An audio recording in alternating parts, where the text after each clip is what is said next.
Folks, I swear to God, you go on a trip for 2-3 days in the middle of the pre-election season and just everything goes to shit while you're gone. Jesus fucking Christ. Oh man. Oh God. We have so much to talk about. It's actually insane. Also, we put up some posters. Howdy do. If you want to pretend that that I'm not a fucking weeb, then just blur your eyes so I'm the only thing that you can see. But yeah, we got the Fooly Cooly, and we got the JoJo's Bizarre Adventure, and yeah, yeah. Hyena put it all up, by the way, while I was away. Thank you, Hyena. Appreciate that. And yeah, no, it's good. It's good. I missed the piss closet. It's still the piss closet. Don't worry. How y'all doing? We have, unironically, so much to talk about. Like, I know I say that all the time, but this time we actually, we actually can't cover everything. So, this is my warning. This is my warning. I'm going to do my best, my absolute best, okay? But if we don't get to every single dono today, or if it has to get put off to the next day or something, I'll try my best. But holy God. Okay, we need to get right to it. Now, I'm going to ask something, and I know that if I ask this, it's going to bring about a lot of false positives, but I'm going to ask anyway. I'm looking at YouTube chat right now. I'm taking a peep at you guys, okay? Now, I know this is unreliable, but if you're a Tim Pool fan, and you've only just come in here because of the recent interaction I had with Tim Pool, and you're just kind of checking the place out, determining if I'm sus or not, type 1, okay? I know a lot of my fans are going to type 1 because this is a very unreliable way of gathering data, but I'm going to ask anyway. All right, I'm seeing a decent number of 2s. I appreciate you guys being honest. Yeah, thank you. Thank you, BGG chat. I know that's where all the Tim Pool fans go. They go right to my fucking website where they have to create an account. We have so much to talk about. Oh, God. Why don't we start with Tim Pool? Why don't we start with Tim Pool? We got Tim Pool. Oh, my God. We have Tim Pool. We've got Tucker Carlson. We've got fucking Jesse Lee Peterson. Oh, God. Glenn Greenwald just resigned from The Intercept like a fucking hour ago. Oh, my God. We've got so much to talk about. Holy shit. And we're actually doing a campus... we're actually doing a campus Zoom call. Yeah, Jeremy Corbyn. Fuck me. We're actually doing a campus Zoom call today at 1. So in 2 hours, I'm going to do a Zoom call with like a student group because I thought it'd be cute to talk with them. You know, they're gonna ask me questions, and I don't know. I've got a soft spot for academia, so we'll be doing that. Listen, I'll be like Milo Yiannopoulos, except I won't be there physically. I'll be talking to a much smaller audience. And I probably won't get protested against by left-leaning people. Maybe. That does happen to me pretty often. Man. Oh, God. Well, I guess it's best to get right to it. Let's talk about Tim Pool. Okay, let's...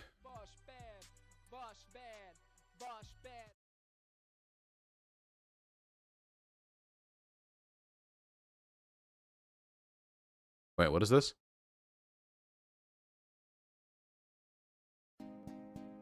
Did you see the fly in your head during the Tim Pool debate? Oh yeah, there was a big fly in the studio room. It landed on my collar at some point. I'm like Mike Pence, you know? It's a what do you call it? It's foreshadowing, okay? It's foreshadowing. Pretty soon, you know, the dramatic reveal. I too, a lizard person. What are you gonna do? It was all I could do to withhold myself from stretching out my elongated tongue to snatch up the fly, for a tasty treat. Okay.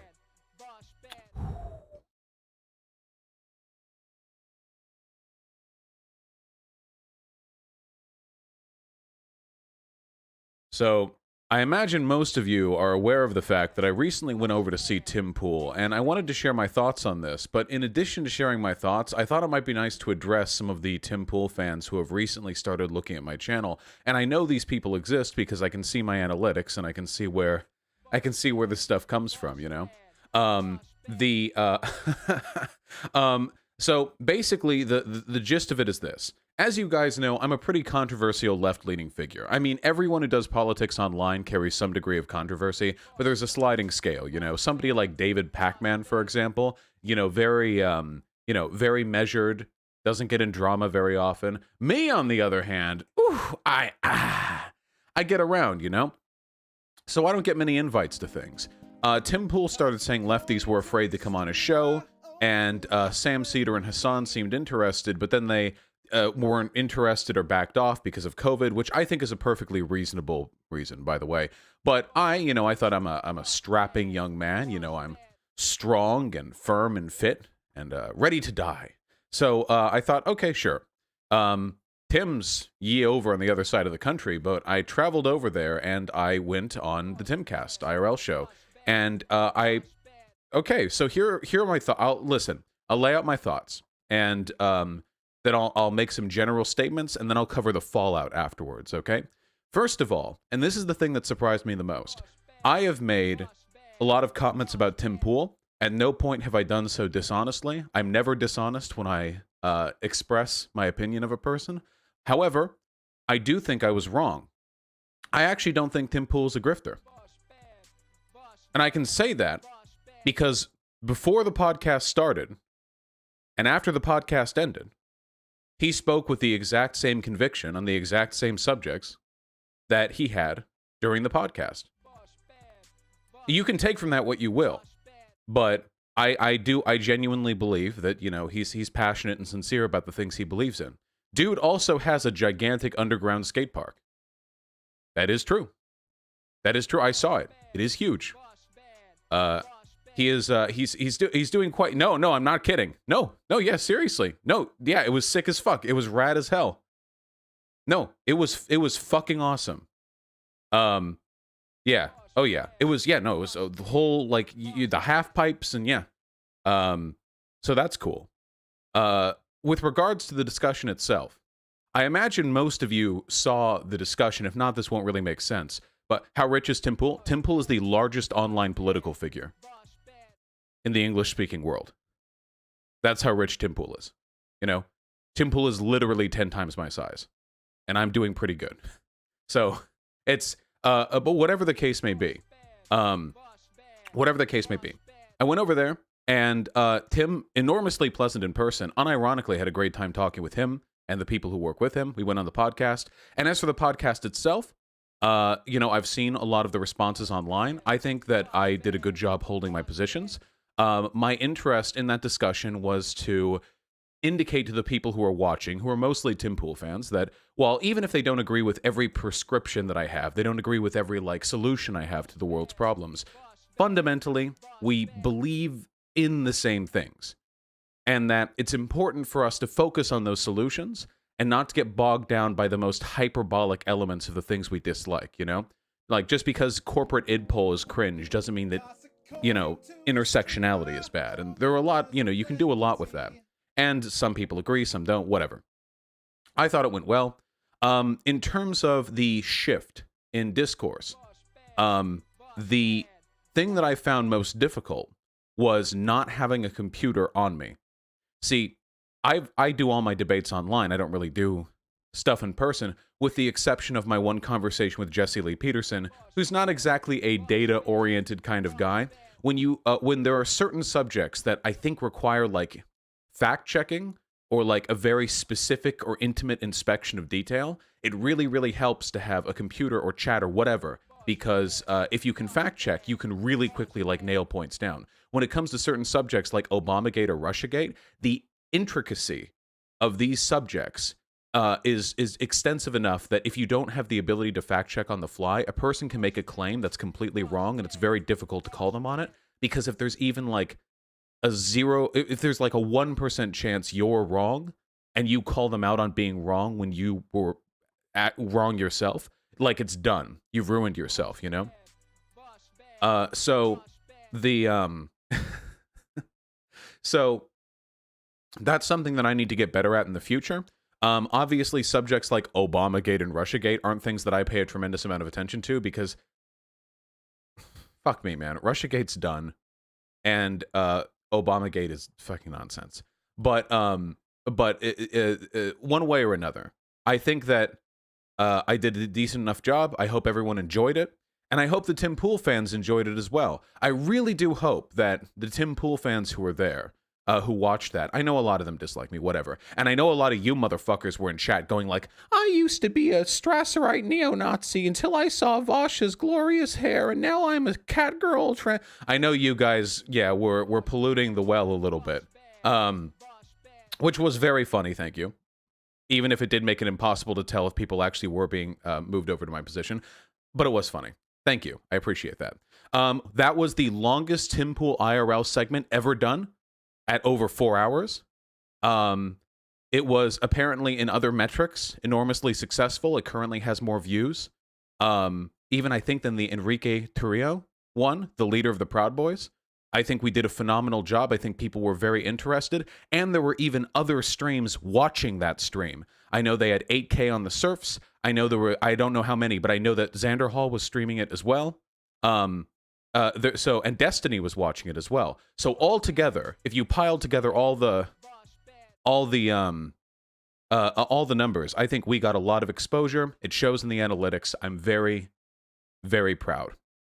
And there have been some concerns from some people. They've said, do you feel you've humanized or normalized Tim Pool? Do you think you've softened him up to your audience? To which I have this to say. First of all, there's nothing wrong with humanizing people you disagree with. You should be able to humanize anybody. Humanization of your opponents is in no way mutually exclusive with thinking they do harm to the world. Have I seen people saying Tim Pool wasn't as bad as I thought? I have. You all are free to make your own conclusions. I still think that the political advocacy that Tim Pool does, the content that he produces, leads people down a very conspiratorial, very far-right road. I think that does a tremendous amount of damage. And I don't think there's necessarily a relationship between an individual's moral worth and the, or like how good of a person they are, like, to interact with, and what they do for the world. There are very, very nice people who do harmful things. There are very, very terrible people who are nonetheless, a very effective and very decent influences on the people around them. You can come to your own conclusions. So, after all that's said and done, oh, by the way, I just want to say, Ian, you guys are calling him Shaggy or Moonlord, absolutely phenomenal. Just tremendous. Just absolutely spectacular. What a guy. He actually gave me a ride back to the hotel. We talked about like magnets and shit. He's fantastic. I don't know any of the like broader context of how Tim operates his IRL show or their relationship or anything like that. But he is a fucking human wonder, and I'm really happy that I got to meet him as well. I just want to say he's a cool dude.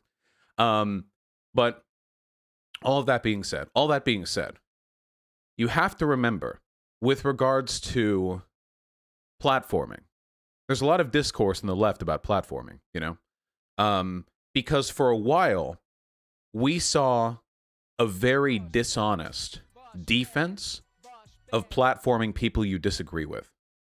This is why lefties are so sensitive about platforming. Because you have people like Dave Rubin, or whatever, who will bring on like neo-Nazis. And then it'll be like, oh, well, I'm platforming them to challenge their ideas. But it's not. It's a PR piece, you know? There's no actual challenging going on. In reality, I think platforming is fine and dandy as long as you're doing it responsibly. And, well, did I irresponsibly platform Tim? No. I was on his platform. Did Tim irresponsibly platform me? Well, some think that is the case. Actually, quite a fucking few people think that's the case. I have seen an unbelievable amount of rage online from people with regards to Tim Pool platforming me. The funniest of all of this is Karlyn Borysenko. I feel like I can't even do this justice just by showing the tweets. The basic gist of it is, for those of you who don't know, I don't talk about Karlyn Borysenko because I think she's like crazy. So I feel bad like poking fun at her, you know? But basically she was like, I was a Democrat and then Trump supporters were nice to me and then one left person was mean to me and now I'm voting for Trump MAGA. And she's like, I think she like wants to fuck me or something. I have no idea, but it's like really, really weird. So I don't engage with her. And But Tim Pool had me on, and Karlyn is like, this was disgusting of Tim Pool. I can't believe you would have such a manipulative little fuck on your platform. How could you? And the funny thing is, she's acting like the SJW, right? Like, she's acting like the stereotypical SJW, because, like, in the right, they don't tend to act this way. Like, they're very avant-garde about who they platform, you know, hypothetically. She gets really, really, really mad. And unironically, she's not the only one, too. And now Tim is, and I love him for this, Tim is fucking defending me on social media against, like, the unironic right-wing cancel culture. Like, so this wasn't the outcome I was expecting from all this. It has been fucking hysterical, like, genuinely gut-bustingly funny. It's not, by the way, it's not just Karlyn Borysenko. There's a ton of people. So first off, there were like a ton of neo-Nazis who are saying that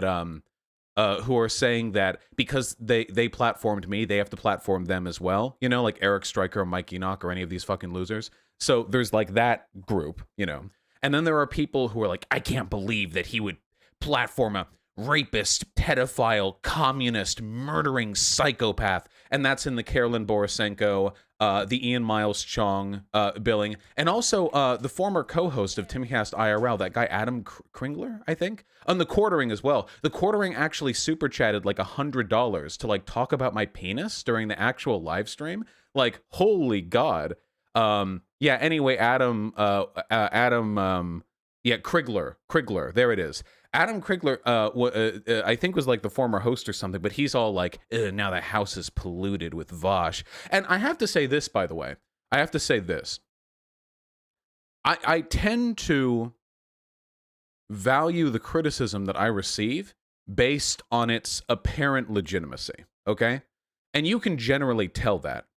So whenever oh yeah, here we go. I think there were other ones from the Quartering as well, but he actually like human amounts of money were spent on this, you know? I guess the Quartering's channel's doing well. I mean, I'm not saying he's hard up for cash or anything like that, but like unironically, yeah, I'm surprised Sargon didn't jump in there with more of that, you know? But whatever the case may be,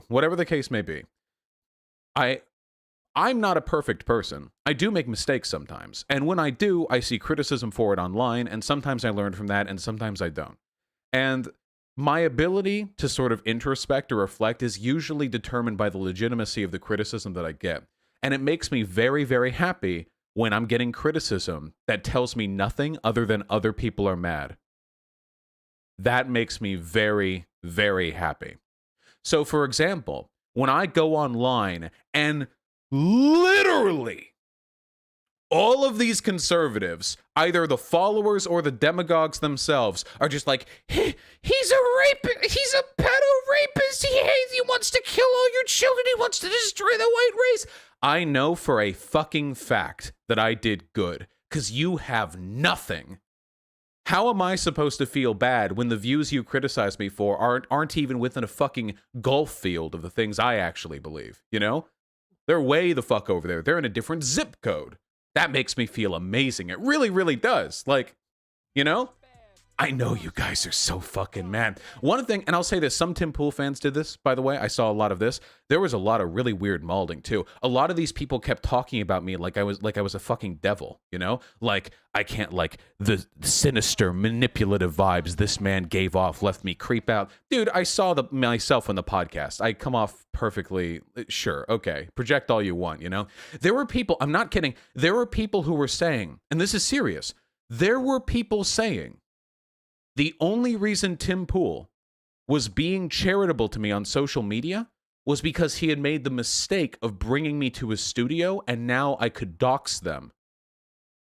And so I'm threatening them. So I like have his number, and I'm like, listen up, Tim. You better be really fucking nice to me on Twitter, or I'm taking you out. Like, unironically, like, holy shit, these people are insane. Like, that's the length you'll go to like explain Tim on social media not participating in this weird cancel culture backlash or whatever. Like, that's what you're getting. Like, that's what you're pulling out of your ass for this one. Jesus Christ. Yeah, maybe they're saying that because that's something they would do. Yeah, and you fucking know I'm never having any goddamn conservatives come to my place for a conversation, because I know they would do that shit to me. Absolutely. Maybe not Tim necessarily, but like eventually, stochastically, it's going to happen if I brought them over, which I never will. Thank you. But yeah, just the outcome has made me very, very happy, because the frustration that I see, the anger that I see, is reflective of people who have bought into a narrative which has nothing to do with me. They're not even criticizing me for being a socialist. The fundamental values that I hold, they didn't even come close to this. I had a great time at the Tim thing. I don't like flying. It is COVID season. I did this kind of special occasion thing, you know. Not something I want to do, you know, make a frequent habit of until things get settled down a little bit. But I had fun. And I would go on Tim's show again, you know? I do have severe disagreements with Tim. Very severe disagreements with Tim.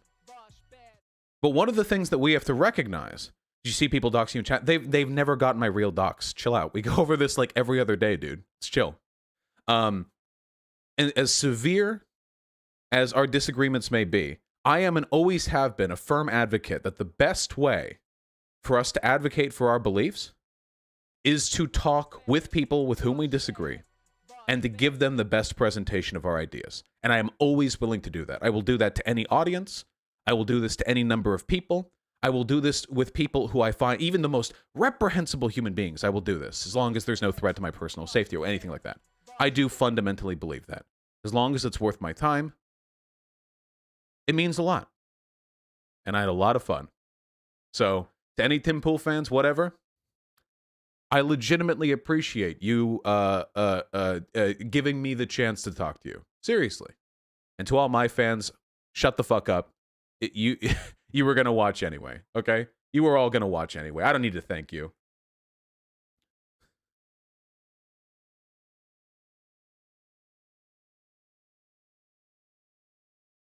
There we go. Here, hold on. Let me blow my nose and then we'll continue. Woo.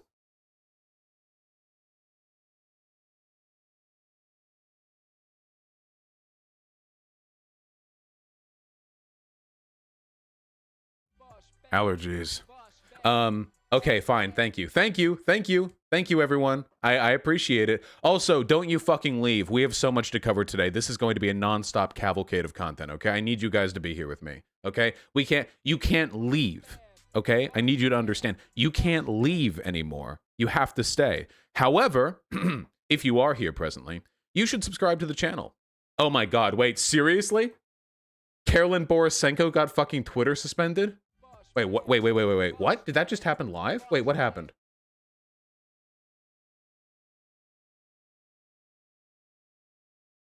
Wait, did the person who posted the links of Karlyn being suspended just fucking... Wait.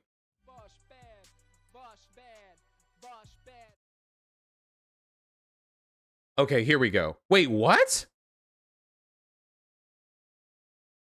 All right, listen, I don't know what's going on. I need you guys to not worry about it, okay? It's all going to be okay. Everyone chill out. It's all going to be okay, all right? Anyway, if you're watching right now, you should subscribe to the goddamn channel. We are, she blocked me? No. Those tweets weren't from her. Those tweets weren't from her. She did block me, but those tweets were not from her. Yeah, I'm not sure what the specifics are there. Whatever the case may be, folks, please, guys, my friends. Yeah, we hit 250,000 subscribers just 2 days ago. And now we're at 256,000, I think. What are we at? We're at 255 and a half. 255 and a half. If you're enjoying the content, if you enjoy the channel, fucking subscribe, my dudes. We're going to get up there.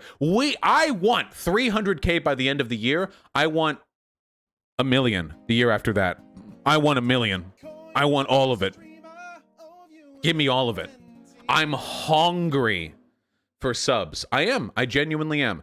I don't know what's going to happen in this coming election. I admit I'm nervous.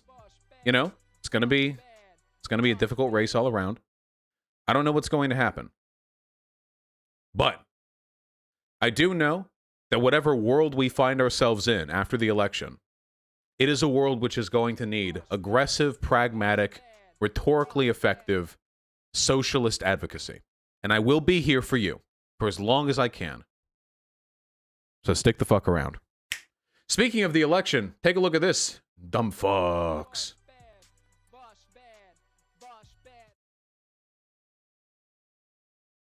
Get it. Good news, people. We've started to close in just a little bit more on 538. We are now at 11 to 89, Trump to Biden. We are closing in slightly. Now, the reason why this is so important is because for those of you who remember the last election cycle, this is what took place, okay? For those of you who remember. So basically, here, wait, let's do red. Okay, here we go. So basically, this was fucking 2016, you know? And then we do blue.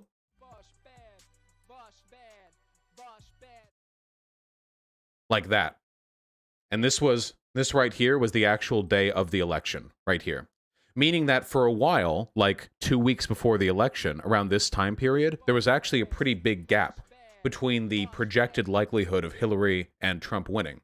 But at the time of the actual election, that gap closed, and it got to be around a 2-to-1 ratio. But the longer, the more time passes, and the longer Biden's lead stays up, the more legitimate this series of odds seems. Oh yeah, I can just go to the 2016 election forecast. I could just literally go directly to the data. Here we go. Yeah, here it is. See? So if we take a look at what time it is right now, October 29th, the odds were 81% to 19% in favor of Clinton. But after that, it rapidly closed down to about a 2-to-1 odd. So what we're looking to see is we want to make sure Biden's lead stays here, that it doesn't close. That's what we're looking to see. Oh yeah, it's also worth pointing out the election back then, the election day was later in 2016. If we take a look at back to the 2020 electoral projections, it looks like Ohio is leaning blue again, though admittedly by an unfathomably small fraction of a chance. And as we can see, here's Pennsylvania, how you doing? Pennsylvania is doing pretty goddamn good. The problem is some of these swing states are within the margin of error. Yeah, a lot of the swing states are within the margin of error. But then you have states like Pennsylvania, Arizona, and Florida, along with more solid states like Wisconsin, Nevada, which are looking, I mean, you know, not looking bad. There's even better news, though. Because remember, the presidency is only one half of the actual election result here. What happens if Biden wins, but McConnell remains Senate Majority Leader? Fucking nothing. We get nothing. We need to sweep the entire fucking federal government in order for us to win. And the Senate, for the first time in this election, is now at a greater than 3-to-1 odd. We are now at 76 to 24 after hovering just a little bit below 3-to-1 odds for a month now. We have finally surpassed it. We are at 76 to 24, which means that the likelihood of the Republicans winning the Senate is now just slightly lower than getting 2 correct coin flips in a row.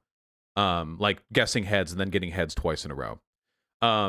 And as for the House was never that much in question, but we're currently at 98 to 2 for the House, meaning that the odds of a red House of Representatives is at this point basically nil. I mean, it's not impossible, but it's basically nil. The reason why the increasing gap matters more and more and more is because that means we're going to have a greater lead in the House. The greater a lead Democrats have in the House, the more likely it is we'll be able to survive a bad midterm election year. If we have like 40 seats over the majority in the House of Representatives, we can lose 20 in a subsequent election and still have the majority. Did you see 4chan's meltdown after your appearance in the Timcast? Oh yeah, they were all melting down. Anyway, just some good news. There was some good news. What does this mean? What does this mean, people? Absolutely nothing. Go out there and vote. You need to get the fuck out there and vote, okay? That's what it means, that you need to vote, all right?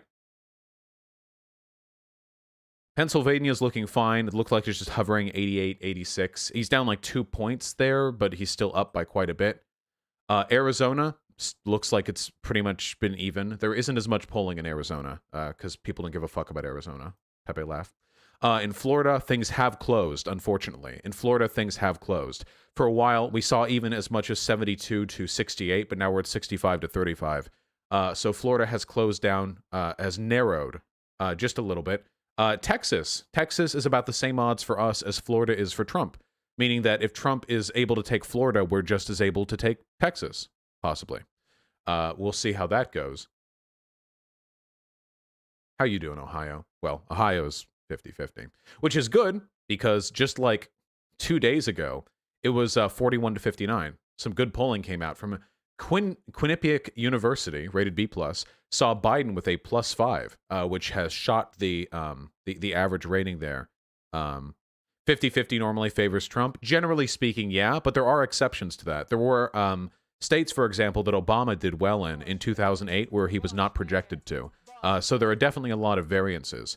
North Carolina would be a great get. We're down like 3 points from the absolute highest. Please look at Wisconsin. It gives me hope. Is Wisconsin on this? No. Where's Wisconsin? Here it is. Yeah. Wisconsin is pretty is pretty heavily. Yeah, Wisconsin is pulling away for Biden.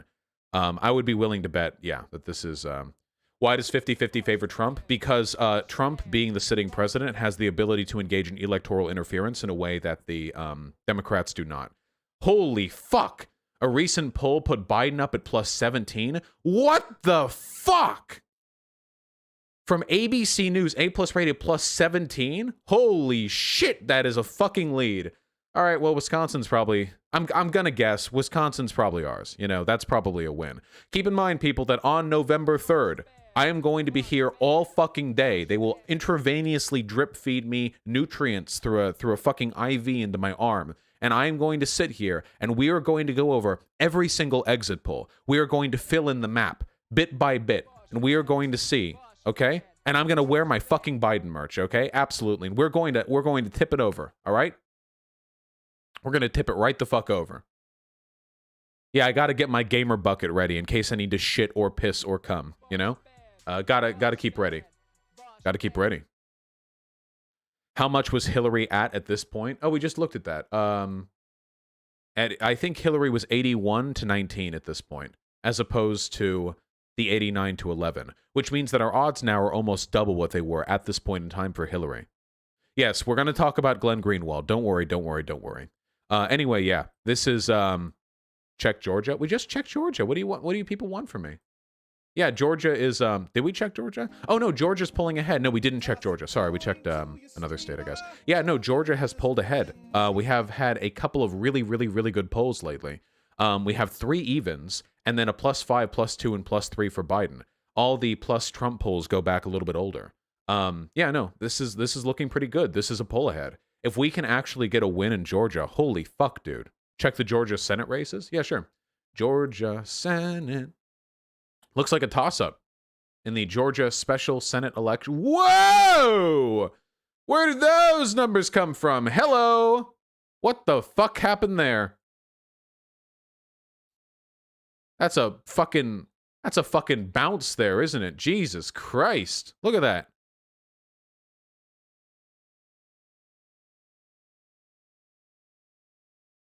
It says the leader here is Warnock pretty heavily. But they're currently down relative to the Republican?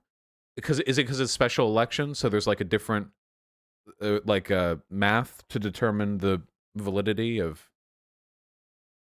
Set the election to polls only in the bottom left. Polls only in the bottom left. Pick a model. Deluxe. Light. Based on polls alone.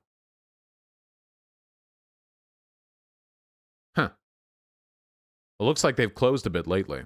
Listen, let's just say the CIA is going to be deciding this one, okay? How does that sound? Does that sound good to everyone? Are we okay with leaving that one to the CIA?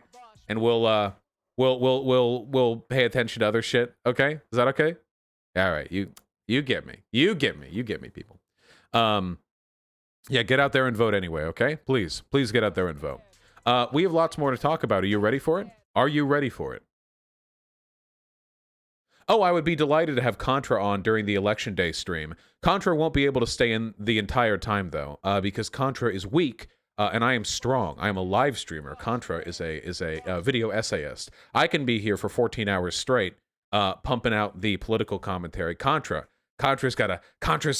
sweating, trying to keep up. But sadly, the live stream game, only for the young and sprightly. How old is Contra? Like, I don't know, 28, 29? I have no fucking idea. But I'm 26, baby. That's, whew.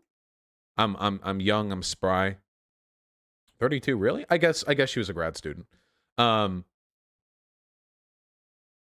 32. Okay, well, I mean, I don't actually care. Besides, the age between 25 and 40 is all pretty much the same age anyway. Yeah, Hyena. Yeah, of course. Good meme? I love good memes. Give it to me. What is this? Thank you, Dave Rubin. Oh, yeah. The Dave Rubin got a shout out for Trump. Why don't I get a shout out from Trump? What the fuck is up with that? What the fuck is up with that? What?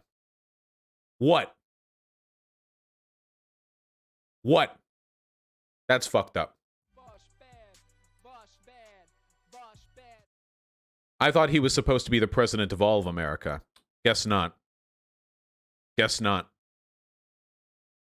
Guess not. Karlyn calls you out? What the fuck is this? Guys, it's celebrating my very first, but I'm sure not last Twitter ban. See you all in 12 hours. Okay, one last thing about Karlyn Borysenko. Just by the way, just a phenomenal individual. You know, phenomenal intellectually, phenomenal individual, okay? Karlyn Borysenko, man, what was that tweet? Fuck, did I retweet it? I hope I retweeted it because it's really, really, really funny. Please, God. That's the only way I can remember shit. It's when I retweet it, you know? Here we go. Shu tweeted it. Yeah. Look at this. Want the tea? Too bad. You gotta be one of my local supporters to get it. More context for why I'm over Tim Pool. So Karlyn is now over Tim Pool because Tim Pool hosted me. So she's actually canceling Tim Pool for hosting me. Literally the stereotype of what our side is supposed to be doing. And then she made a video on it and then put it behind a fucking paywall. So people have to pay to see it. The shamelessness of the grift is actually unfathomable to me. It's actually insane to me. If she, no, Karlyn can't be CIA because she only helps the left, dude. The Karlyn, like, there were a fuck ton of Tim Pool fans under all Karlyn's tweets going like, dude, are you fucking okay? Like, this is some crazy SJW shit you're doing right now. She's like a psyop, you know?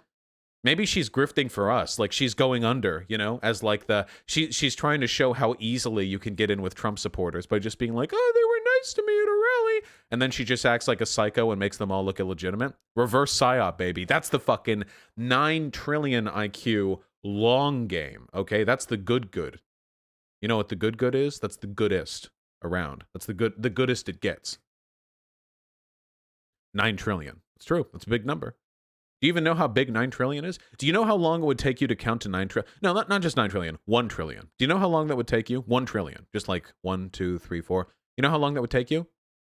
3 days. Non-stop. Assuming you only sleep 6 hours. 3 days.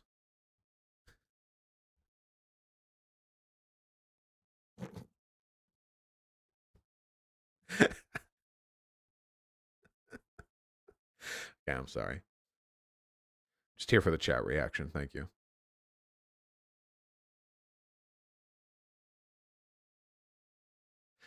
I don't think that's right. No, I did the math. Don't worry about it. Dude, where's the fuck, I hate how loud that noise is. Can we chill with the fucking computer noise? Where's the ring? Where's the the fucking, here we go. Wait, I just searched Jesse. Why didn't it bring up the Jesse tweet? Hold on.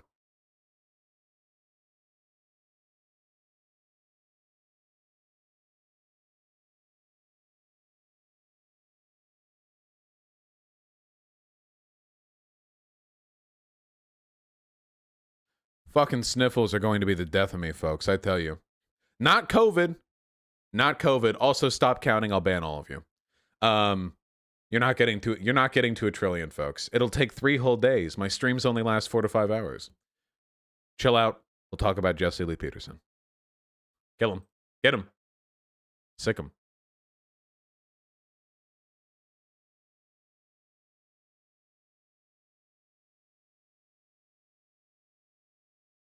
My friends, Chat's doing great, as you can see. You know who else is doing great, by the way? You know what other group of people, what other, particular individual, perhaps, is just having an absolute bop of a time right now? It is none other than my good fan, Jesse Lee Peterson. You all know Jesse Lee Peterson? I've gone on Jesse Lee Peterson's show. He's a reverend and very decent fellow, very strong moral convictions. Not a big fan of the homosexual lifestyle, but curious, Jesse Lee Peterson claims to not be a fan of the homosexual lifestyle. And yet, he likes gay porn on Twitter. Fascinating. Really activates your almonds, doesn't it? Really gets you thinking. A carefully chosen frame here that I can show on YouTube. Thank you. Part 2 collab with Sean Boy UK coming soon to onlyfans.com/AntonyD. Subscribe while offer is good, or on, sorry, little tongue. And the funny thing was, this isn't the likes of Jesse Lee Peterson. And if you go through the thread, there are a bunch of people who are like, no way. But then they go and they screenshot it themselves. And yeah, it was there. I mean, oh, also safe for YouTube. I checked that too. And the the weird thing is, that video that he liked, that remained up in his likes for I think 3 hours. That remained up for a long, long time. It wasn't like a quick Ted Cruz moment where it was 2 seconds and then off. It was really up there for a while. And now Jesse Lee Peterson has protected his account. And that is really fucking funny to me. Because I want you to imagine for a moment, okay? Jesse Lee Peterson is a far, far, far right homophobic traditionalist Christian. And if you had a Twitter account and your Twitter account liked a gay porn video, that, let me be clear, you could only have found if you were searching for it, okay? That you can, if you are a political YouTuber, you can go as long as you want through your feed. You will never accidentally find that video unless you search for something that would bring you that video, okay? You need to dig that up. And how would you respond if you were in JLP's position? I mean, think about it. You're a reverend, you're very homophobic, your audience is homophobic. How do you respond? Now, for me personally, what I would do is I would say that I was hacked. I would say that an intern who had been managing the account, or not an intern, but an employee who had been managing the account, had forgotten to switch to their account, and that this would result in a severe discipline or, or even firing, and then never follow through on that. Or just some other contrived excuse like that. But instead, he just privated his account, which makes him look as guilty as humanly possible. And it really makes me wonder, with regards to Jesse Lee Peterson, how he's doing. Because he's got a couple of marriages in his pocket, none currently. To my knowledge, he doesn't have a girlfriend. He's getting kind of old. He's not a big fan of the gay stuff, but I mean, I don't know. Listen, I want to talk to Jesse. Can I talk to Jesse? Is that okay? You guys don't mind, right? Listen, Jesse, when I went over to your studio over a year ago, and I said you were a cute, strong daddy figure, I have to fess up to you. I am not actually attracted to your type. I'm not. It's not anything personal. But I do think you're a good-looking guy. I mean, you're like 1,000,000 years old, and every time I actually say your age, Chad is like, "Really? That's how old you are? I thought you were like 55 or 60. You're doing good, you know? Now, how old is he? I think he's like 75 or something, but he like, dude, like, I mean, he looks like pretty fucking good for somebody in his 70s.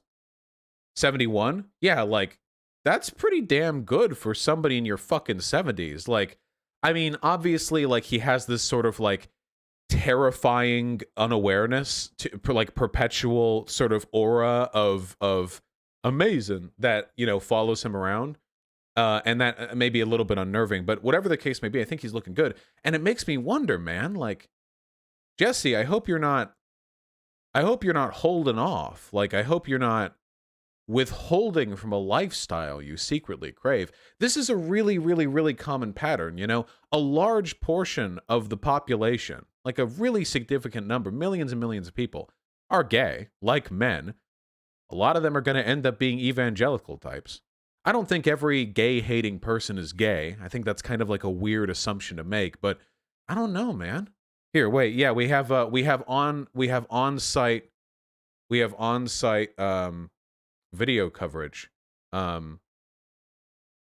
actually 71. Yeah, he's actually 71. But I mean, if I saw a picture of him personally, I would put him personally at like maybe like late 50s, you know? That would be my that would be my like estimation. But anyway, wonderful today. So I think Are you liking me right now? Oh no, not like that. I just think that you're. I think, by the way, you look wonderful today. So I Are think you liking me right now? Oh no, not like that. I just think that you're fantastic. You aged wonderfully. You have a flawless beard going on. If you were into men, you'd have your pick of the cut. Let me tell you. Amazing. I think. Never let it be said that I am not supportive to the people around me, okay? Never let it be said. I want, whether you're into men or women, okay? I just want you to know the opportunities out there are endless, okay? And I just want to say, listen, Jesse, if you're actually into guys, okay? Don't waste your life hiding from that, okay? I believe in you. And you know what? Frankly, homosexuality is getting more fashionable amongst the religious types these days, you know?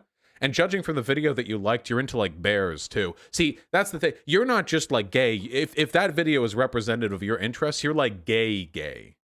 You know what I mean?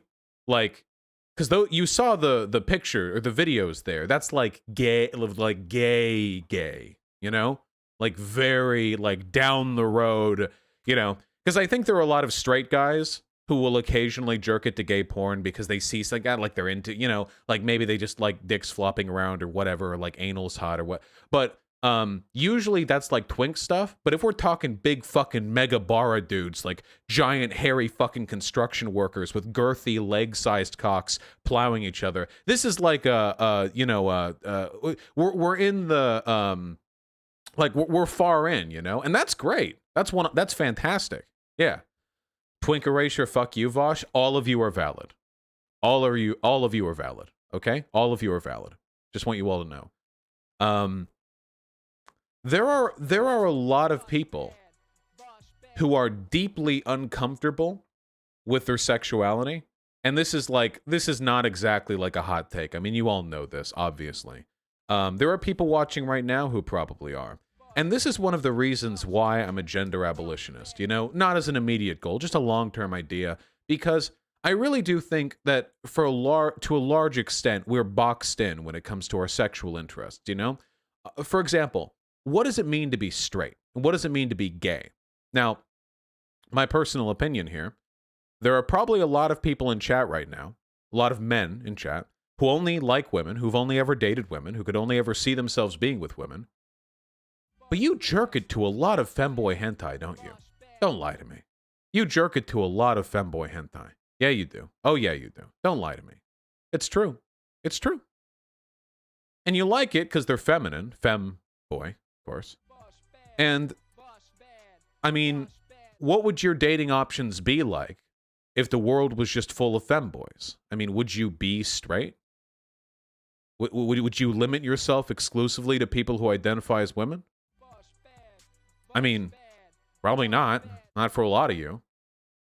I think that for a lot of people, the issue they have with like fucking around or being more exploratory is because everyone's kind of incentivized to box themselves into two distinct presentational paradigms. And for that reason, there's not as much variance, and the existence of variance includes or precludes a lot more experimentation. I'll leave you on a final example, okay? Like, imagine if you only had two types of food, okay? Only two types of food, all right? You have Thai food and you have Mexican food. And that's it. And I mean authentic Thai and Mexican food, too, okay? So we're using spices, which are local to those regions, and they're both delicious. I mean, I've had a very authentic Thai and Mexican food. They're both wonderful. But people are going to have a preference. People will have a preference. I like Mexican food over Thai food. I'll go for Thai food sometimes, but I do prefer Mexican food. Imagine if you had to choose one or the other, or if people shamed you for choosing both. What if, instead of the paradigm, the dichotomy, what if instead of all that crap, fusion food? What if we started producing food which took inspiration from both parts of the world, both types, and from that, we were able to develop this broad spectrum of potential foods, and that would encourage people to sort of, push out a little further from the strictly binary paradigm. My personal opinion, okay? I love that there's a lot of food in the world right now. There has never been more food on Earth, ever, than there is right now. And likewise, there's never been more opportunity for sexual exploration. So Godspeed, Jesse Lee Peterson. Good luck. I love you, buddy, and I hope you're doing well. Vaush, are you hungry? I am hungry. Thank you. Thank you. I appreciate that.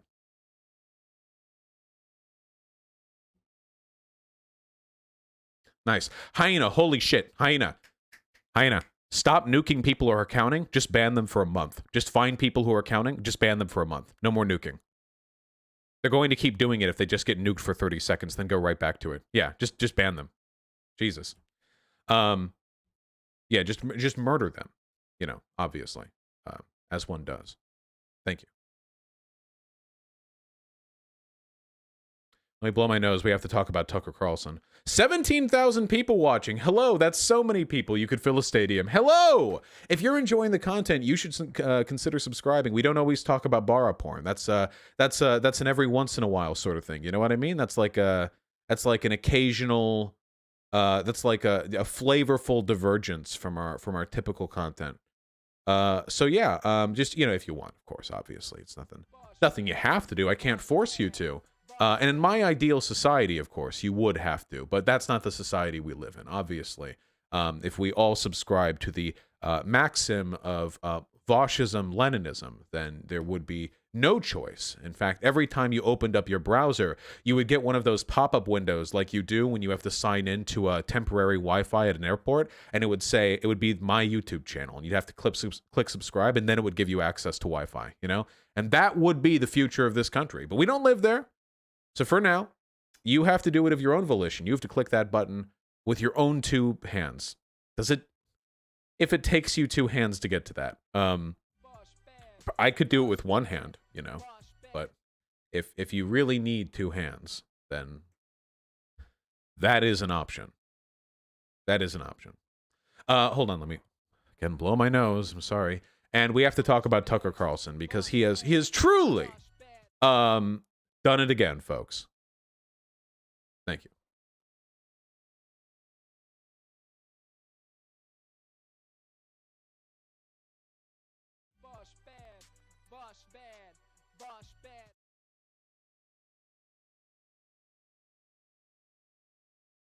Yes, I've got the COVID sniffles. All right. Tucker is the most confused man I've ever seen. He's a very expressive man. He's got a lot of nice faces. Did you get tested? Tests don't produce reliable results until a couple of days after perceived exposure. I'm going to get tested in 1 or 2 days, but for right now, there's such a high likelihood that there's such a high likelihood that if I have it, it not even register, that it's you should wait a little bit, you know? But yeah, Tucker Carlson. Can you still vote if you're positive? I already voted. Oh, wait, they don't COVID check you at the ballot box, just so you know. That would be kind of weird. You can vote if you're positive, yes. But I already, yeah. Yeah, they have like a doctor at every fucking ballot box, like forehead reading you or some shit like that.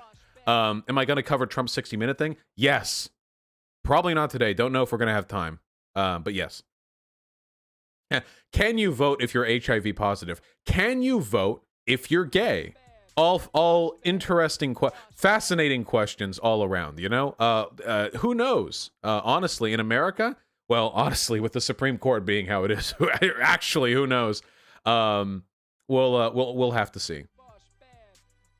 We will have to see. Of course, if you do have COVID, or if you suspect that you might have COVID, I strongly encourage you to, you know, vote by mail or do a ballot drop-off if possible, because if you actually interact with the in-person voting machinery when you have COVID, you run the risk of infecting other people. Probably best not to do that. Anyway.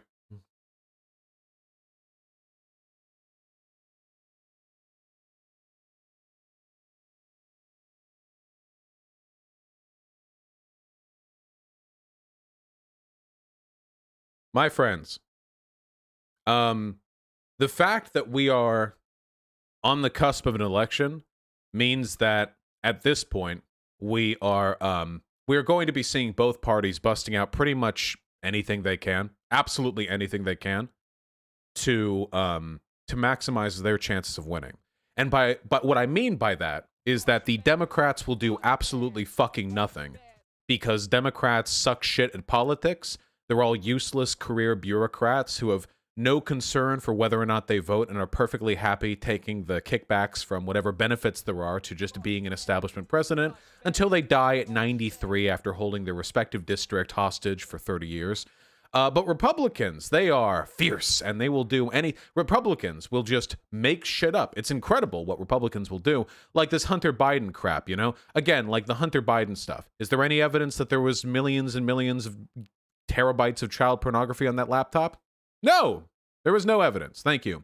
Is there any evidence that that Joe Biden was personally involved in the nefarious Hunter Biden schemes of benefiting off his family name? No, there was one man who claimed that he could prove it, and he has yet to prove it. So that's how evidence works. We wait for it, and then we and we wait for it. The evidence has to exist for us to care about it, not merely be presented. But what if they have something else? What if they have something else? I saw Hunter got a foot job on Twitter. Why would they release that video, by the way? Why would they? First of all, that is revenge porn. The Hunter Biden foot job video, if you're probably not best to look at it. But again, why would they release that? Dude's got a big cock. Why would they do that? Why? This is only good for the... Can you imagine if they're like, we have Joe Biden's sex tape from 1982, and he's got like a foot-long cock, and he's fucking like his wife, the maid, the babysitter, and like the mail woman, and he's just like fucking... He's doing like the...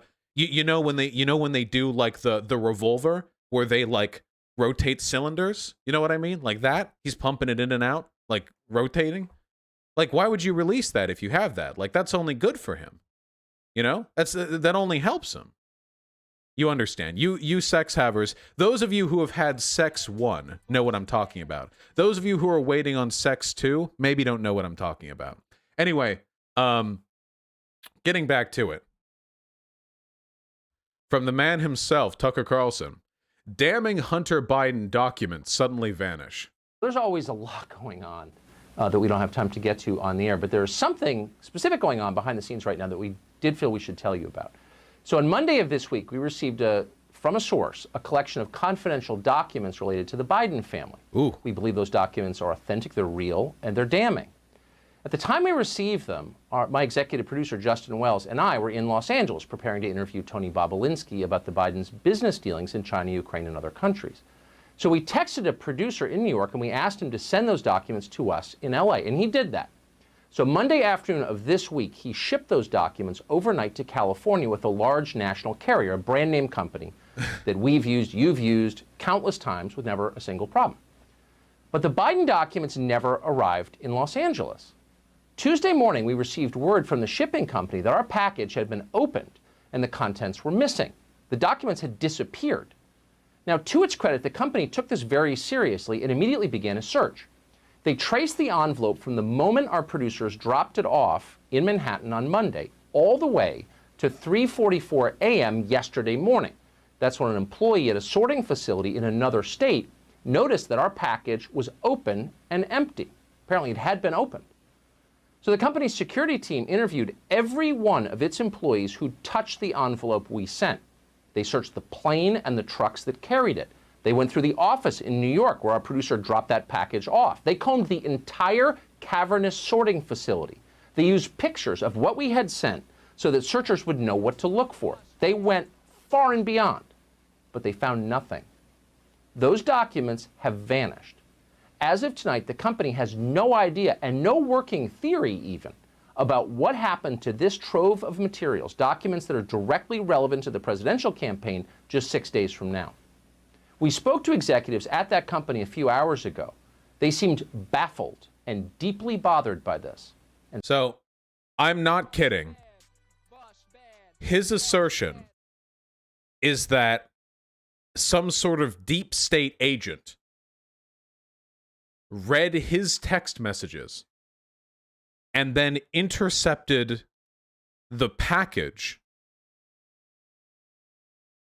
to obtain the documents that had damning evidence on Joe Biden.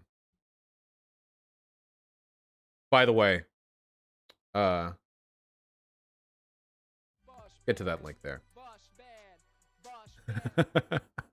By the way, it was unclear initially whether or not Tucker Carlson was alleging that this was the only possible, whether this was the only copy that he had of these documents. Because the natural response, like the immediate response is like, what, did you not make a backup? Did you not make a copy? Did you not do anything? This reads like a fucking Onion article. He actually is alleging that he is the victim of a conspiracy to steal that information. I'm not joking. But apparently, the package has now been found. Hello. The UPS said it found the set of documents Tucker Carlson said had vanished in transit and would be damaging to Joe Biden and his family. Carlson told viewers the documents had disappeared but did not name the courier transporting them. UPS then confirmed it was the carrier. It has since told Business Insider that it found the documents after an extensive search. So, they've been found. Apparently, the box that contained them was open, and Tucker Carlson has said that he does have copies of all this. So, let's go over this one more time. One more time, okay? One more time. And you can arrive at whatever conclusions you want. Tucker Carlson created copies of documents he claimed would be damaging to Joe Biden, but then physically mailed them, and those in the mail briefly disappeared before being found. He did not initially say he had other copies of these documents, but he then later confirmed that he did, and he used this as an argument to indicate that somebody had intercepted his text messages in order to track the package and find it. Now, first of all, just to be perfectly clear here, texting somebody, I'm sending you X, if intercepted, does not give that person the information necessary to actually intercept that package. So, here, there are certain tiers of political and informational confidentiality available here. If a entity is capable of spying on your text messages, it doesn't need those text messages to intercept your packages. And if it's trying to intercept your packages, why the fuck would it ever just open your package, take out the documents, and then later have the documents available somewhere to be returned? And if they were doing that, why the fuck would the deep state not just take the entire package as opposed to just its contents? Because it's way more suspicious for the package to be opened and its contents to be removed and then later found than it would be for the package to simply disappear. Packages disappear all the time under UPS or FedEx or whatever. That's just a part of the system. We're talking about millions and millions of packages. They just disappear. So why would it be interfered with in a way that is so suspicious, in a way that doesn't actually indicate interference from any sort of nebulous deep state, but which she implied so anyway, using information that he claims would indicate he's being spied on when anybody with the information necessary to spy on him would also just be able to intercept the package on its own? I don't know if this is the case, but I have a feeling that this is being drummed up for drama. My personal opinion. I have a feeling that Tucker Carlson is complicit in trying to manufacture some sort of conspiratorial paranoia about the deep state trying to yoink info in order to protect Joe Biden, but then the deep state is simultaneously so incompetent that it allows those documents to be found again. Like, just to be clear, if there really is a deep state, like, I should say, by the way, I need to clarify with this, okay? Because as a socialist, I recognize that there is an established collection of corporate and political interests that do not serve the will of the people, okay? But it's not like a nefarious conspiracy thing. This is just class consciousness. This isn't like some deep conspiracy thing. Yeah, of course. Politicians and wealthy people do shit for each other. They get along and they do favors for one another. This is how the country has worked for hundreds of years. This is a component of bureaucracy under capitalism. Frankly, it's a component of bureaucracy even under non-capitalism. Bureaucratic governments just tend to procure this type of top-down structure. Now, that doesn't mean there's nothing that can be done about it. There certainly fucking is. But when I say the deep state is silly, what I'm trying to counter is this incredibly and deliberately vague conspiratorial narrative. Remember, this is the whole right-wing and left-wing populism are not necessarily the same, even if we agree on problems thing. Because me and Tucker Carlson would both agree that there are a group of elites at the top of this country whose interests don't represent those of the people. And I would then go on to list people like Donald Trump, Mitch McConnell, their fucking thousands of corporate sponsors, the lobbying groups that tell them what to believe in. But Tucker Carlson would back up and go, no, no, no, no, no, no, no. Because obviously that would, that would implicate the people who write his checks. Funny quote from Tucker Carlson, by the way, ye back in the day. I wish I could find, oh man, wait, hold on. Is there a, I thought I had this available on my document. This is one of the reasons why I love that Tucker Carlson has ended up being like the head of like the anti-establishment populist right, because he's literally a trust fund kid who nonstop simps for billionaires. It's very, very, very funny. And do we have it here? Oh, here we go. Here we go. I love this. I always vote for the more corrupt candidate over the idealist. Always. The person who will just be happy taking payoffs from developers and leaving me alone. This is like a meaningful decision in my life. Every 4 years, there's some guy who's like, I'm going to make your life better. I vote against that guy every single time. You know what I mean? It's usually some progressive candidate who's got big plans for me, and so I just vote for the status quo corrupt criminal operation that runs the city, and I'm really happy with that. Like, this guy is literally evil. Like, this guy is actually objectively just a wealthy trust fund kid who's it's satire. Who's intentionally and deliberately opposed to the concept of challenging the establishment. He is the deep state. He's a fucking anime villain. So I love it when he does this stuff, But whatever the case may be, this is some conspiracy bullshit, okay? Now here's what we need to look for, and this is what I'm really interested in, okay? What do you think the likelihood is that Tucker Carlson has been incentivized by his masters, his owners, to procure more bullshit evidence that Biden is secretly an Epstein evil, whatever. And the information he was provided wasn't as much of a slam dunk as he thought it was going to be. So he thinks, okay, maybe the information's not good, fine, but it's all about the delivery, isn't it?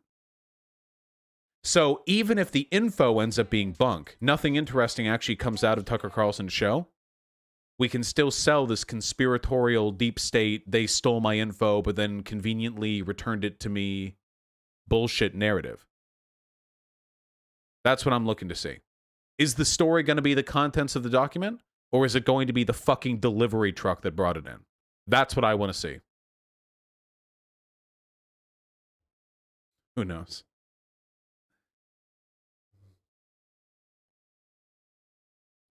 You think he's going to use this as another cudgel to bash the USPS? Well, UPS was the one that ran the document, so I don't know how USPS could conceivably be the ones responsible for that. Yeah, I still need to talk about Tucker Carlson's fucking the document, not the document. Sorry, you people, Eldon's document, so on and so forth.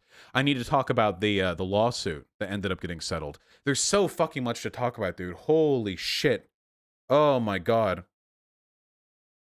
This is the intellectual equivalent of my dog ate my homework. Yeah, for sure. I mean, that's what you're gonna get, right? Remember to fucking like and subscribe, you stupid piece of shit. You fucking losers. I can see it. I can see it in your fucking chat. Your chat eyes. Oh, hello. We're being... What? Yeah? Bring him in. Rolling around in the hallway screaming. Yeah? Maybe he'll yell. Is that true, Artemy? Were you screaming? Ooh. Can we...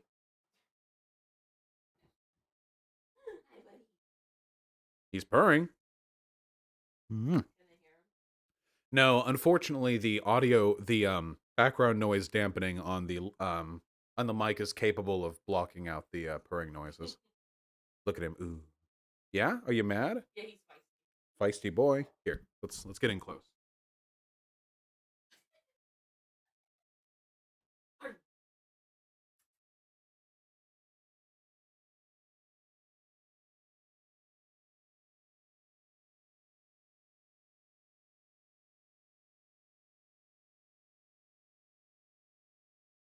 Baby.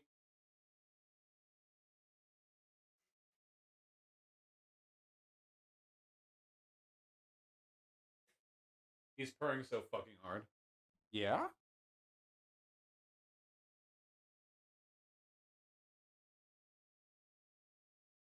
Headless. Vaush bad, Vaush bad, Vaush bad. Out of here. No. Oh, we got so much to do. Do you have a treadmill for her? Him, I assume, the Artemy? We want to get a cat treadmill, yeah. No, don't let him run around. Okay, yeah. He's gonna Show him using the treadmill. when we get one, yeah. Oh, like him using our treadmill? Yeah. I'd have to go back a while to find that. Anyway, yeah, good baby. We found out what happened to the documents. Well, oh, yeah. Dude, honestly, with the level of Tucker Carlson's intellectual credibility, this honestly is not too far off. Like, he could have just posted this and just... I guarantee you 20 million Americans would have taken it seriously. Easily, 100%. If Fox News ran this picture, then people actually would be posting like Hillary caught in attempt to prevent Joe Biden. Yeah, I'm with her. Yeah, are you with her? Fucking Poggenchamp, if you're with her. Absolutely. Still with her. Even though Biden is better than Trump, do you still think he's corrupt? So far, none of the allegations of corruption against Biden, like none of the meaningful ones, have like really stuck that much. Now the underlying question here is, are politicians corrupt? To which my answer is yes, absolutely. By way of being the vice president, and now I guess hopefully the president, there's a virtual guarantee that you're going to use those powers in a way to benefit yourself. But is there a propensity towards corruption on the part of Joe Biden? I don't think he's like any different really from what I would expect from other politicians.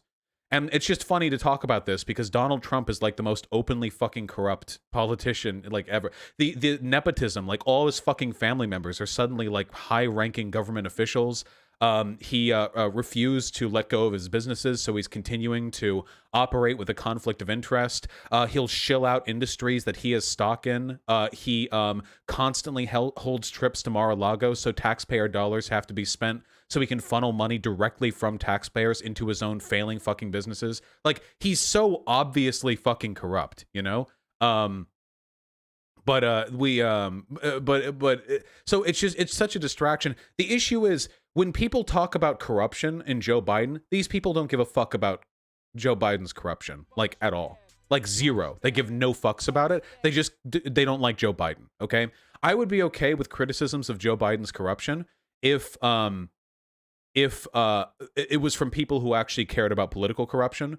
But when it's just being used as an excuse to attack Biden while you're defending one of the most openly corrupt presidents in the country's history, that's really fucking dumb to me. Like, again, be conscious of your biases. If you're watching this right now, you should all know I am biased. I want Biden to win. I'll cover information that I think helps Biden and hurts Trump. I don't lie, but there's obviously a selective coverage element here. Of course, everybody is biased. But I'm open with my bias. I'll never lie to you. I'll never pretend that I have some sort of unbiased, ambivalent, distanced, desire to equally criticize all. No, I want good things to happen. I don't want bad things to happen. I think Biden winning is important, you know? I think being honest is important too, though. And where I draw the line is lying in favor of a candidate who you think will make the world better. Because if you're lying to defend these candidates, are they really better? You should be able to defend their... you should be able to defend them based off like a legitimate misbehavior on their part. So Kyle Kulinski covering Biden's corruption is dishonest? No, when did I say that? I don't think that makes you dishonest. I think that if Kyle Kulinski exclusively criticizes one side of the aisle, but then argues that they're being completely ambivalent, I think that'd be dishonest. But Kyle Kulinski does not do that. I do disagree with some of the things that he does, but he does not do that.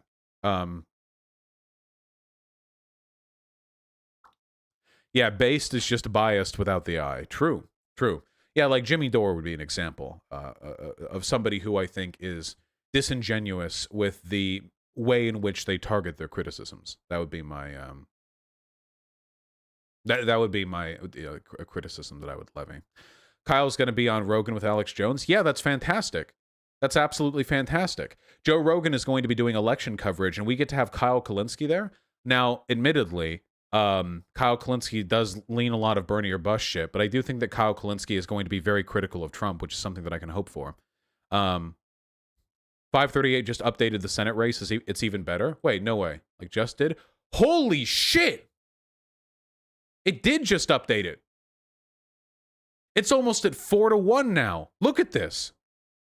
78-22. Damn, like that.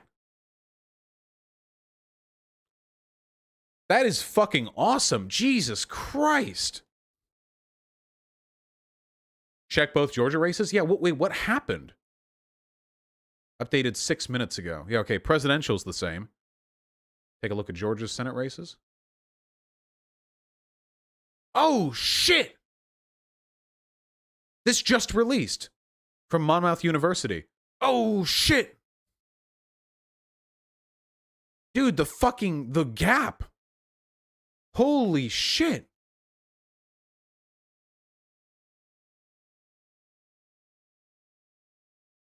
And this is closing too. Damn, dude. That popular vote margin is fucking narrow. Jesus Christ. Yeah, like 6 minutes ago this just came out. There's currently a happening thread on 4chan poll describing what states in election night are going to be the most violent. They're fantasizing about it. Yeah, of course. These people are fucking lunatics. Keep in mind this is a special election. Warnock needs 50% or more to win. He will lose a runoff election. Yeah, that makes sense. But how fucking amazing would that be? What about Graham's seat? Where's gimme Stella? Alabama. No, wait. Where was Lindsey Graham? Wait, isn't Lindsey Graham Alabama? Oh, South Carolina. I'm sorry. I get all the southern states mixed up. God damn it. I just have such a ubiquitously negative opinion of all these places, you know? No, it's still about the same. Okay. So it's about a 3-1. It's about a 3-1 here. Why do I have the little frog over there? Hold on. Let's get it back in the center. I think I just changed that for the debate. There we go. Or not frog, sorry, the little gecko. Look at this. It's about Georgia. Oh, shit. You know, seriously, watch this clip. Oh shit! Oh shit! Investigation. Purdue.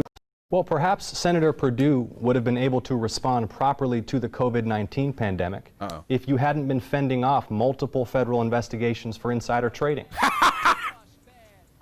It's not just that you're a crook, Senator. It's that you're attacking the health of the people that you represent. You did say COVID-19 was no deadlier than the flu. You did say there would be no significant uptick in cases. All the while, you were looking after your own assets and your own portfolio, and you did vote 4 times to end protections for pre-existing conditions. 4 times. And the legislation that you tout, the PROTECT Act, it includes loopholes that specifically allow insurance companies to deny policies to Georgians with pre-existing conditions. This is one of the things that I believe in this so fucking strongly, dude. I believe in this so fucking strongly, okay?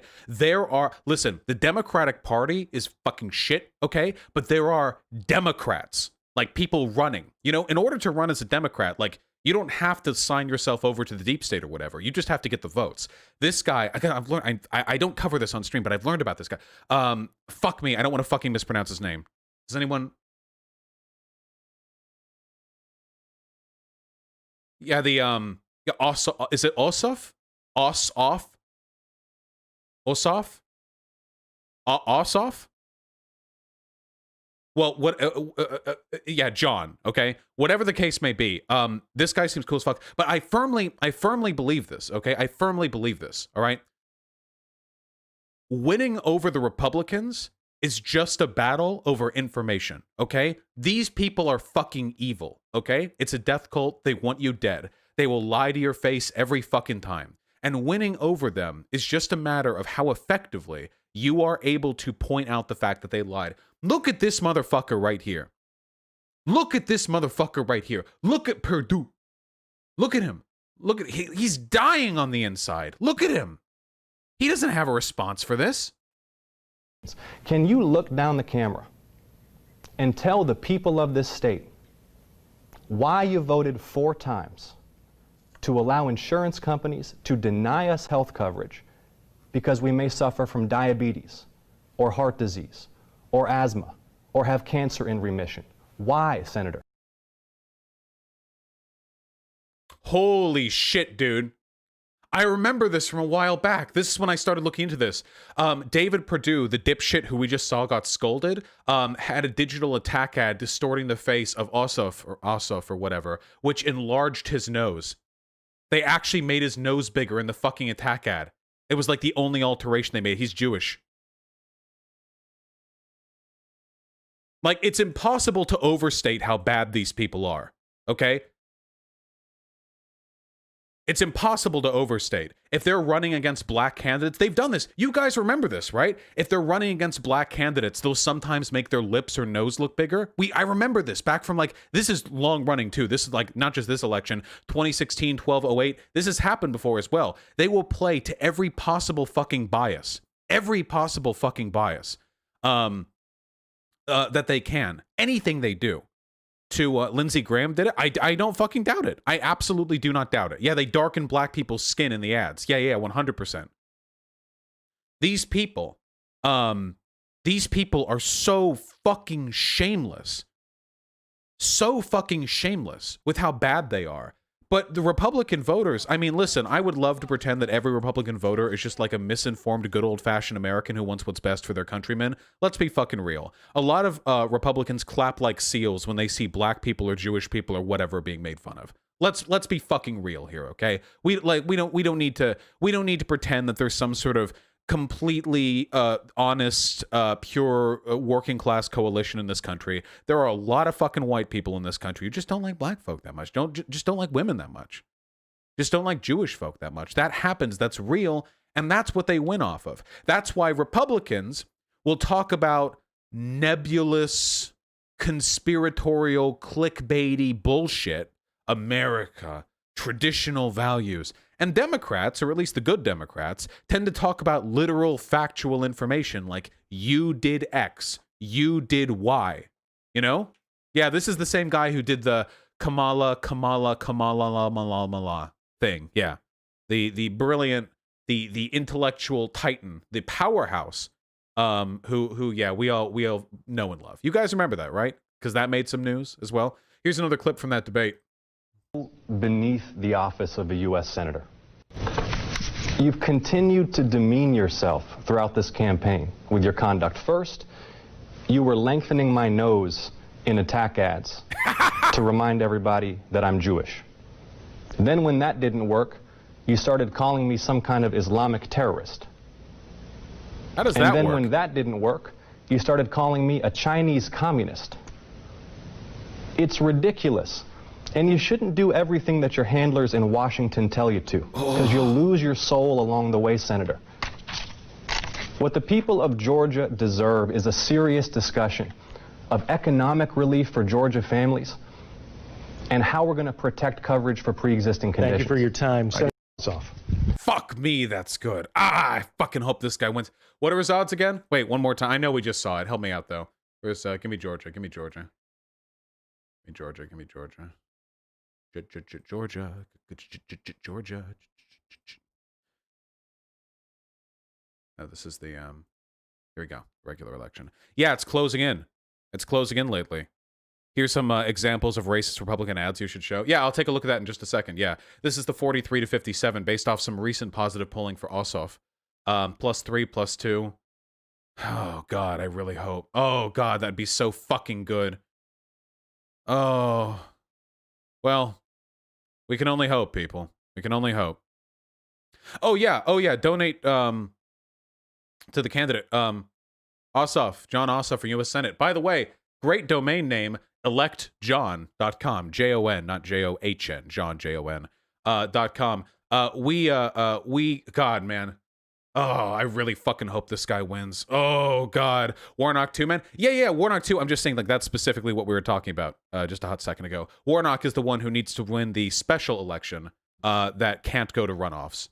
God, we can only hope. Can you imagine Georgia having 2 blue senators? Holy fuck, that would be amazing. Oh, my fucking God, dude. That would be fucking good. Oh, yeah, they're both hot, by the way. They're both hot. What more of an excuse do you need? What are his other policies, though? We can go to John Ossoff for, here, policy. The economy. The crisis is laying bare structural inequality and corruption in U.S. economic policy. I'd support policies to help Georgia's families make and save more money. The most ambitious infrastructure program in history, including prosperity, sustainability, and health. Georgia is a growing economic powerhouse in agriculture, logistics, aerospace, technology, clean energy, and media. I'll make the work taxes and regulatory compliance more simpler and more efficient for our businesses. Expose unfair and ethical trade and labor and environmental practices by overseas competitors that disadvantage American workers and businesses. That can be done well and poorly, by the way. You know, you could twist that to be like a Republican nationalist thing, or you could twist that to be like a Democrat workers' rights thing. That just really depends on the lean that you're going with. But yeah, you've got the, you know, the healthcare, the infrastructure. Infrastructure investment is one of the things that we very rarely focus on in this country. It's actually insane if you think about it. Have you guys ever gone on a road trip? Do you have any fucking idea how bad American infrastructure is? Do you have any fucking idea how bad it is? You go to any major city in America and you will find, like, it's literally crumbling. Like, our country is in horrible fucking shape. We are the wealthiest country on earth, objectively. The amount of money that runs through this country is unparalleled. Yeah, America has like a D+ rating or something like that. But we don't invest properly in our infrastructure.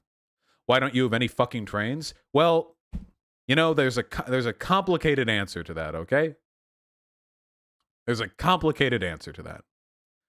And most of it is that the car industry mostly boomed around the same time that we were connecting this country. And the car industry was effective in lobbying in favor of the idea that a country which ran on cars was better than a country which ran on trains. And back at the time, they didn't know anything about global warming. Not that they would have been honest about it if they had. And they also didn't know much about urban sprawl. I mean, cities back then didn't exist the way cities today do. So they thought, how great would it be if every single American, every American had their own car, their own driveway? What if we could all just go wherever we wanted? We didn't have to worry about public transportation. And great idea. Problem is, big country, a lot of people in it. Also, whoops, fossil fuels, climate change, who knew? So yeah, we need that public transportation. We need it bad. I've been to Tokyo, In Tokyo, ye over, they have this shit on lock.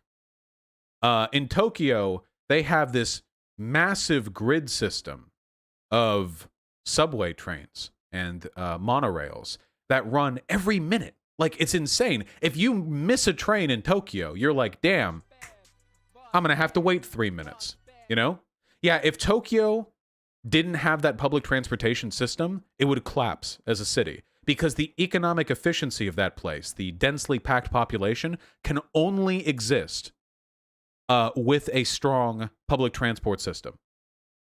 Moscow public transport's pretty good. Yeah, I've played the Metro series. Yeah. It must be, because there are a lot of levels in those games, You know what I'm talking about. Yeah, survives a fucking nuclear apocalypse. Yeah, those metro systems must be pretty good. Yeah. There are a lot of other countries that do this better than us. America is just uniquely bad when it comes to public transportation. Even the cities that do decent with it, like, say, for example, San Francisco, are shit compared to other cities in other countries, So, whatever. Listen, okay? To be an American is to suffer constantly.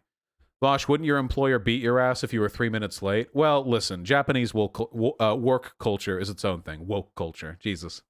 Been watching too much conservative punditry.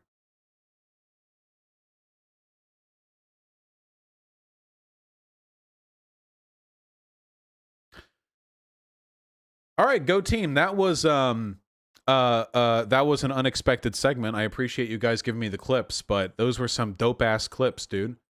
Jesus Christ. Yeah, we'll here, let me clean up some of these tabs. Hold on. I've got too many tabs open. In just under 30 minutes, we are going to be going on a Zoom call, and we are going to be talking with students or something.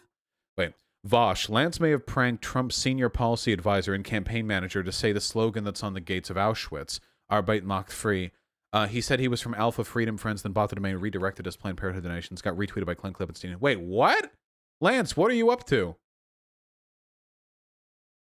Alpha Freedom. Hey, this message for the Alpha Freedom Friends. This is Corey Lewandowski. You know me as President Trump's 2016 campaign manager and his current 2020 senior advisor.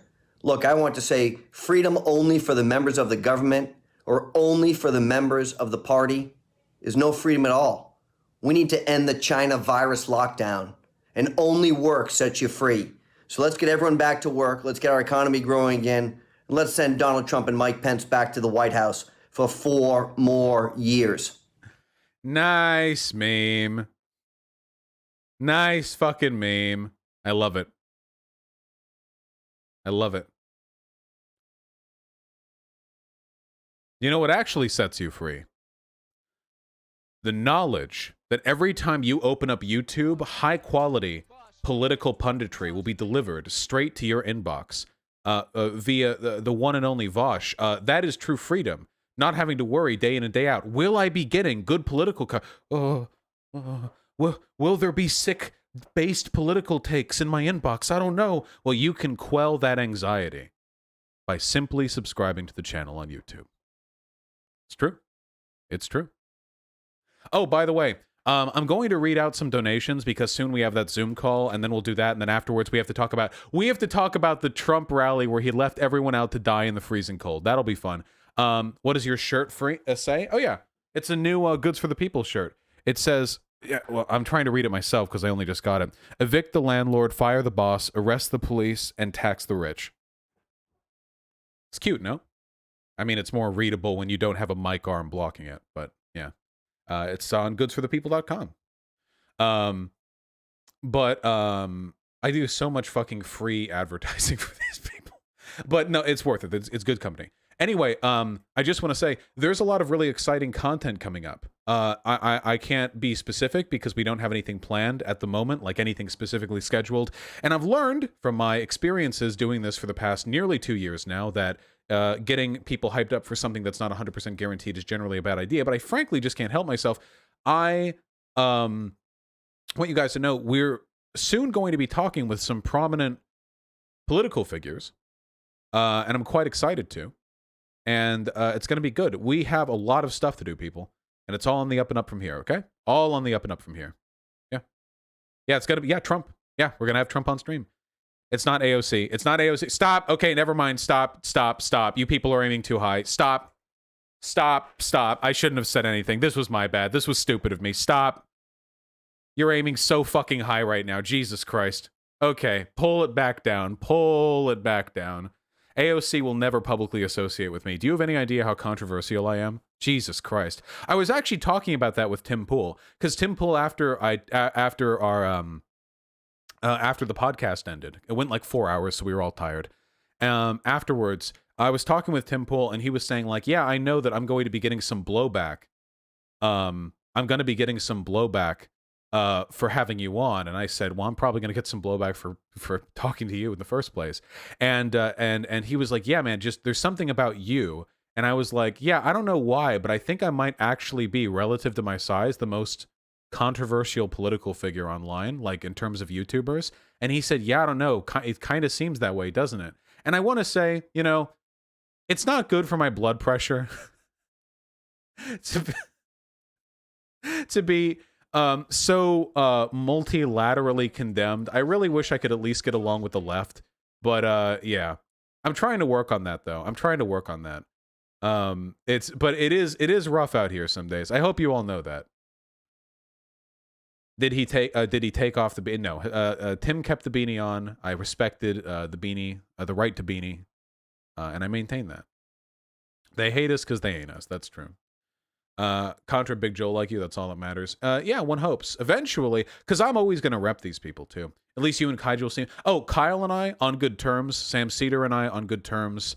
Pac-Man and I understand it, on good terms. H Bomber and I now on good terms. Big Joel on good terms. Contra definitely on good terms. So we're we need to shore up the whole. Oh, Jack Saint and I absolutely on good terms. Creationist Cat or Vadim on good terms. Of course, Zan on good terms.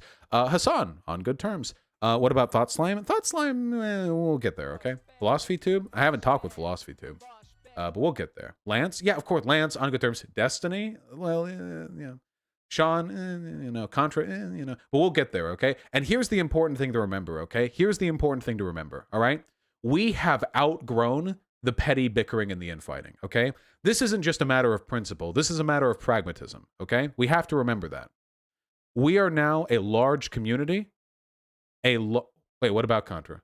Wait, did I say Contra? Wait, who did I mean to say? No, Contra and I are on good terms. I must have misspoke. There's somebody else. Yeah, Rational National. Yeah, Benjamin.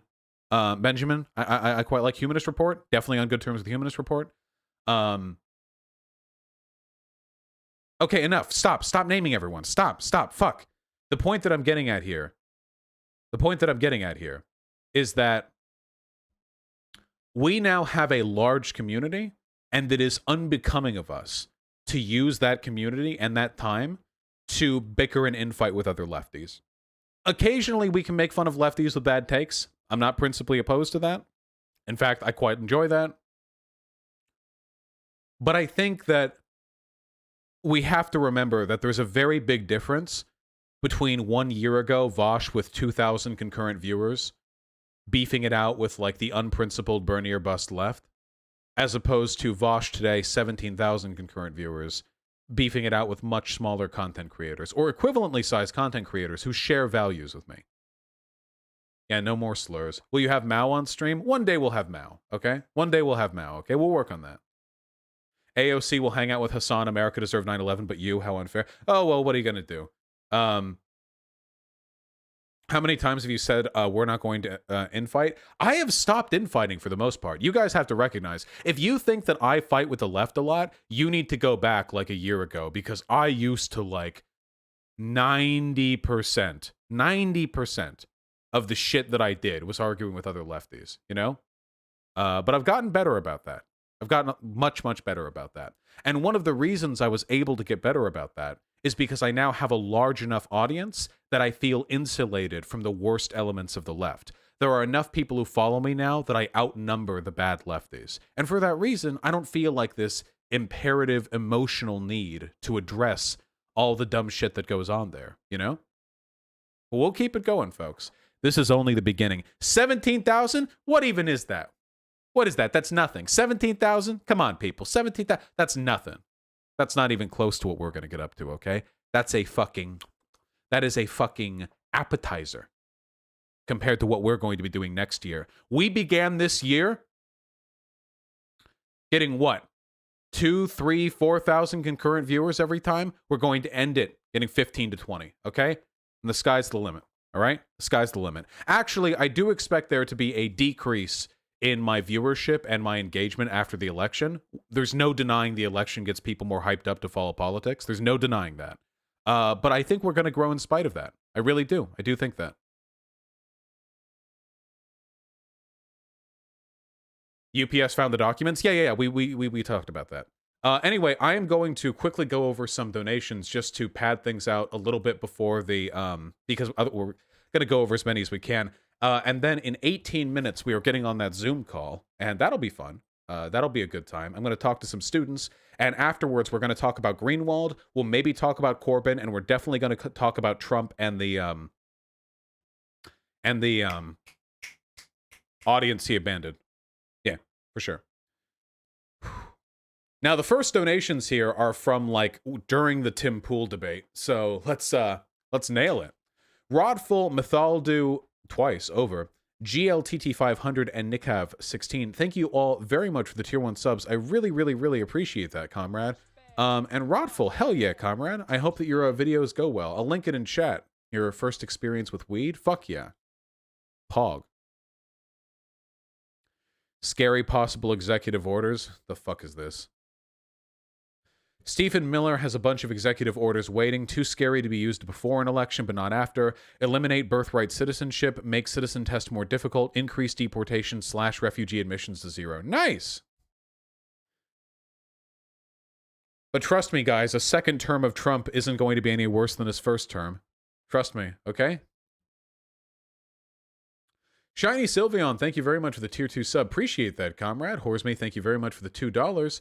Rodful, oh wait, I just did that one. Sean Verprez with the incredibly kind tier 4 sub. Thank you. Glad you enjoy the work, comrade.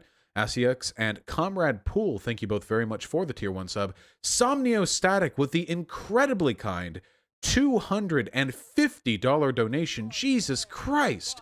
Good luck, comrade. 250k subscribers. Yeah, now we're up to like 256. Thank you so much, Somnio Static. I really appreciate that, man. Jesus. Maybe it could be. Durgan, Young Averno, Frostworm, and Hacks on the Epic. Thank you all so much for the $5. I'm glad you, or at least I hope you enjoyed the Tim debate. You know, I try the best I can. Will 014 with a very kind $20. Congrats on getting the raise and the cute with the super cute and smart girl on Sunday. Attaboy, Will. I believe in you, comrade. Get that good. Raise. Hazzy Paws, Allison Avani, Sasquatch, Toesucker, Methaldu, Toesucker again, Neocom, and DM Tis for me. Thank you all so much for the tier 1 subs. Glad you enjoy the content enough to even consider the donations. Thank you for continuing to purge the insidious white name scourge in this chat. Got to get it out of here. Freedom Cleaner, likewise. Olis, thank you for the $15, comrade. Adnan with a very kind $10. I'm glad to hear you like Polish people, my friend. There are some of them out there, you know. Wyatt Lapierre, thank you. Coltrane, Tiny Horns, Hotline, Bling, Renando, and Akama, thank you all so much for the $5 donations. Oh man, I have a feeling we're not going to be able to get through all these, but we'll see what we can do.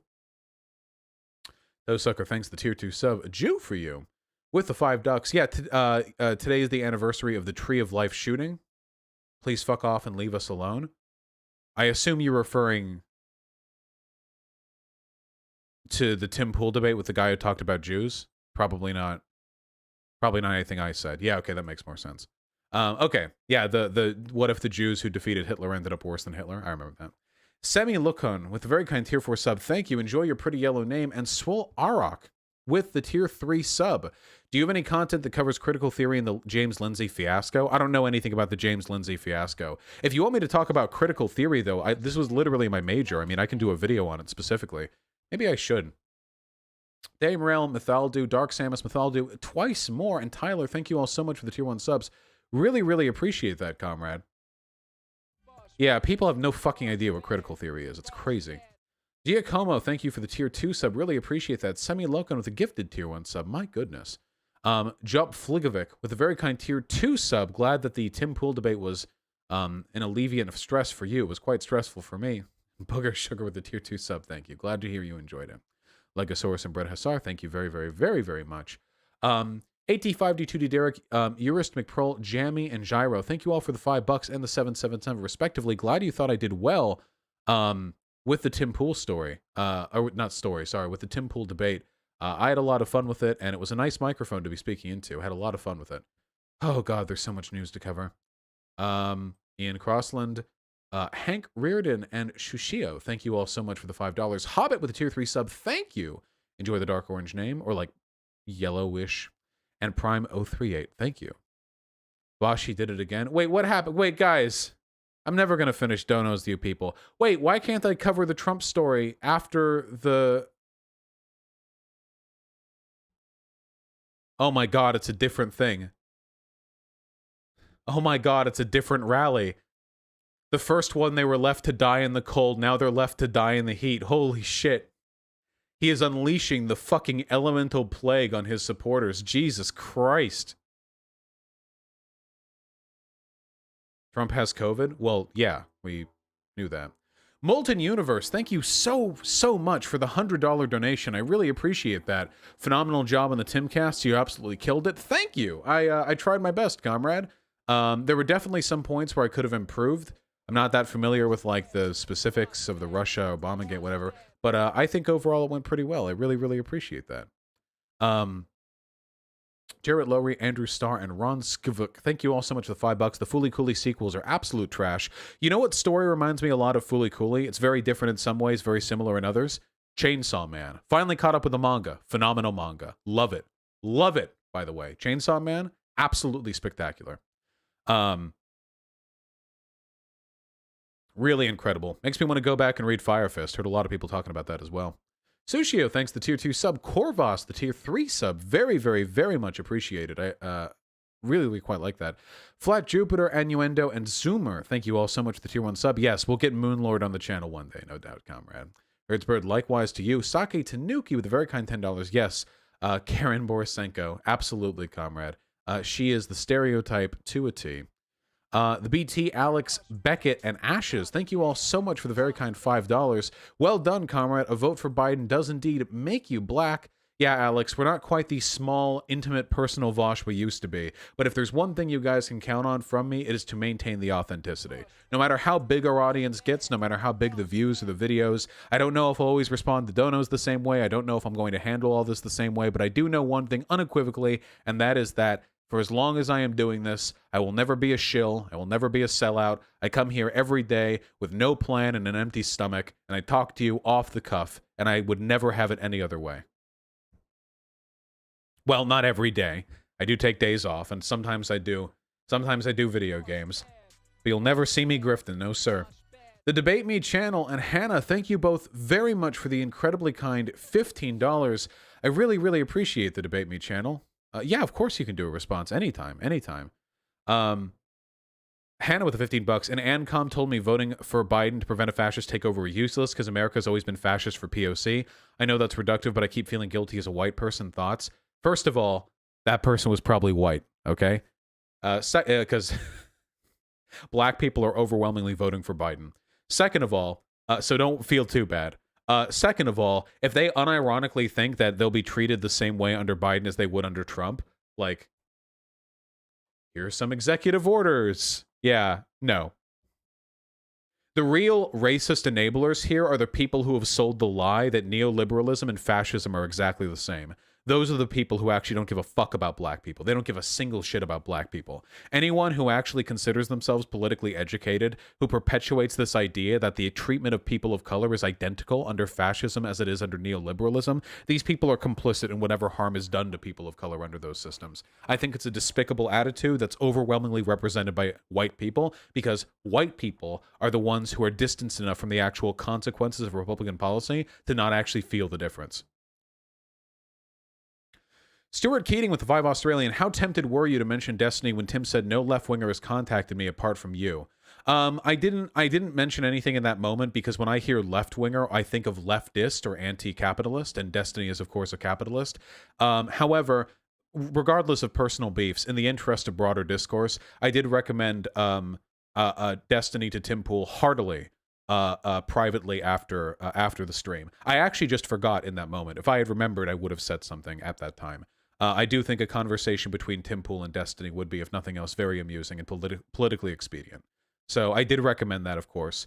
And because I saw some people memeing about this, even if I personally rather dislike Destiny and his treatment, just in the interest of like broader political expediency, like what outcomes do I want for this country? Destiny should talk to Tim. Yeah. Like, that's an easy equation. So hopefully it actually happens, because I recommended him heartily. Ron and David Haldane, thank you both very much for the $5. Prasadis John with the $2. Why you did so well in the interview. Comrade Roach feeding Vaush answers during the interview. What people said that a roach landed on my fucking headset. It was like a fly. It was like fly size, but some people said it was a roach. I feel like I would have noticed if a flying roach had landed on my... It was a stink bug? I don't know what a stink bug is. Is that like an East Coast thing? Some kind of beetle? It's an East Coast thing? Okay, yeah, I've only ever lived in the West Coast. Okay, gotcha. No, stink bugs are here too? Oh, I've just never heard of or seen them then. I mean, I've heard the term stink bug, but I've never actually like seen or interacted with them. We have them here. Okay, fine, you caught me. I don't go outside, okay? Jesus. Pamela Maiha and Daniel Katzenelson, thank you both very much for the $10. I really appreciate that. Pamela, absolutely, comrade. Yeah, I think politics should be understandable and easy to follow for anybody. There are some specific issues like trade policy that get really nuanced, even if you're like in the weeds. But I feel like for most people, politics is perfectly understandable. The issue is there are disinfo agents out there who want to make it complicated for you. Luis Murillo, Stuart Keating, and Robin, thank you all so much for the very kind $5. Robin, thank you for tuning in the whole goddamn time. We'll talk to Jimmy Dore one day, maybe. Prime and Big Daddy Laramus, thank you both for the $2. Pamela Maiha with the additional $10. Thank you, comrade. Mindforge with the tier 1 sub. Really, really appreciate that. Vaush, it was one of these motherfuckers. Let me see. Oh, they're kind of cute. This is a cute bug. I think this is a cute bug. Some bugs are really ugly. I think this one's cute.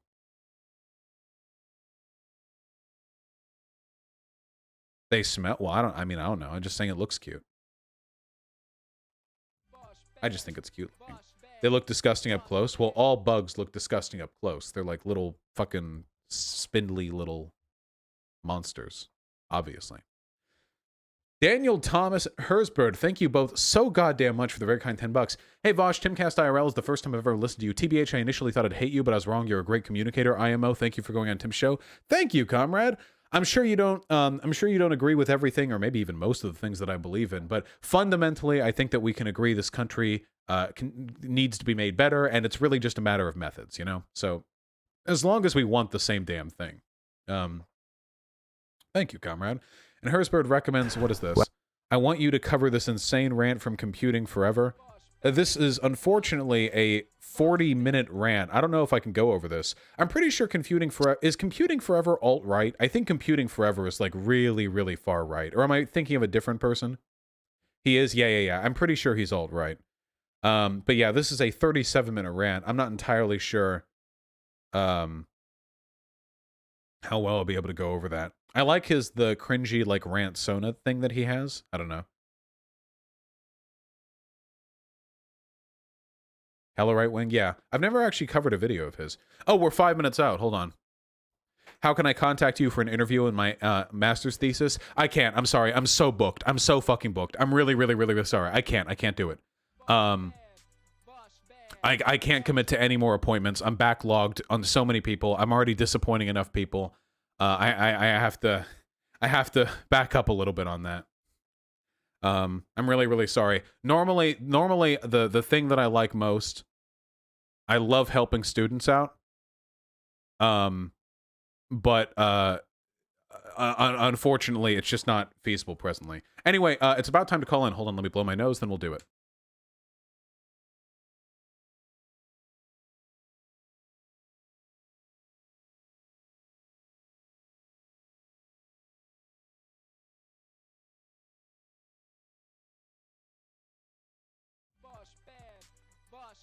Fucking fucking allergies, Jesus. Oh, by the way, I'm keeping up with the media. You guys like Da Boys? I finally watched the first season of The Boys. Need to watch more. But yeah. Have you seen the little pee-pee pic going around?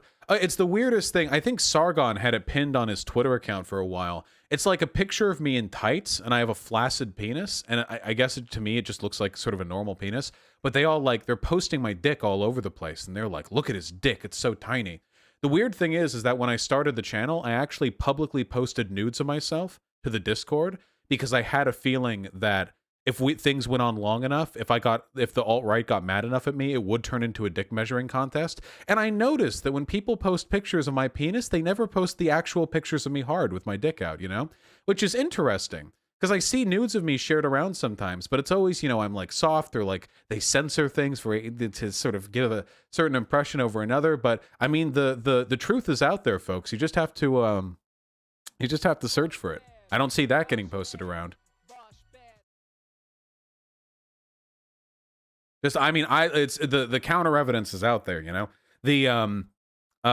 Because at the end of the day, it's all a dick measuring contest. My mistake during that stream, though, was wearing super tight tights. You just shouldn't do that for a stream. They were just comfy, you know. And I think that it was laundry day, so yeah. But yeah, the only reason I haven't done a Vaush OnlyFans is because I've already paid down all the material, you know. Yeah, the truth is out there. Don't let them sell you on the disinfo. All right, chill out, people. Chill. Let me check this. Oh shit, we're 2 minutes out. What's up?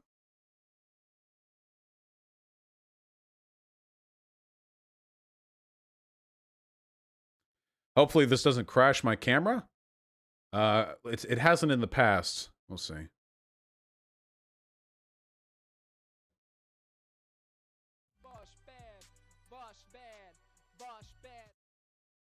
True.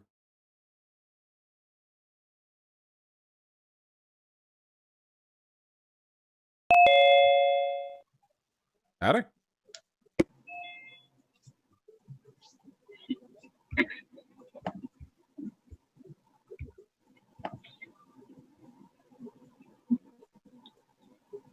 Howdy, howdy. Now it's okay, I'll mute. Wait, I was muted. Hello. Hello. Hey. D video. What's going on here? Hold on. There we go. There we go. There we go. Hey, what's up? Thank you so much for being here. Yeah, I secretly miss my school days, so I'm trying to vicariously live them back by talking to students. How you doing? We're doing good. Nice. Okay. Can you introduce to everyone your university and like what all the context is here?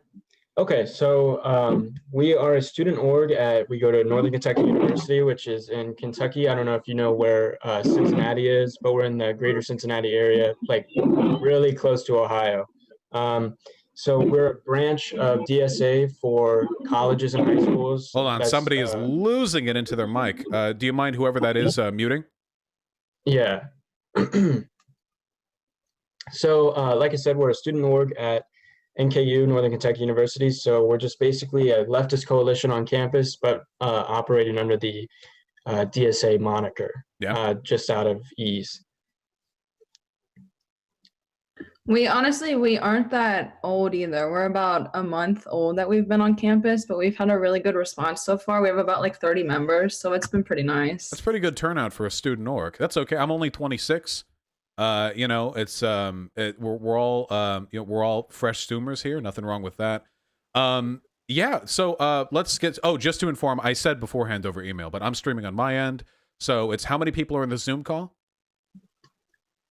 10. Okay, that plus 15,000, and so that's the number. So behave. I trust all of you, and yeah, let's get right to it. What's on your mind? Hit me up.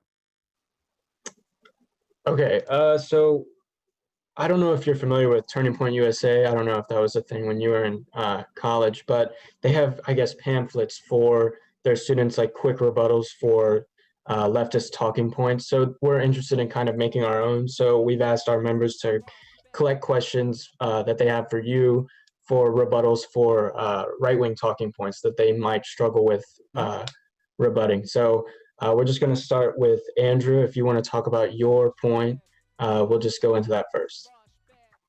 Yeah, so I guess my question just kind of is in like, so what do you say to a right-wing conspiracist or whatever you want to call them, to the chuds, when they claim that there's no freedom or that everything is so uniform and that there's absolutely like no kind of art or creative outlets in a socialist economy? Yeah. So the first thing that I want to say, and this is going to be the case for every response that I give, is that the reason TPUSA is effective at what it does is because all of its talking points have been boiled down through extensive marketing research to be the most palatable and digestible version of the arguments possible. And then if you question them, they extrapolate, you know, they expand upon them. It is not possible for me off the cuff to deliver as concise a talking point as they can with months and months of research and writing.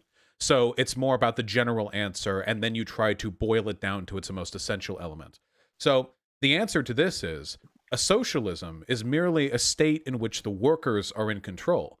Now, when you go outside and you see a movie, or you read a comic book, or you listen to music, you are listening to or watching the benefits of workers and working people. It has always been the workers and the artists who have been responsible for the creation of everything we consider to be art in our society. And it is capitalism not which produces this art, but merely which decides who gets paid for it. Humans have been producing art long before capitalism, and yea before that, culture was decided not through who was paid, but rather what society prioritized socially. What honor did you get? What social benefit did you receive from constructing a song, or from writing a play, or from doing puppet theater, or from tattooing others or yourselves? The art is not capitalist. Capitalism just decides who gets paid. Art thrives when humans are given power, when humans are given autonomy, and when humans are given investment. And a workers' state is one which prioritizes workers' utilization of these resources. Good answer. Thank you. Yeah, of course. Okay, and then I think for our next question, we're going to have Devon speak. Yeah, so for my question, I wanted to say, well, first of all, it's nice to meet you, and thanks for coming and all that. Howdy. So many capitalists assert that capitalism is the best. Can you get a little closer to the mic? Is that louder? Yes. Can you hear me better? Sorry about that. So many capitalists assert that capitalism is the best mode because it rewards ingenuity and innovation, and no other system does it as well as capitalism. Mm-hmm. So what would you say to that? Yeah, it's just factually wrong. Worker cooperatives, that is to say, industries or firms where the workers collectively own the firm that they work at, tend to be much more efficient and productive. The reason for that is because people create more, they invest more, they work harder when they have a stake in what they're producing. Most workers in this country are menial wage slaves who get up every morning and do whatever bare minimum is necessary to avoid getting fired because they know there's no chance at a raise or a promotion. If you actually are immediately invested in the outcomes of your labor, you are infinitely more likely to produce. And we must remember, of course, when we look at art or innovation, technology, who's making these things? Not CEOs. Find me a chief finance officer. who developed some pharmaceutical or technological innovation. No, of course not. It's people who work under them. And very rarely are these people appropriately compensated. Their patents go to the corporation they work for. This is not a system which incentivizes creation or innovation. This is a system which incentivizes minute, marginal improvements on existing technology so you can continue pumping out a new version every single year, minimum investment, the wheels of history grind to a halt as we get 17 consecutive iPhones, all of them with degrees of planned obsolescence, every one of them with some marginal improvement, when you know there are 6 or 7 more they could have put in there that they're waiting to sell in the next model. That is not a system which incentivizes production or innovation. Thank you. Okay, and then Avery, if you want to ask your question. Yeah, hello? Can you hear me? Yo. So what would you do if someone came up to you and said something like, oh, socialism might be good, but it's been tried before and it's killed like 100 gajillion people. Here's this book I've read called The Black Book of Communism. It says so. Well, it's easy to discredit the Black Book of Communism. Even the co-authors of that book disavowed it because they said that its primary author was insanely biased. There's also sources you can find online to show that if you use the same methodology used in that book, you can attribute far more than 100 million deaths to capitalism, like way, way more. But the more essential counterargument there, and this is what people need to focus on, is what led to those deaths? Like what specifically? What do you think I believe in? And what do you think that has to do with those countries? What led to the deaths under Mao? Can you tell me which policies? And if you actually look into it, you know, it has to do with like the appropriation of resources or political purges or starvation. Well, what does that have to do with my policies? Let's talk about what I believe in. The fact of the matter is, terms like socialism and communism are umbrella terms that people use to broadly refer to a bunch of different things with essentially no correlation between the policies that go into it and the outcomes which come from it. There are plenty of people, especially in Latin America, who are socialists who have done great good for their country. Evo Morales, his party, just recently won re-election in a landslide because the people of that country have benefited from his support of the workers in that country. And I think that it's important when we discuss our preferred political ideologies that we respect what that actually means. A set of principle positions, of policy positions, not of just some vague superseding ideological label. Does that make sense? Yes, thank you. Pog. Okay, and then I think Russ is going to go now. Yeah, so I'm going to, first off, is there any feedback? I can hear you. Okay, cool. I want to thank you for coming. I've been a bad president. I delegated all of this to Ian. Ian, you've done a great job. Thank you so much. My question is, and I think that genuinely one of the hardest things to respond to is the Norse model. And when it's accused of A, being homogeneous, and B, it's not really the greatest reflection of like a socialist economy. I know it's still, they still have a private sector, obviously. So it's really easy to scrutinize a true socialist if they praise the Norse model. But primarily, what is the best way to go about responding to the claim that it's too homogeneous, that it's all white?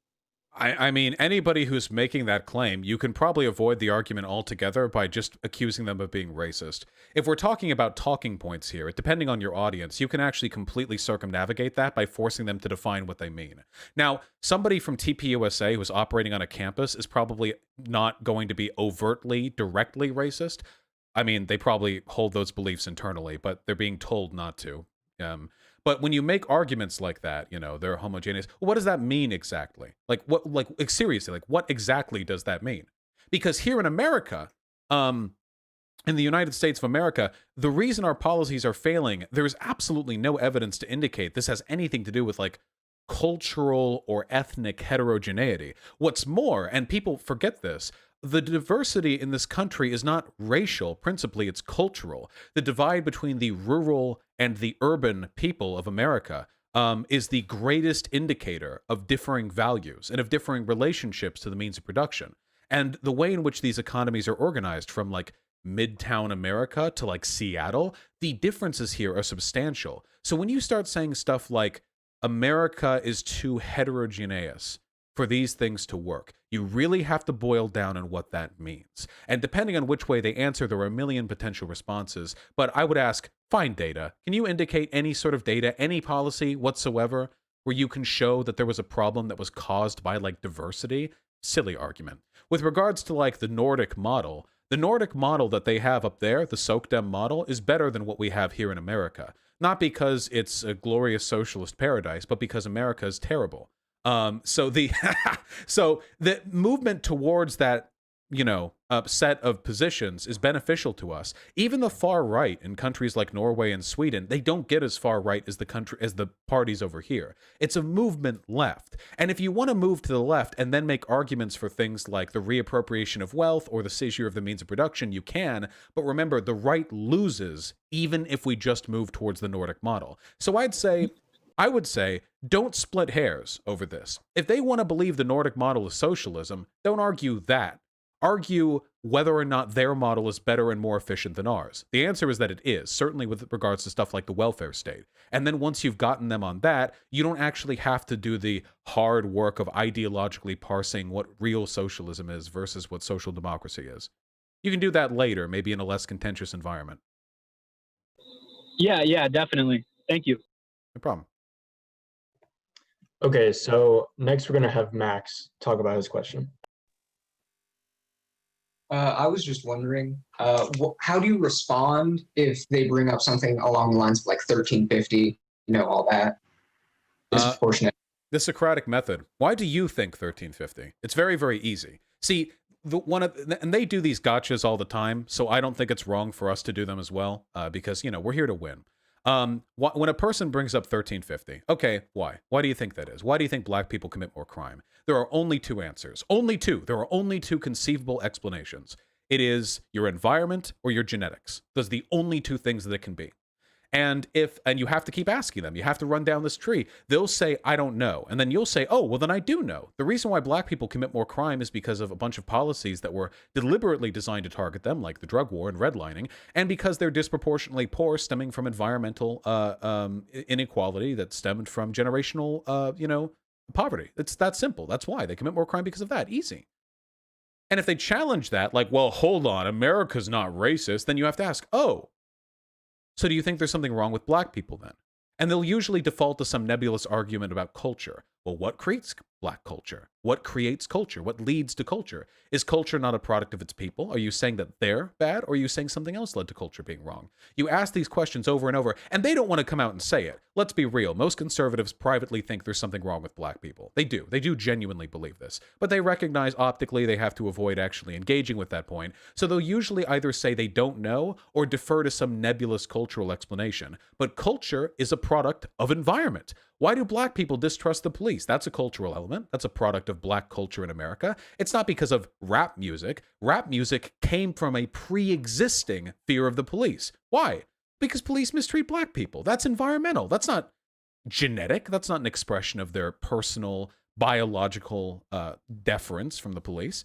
And if you run down this road farther and farther, the only solution to 1350 is to mend the environmental inequality black people experience in this country. The only alternative is them starting to propose white nationalist policy positions, like making this a whites-only country or enforcing cultural homogeneity, and those are points that they will usually not be willing to publicly support.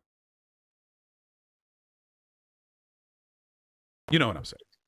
Yeah. But if they do, there are arguments for that too, by the way. You can go forever. I mean, there really is no limit to the route you can take down these trees. For example, if you're talking about the hereditarian arguments, well, are black people genetically inferior? There's a lot of data on that, and there are a lot of people out there who have made careers trying to suggest there's a lot more ambiguity in the academic sphere than there actually is. Turns out there's really not a strong academic claim for supporting a hereditarian explanation, but there is an extremely strong claim supporting the idea that there are things we can do to improve our environment to make the 1350 thing, to make that go away, or at least to alleviate it significantly. And if you think this is an issue, but you don't back a solution, why are you bringing it up other than to dog whistle about black people? I'm done. That was my spiel. Okay, we're gonna have Braden go now. Hi. Yo. I'm Braden. Thanks for coming here. No problem. I'm Vaush, by the way. Yeah. I've watched a lot of your content. You've brought a lot of my friends over from the right, so I'm pretty grateful from that. I appreciate that. You know, I mean, we're both fans. I've actually seen every one of my videos.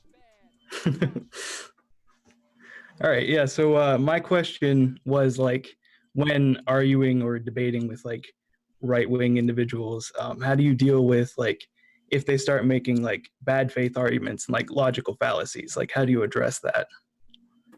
Give me an example of one. It's very variable. I probably should have thought of an example ahead of time. That's fine. But Like when they gish gallop, or like when they do the Mott and Bailey. That's a very common one. Sure, yeah. The Mott and Bailey. Basically, the solution to all of these is confidence, which is unfortunate because confidence isn't like a thing you can learn by reading it from a book. But the essential solution there is to recognize when it's happening and then be able to immediately respond to it. With regards to the Mott and Bailey, the Mott and Bailey is when you will make an ostentatious claim, and then when people challenge you, you go back up and defend a different claim. So here's an example. The Mott and Bailey is this. The Mott here, the initial claim, is I don't think black and white people can live together. There are too many cultural differences. Cultural heterogeneity has led to the downfall of Western civilization. And then you challenge that, and they back up and go, whoa, are you denying the fact that black people commit more crime? And to some people, these are the same arguments. Black people commit more crime, oh, therefore diversity fails, you know? These are not the same arguments at all. These aren't even close to the same arguments. There are parts in the world where it's Christians or white people who commit a disproportionate amount of crime. It really just depends on who's kept in the ghettos and who's given the support. The trick is just being confident. Every time. You have to point this out when they do it. And you have to point it out not in some attempt to like weaselly redirect the conversation. You don't want the people who are watching to feel like you're avoiding responding to the argument by calling out the fallacy. What you want to do is make sure everyone's clear which argument is being focused on. The same goes with the Gish Gallop. You know, people will say 18 points, then, you know, so on. You just have to interrupt them. Say like, whoa, hold on. 1 point at a time. I don't want you to run on like 10 points and we focus on one at a time. And you just have to say that clear as day. And that takes confidence, especially because the more assertive you are in a debate, the worse you can look if you end up being wrong. Meekness is for many people a sort of contingency plan, because the less investment you show in your positions, the less you look like a fool if you're eventually blown out. But you guys are correct. You're left-leaning. So you don't need to worry about that as long as you have your points down. There will always be people more rhetorically skilled than you on the right. That's just how it works. I'm sure there are with me as well. But facts-wise, we win every time. Now, with both of those instances, it's about confidence, and it's also, frankly, about being able to identify when it's actually happening. So when you're arguing, try not to get flustered. When you feel something unfair is happening, take a second, even if you have to physically pause to think, what was wrong about what just happened there? Was there a pivot? Did they end up defending a position that I wasn't even talking about? Did they move topics there? What just happened? And if you can take a second to do that and you can lock in what exactly they just did and call it out, you will almost always come out looking better there, as long as you can describe the fallacy they engaged in a way the average audience member can understand. If you just say, that's a Gish Gallop, and then like, that's it, nobody will get it. But you want people to understand, like, hey, it's not fair for you to rattle out 20 points at a time. You just got to present it in a way that looks reasonable and understandable. Sorry, I repeated myself a lot there, but what you just asked right there is one of the most difficult parts of engagement. The facts element, like the fact side of things, that can be easy. Like, my God, you know, I don't debate hard topics on my channel. Half the time, I'm just debating, like, how to read a chart or the broad academic consensus on a subject the right is conspiratorial about. I don't debate I don't debate, like, the cutting edge of biology or science or sociology, because all these questions have easy answers, really. It's just about finding a way to deal with their little baby tricks. And that is the tough part. Yeah, I appreciate that. Thank you. I wanted to touch on just to piggyback off of what Braden was talking about.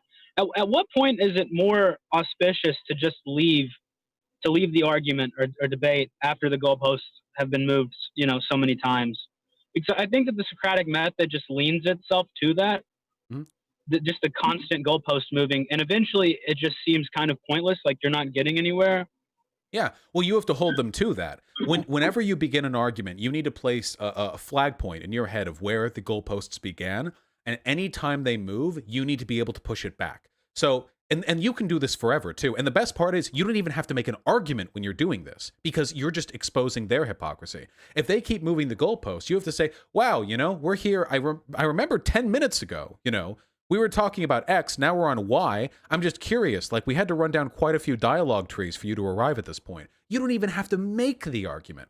You just have to watch them fail to make theirs. And that's why the Socratic method is so useful. One of the most convincing conservative rhetorical tactics, this isn't exclusive to them, but they do it a lot, is they just dictate the motion of the conversation at all times, and they never let you grab a hold of it, ever. They'll always be the ones to ask the questions. They'll frame everything, and whenever you ask them anything, they'll just move past it, they'll ignore it, they'll just go right past it, right to the next subject. You just have to be stronger than them. And the ability to do that effectively really does come down to how well you can sell it to your audience. So if you have a clear marker at the beginning of what you're supposed to be talking about, something even the audience will remember, and you can just point back to it every couple of minutes, that right there makes you look very, very strong. Because you can just get, the audience remembers, most of them will. You'll be like, hey, I remember we were talking about cultural diversity, but like now you're talking about like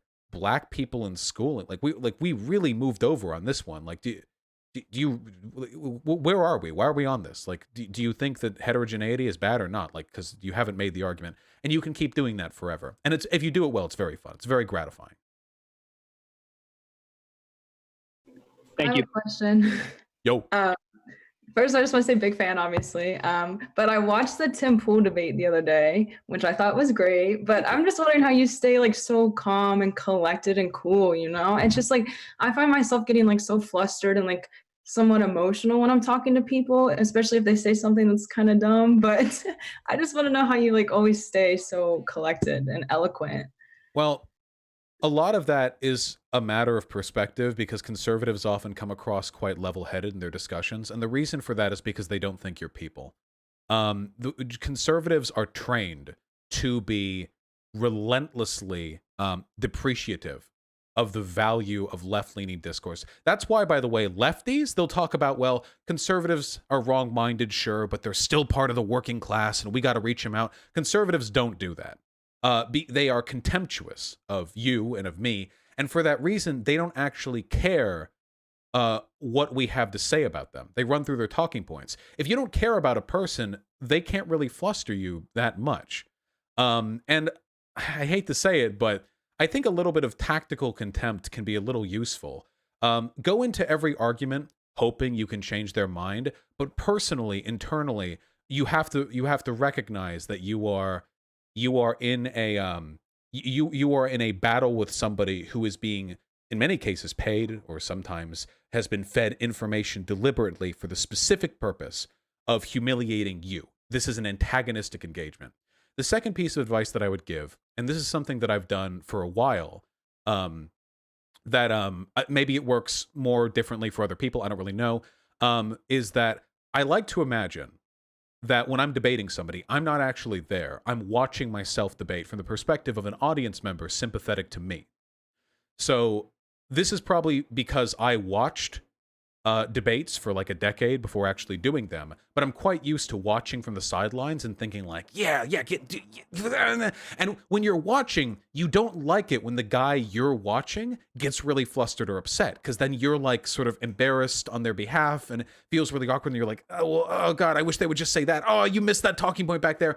And it's a tactic. And if you can do that, and I did this with Tim Pool as well, I couldn't see chat during that discussion. That's unusual for me. Normally I see whatever 10,000 people screaming at me from the side, but when I was with him, it was just me there. But I knew people were watching, and I can imagine anytime he said X, anytime he said Y, anytime I said Z, I had a feeling, what would they or what would I want me to say? And if I can just do that, not what I personally get upset over or personally get invested in, I feel like it generally brings about better outcomes. It makes me feel more like I'm following a plan that I'm writing on the fly rather than just like running forward into the discussion. Thank you. I appreciate that. It was good advice. You like just didn't miss a beat. I thought it was very impressive. Yeah. And then I also wanted to ask, like, we live in a super red area, and sometimes it can be like super draining just to like constantly be arguing with people, or like, you know, it kind of hurts your mental health to a point. And like, obviously, like you're talking about this type of stuff every day. How do you just like not get like drained, if that makes sense? Well, I have a huge community with people who pay me very well. So I feel like we're in different positions in that respect. And I don't mean that, by the way, as some sort of like an element of distance. I did what you did before I was paid to do it. And I cared very much about doing it too. It's easier to do it now. And that's because, of course, I'm incentivized to do it. But back then, here's the advice I'd give to you. And this is very, very important. First of all, do not set a standard for yourself that is based off your imagined understanding of how I handle things. You know, again, our lives are, well, I don't know what's going on with you. I imagine our lives are very, very different. Different people have different thresholds and tolerances for this stuff. And I have deliberately set pillows up all around my place, you know, imaginative pillows, a community to cushion me, you know, support network. And all these people allow me to do what I can do. So don't ever think like, oh God, well, X person online can do this. I should be able to do that as well. Because I couldn't do what I do now either 2 years ago. I had to learn to do all of this, and the material conditions that I live within set up the ability for me to do that. Additionally, also practice being aloof. That's another thing people, I think, on the left don't do. They get so invested. People ask you, what do you want? You know, you're a socialist? What are you, left-leaning and liberal? Yeah. This is what I do when people ask me. Sometimes people ask about my job, even when I'm in like a redder area. Yeah, I'm a socialist. You can tell sometimes people are surprised, they get mad. They're not going to say anything about it as long as you come off confident. If they do say something, oh, I'm sorry you feel that way. You don't have to get down in the dirt with all these people. Most people's perceptions of left-leaning people have been, or most right-leaning perceptions of left-leaning people have been skewed by a very deliberate media campaign designed to make them feel that you are weak and that you are sort of, through your own individual ineptitude and weakness, dragging the country down. Strong, confident, sometimes even silent rebuttal of these talking points or these expectations can really unnerve people in a way that is, in a way that can be much more powerful than directly arguing with them. In my opinion. Yeah, thanks. No problem. Okay, we're gonna go to Maddox now. I know that guy. Hey, so I'm sorry if this starts out as kind of a nebulous question. One of the things I hear most often just thrown out as a plain statement is, well, Trump is a really good businessman. Mm-hmm. And like, I know in my head that's not like, what specifically can I say against that? Oh, it's factually incorrect. He was lent, I think if you actually take a look at all the assets he was given by his father, I think it totaled up to like $500 million. He said small loan of $1 million, and that was funny enough on its own. But then there's also the assets that he inherited. And all of his major properties right now are just bleeding money. They are just bleeding money. If you take a look at like Mar-a-Lago or the Trump Hotel or whatever, he is absolutely hemorrhaging money. Well, now, the common talking point is this, you know, the people will say, oh, Trump's gone through so many bankruptcies, he's a bad businessman. And then the conservative goes, you've activated my trap card. Actually, tactical bankruptcies are a component of being a good businessman. So that's like the trap that people tend to fall into. Like that's the only metric for business success or failure. Bankruptcies can be good or bad in a business sense. Sometimes you have to cut your losses. It can be seedy, of course, but it's not inherently indicative of being a bad businessman. If you take, I encourage you, I don't remember every point off the top of my head, but if you take just 3 or 4 minutes to look at the account of his finances that were dredged up from the New York Times following the leak of his taxes, the information on the money that he's losing from all of his properties, his horrendous real estate deals, the fact that he would buy these he would buy these businesses and they would lose more and more money due to poor management. The fact that the only reason he didn't have to go bankrupt earlier is because he got money kicked back from a financial program that Obama enacted back during his presidency. If you go over all this, you can find talking points that just end those discussions in like 3 minutes. I wish I remembered them off the top of my head. I got a bad memory, but they're really, really good. He's a terrible, terrible businessman. In all likelihood, one of the reasons why he's so insistent about staying in the presidency is because he knows that he'll be facing financial destitution if he no longer has the ability to divert taxpayer money towards Mar-a-Lago or shout out Regeneron or whatever other crap he has, investments in, that sort of thing. All right, thank you. Okay, we're going to go back to Max. He has another question he's going to ask.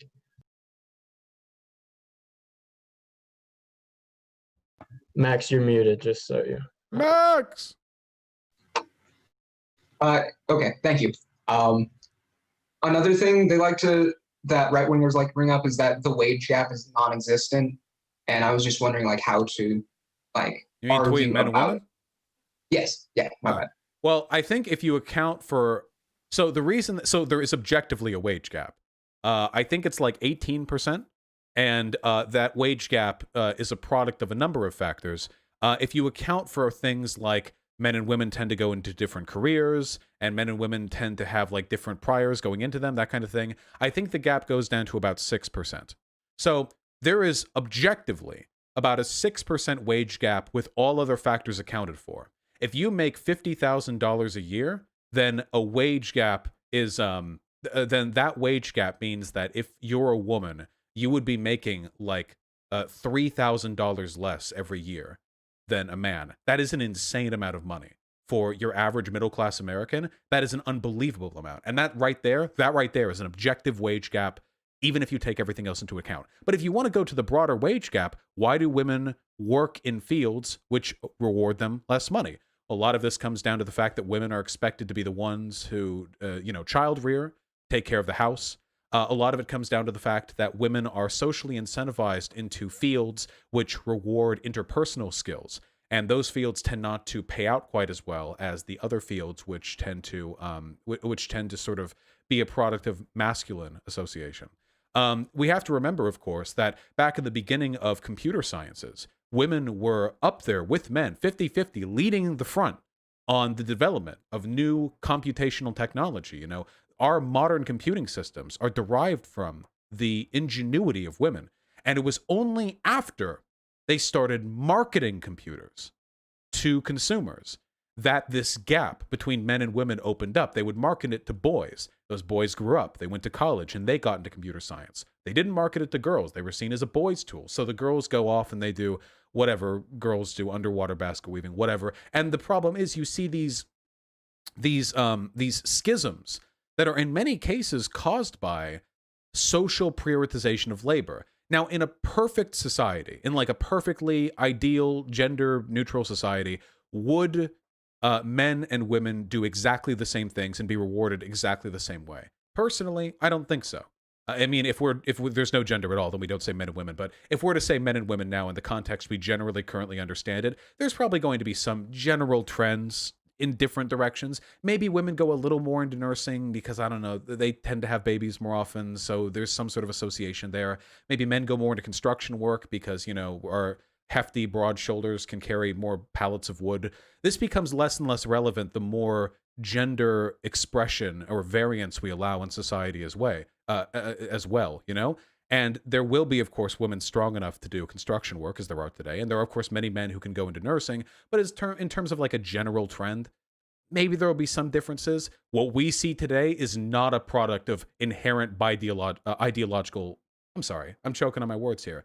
Inherent biological differences. What we see today is a product of an ideological, concerted social effort to maintain a given set of social rules for people who are born into different bodies. I think I stammered like 8 times. I'm going to take a sip of water. You got to stay hydrated, people. That's the secret. Thank you for that. Also, going back to that, I am a computer science major, and I've probably met about 3 computer science majors who were women. Yeah, it's a total... it's bad. Yeah, the disparity there is huge. And keep in mind, a lot of that is because the women who go into computer science do tend to be kind of hassled a little bit by all the guys they work with. I knew a girl who went into computer science from when I was getting my AA.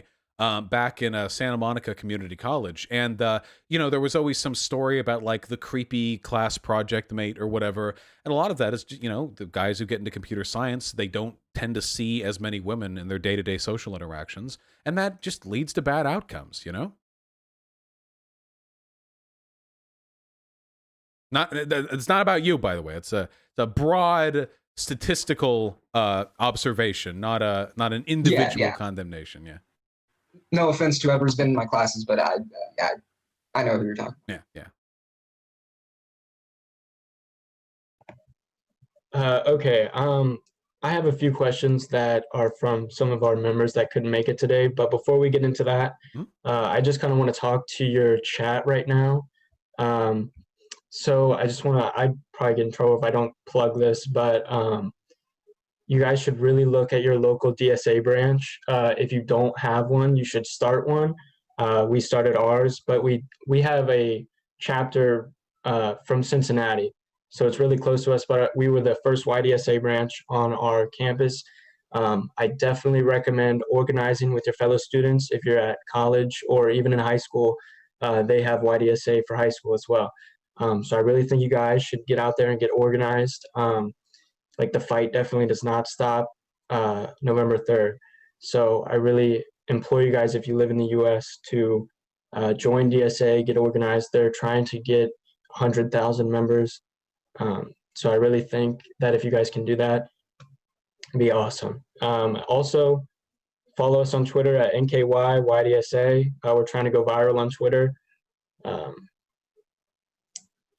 So the first question that we had is, how do you get away from like the no true Scotsman thing with like Venezuela, where you're like, oh, that's not true socialism, or China, or like, that's not true socialism, that's not true communism.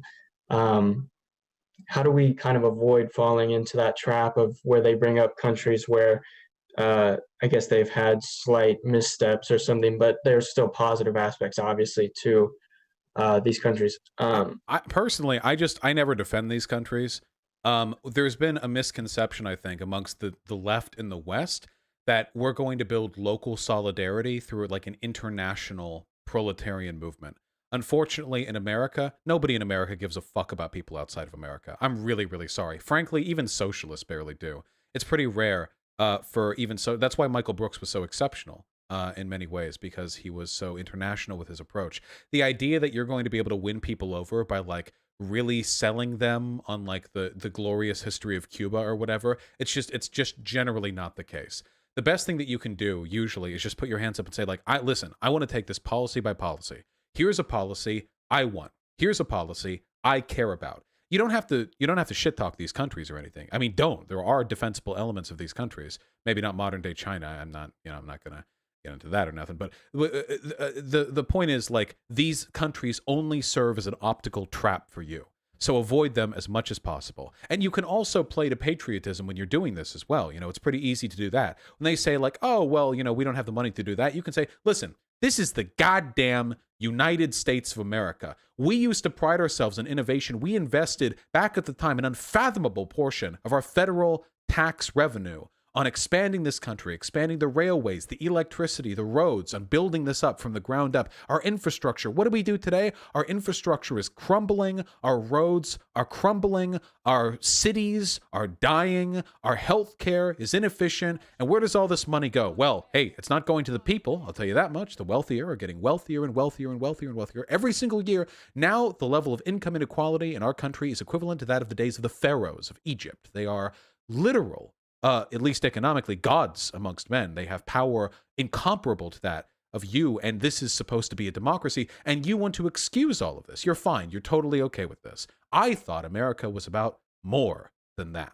And you can play whatever cynical patriotic vibe you want there, but don't fall into the optical traps, because even if you're 100% right, nobody, like no average person, no normie, is ever going to hear a defense of Cuba or Castro and come away thinking, oh yeah, that was pretty awesome. It requires too much involvement, too much research. If you're going to get people on that stuff, it has to be after they're moved left. And I think that happens for a lot of people. People move over to being soc Dems, and then a year later you see them with the Che Guevara shirts, and you're like, oh, nice. Because after they're amicable to these ideas, then they open up to what's considered the more radical element, but you have to open them up first, not hit them with the radical stuff right off the bat. Thank you. I just want to tell everybody in the Zoom chat, if you have a question, just put it in the chat and we'll call on you next, because otherwise it's going to seem like I'm dominating the conversation for a little bit just while we go through this list. So another question we have is the misconception that like the left is anti-free speech, where people often will point to like hate speech laws in Canada and Europe. How do you kind of get away from like, obviously, like Noam Chomsky is a big figure on the left. He's very free speech, even if you don't agree with it. How do you point to more of that side of leftists? I think that, so nobody comes off good being anti-free speech. Leftists are not generally anti-free speech. I don't believe in hate speech laws, personally. And by the way, again, you don't have to answer for the crimes of other lefties. They're arguing with you. If you say, I don't believe in X, and they're like, oh, well, other people do, then you say, fuck you. What am I, them? No, you're arguing with me. Go debate them if you want to debate that point.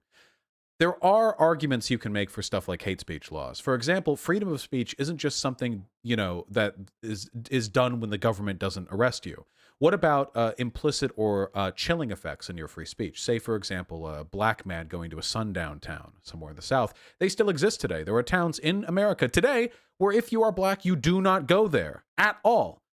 Their freedom of speech and their freedom of movement, their freedom of organization, all of these things are implicitly threatened by the existence of communities of hate. The fact of the matter is, freedom of speech is just a dream unless you have the ability to engage in it. Take, for example, Twitter. Twitter's got a lot of people on it. Twitter also has a TOS policy that leads sometimes to prominent conservatives getting banned. Why? Well, I don't think there's anything inherently wrong with a private business being able to decide who will solicit its services. In fact, I think that's a fundamental right. Even if there were worker cooperatives, by the way, I would be totally fine of them saying, we don't want this type of stuff here. If you have a website that's about car repair and people want to talk about Holocaust denial in there, I think it's totally okay for you to keep things on topic. When it comes to freedom of speech, though, who is more free? A person in America who can tweet and use Twitter, as long as they don't engage in Holocaust denial or harass or dox people. That's most of us today. Or a trans woman in a Twitter with no TOS policy, who anytime she goes on there is relentlessly harassed and dogpiled by thousands of people because there are no institutional laws protecting her. How free are you in a society where businesses can prohibit not give you service no matter what, as opposed to a society in which businesses must not disallow you service for your race, ethnicity, gender, pregnancy, whatever? I argue freedom is freedom from power, and persecution is a type of power. And such freedom from persecution, a society which protects the weak or the vulnerable or the socially disprivileged, is freedom. And we have to ask then, how do we best do that? What is the best way to achieve that? Are hate speech laws the best way to achieve that? I don't necessarily think so. I don't know if that's the best way to do it, but we have to be cognizant of the argument. Because if you genuinely believe that everyone gets equal free speech just because nobody's getting arrested for what they say, you are delusional. You are absolutely delusional. And the history of this country speaks to that. Sorry, that one went a bit long, but it's a complicated subject. Thank you. The next question we had was, how do you, I guess, rebut against, and this is more of not necessarily a right-wing talking point as much as it is a neo-Nazi talking point, but about how Europe has let too many Muslims in and are kind of directly responsible for terror attacks that happen, like with what we saw in Nice, France. I guess what's that rebuttal? Like how America doesn't have that problem because we don't let in refugees, stuff like that. We have 3 million Muslims in this country, and they're better integrated when it comes to progressive social values than the Christians are, if I understand correctly. A lot of these people are first or second generation immigrants as well. Many of them aren't refugees, but they are nonetheless Muslim immigrants, and they are, well, by all accounts, doing quite fine. Germany took in more Muslim refugees than any other country in Europe. their crime went down in the following years. And most of the countries in which crime went up only went up because of crimes amongst refugees.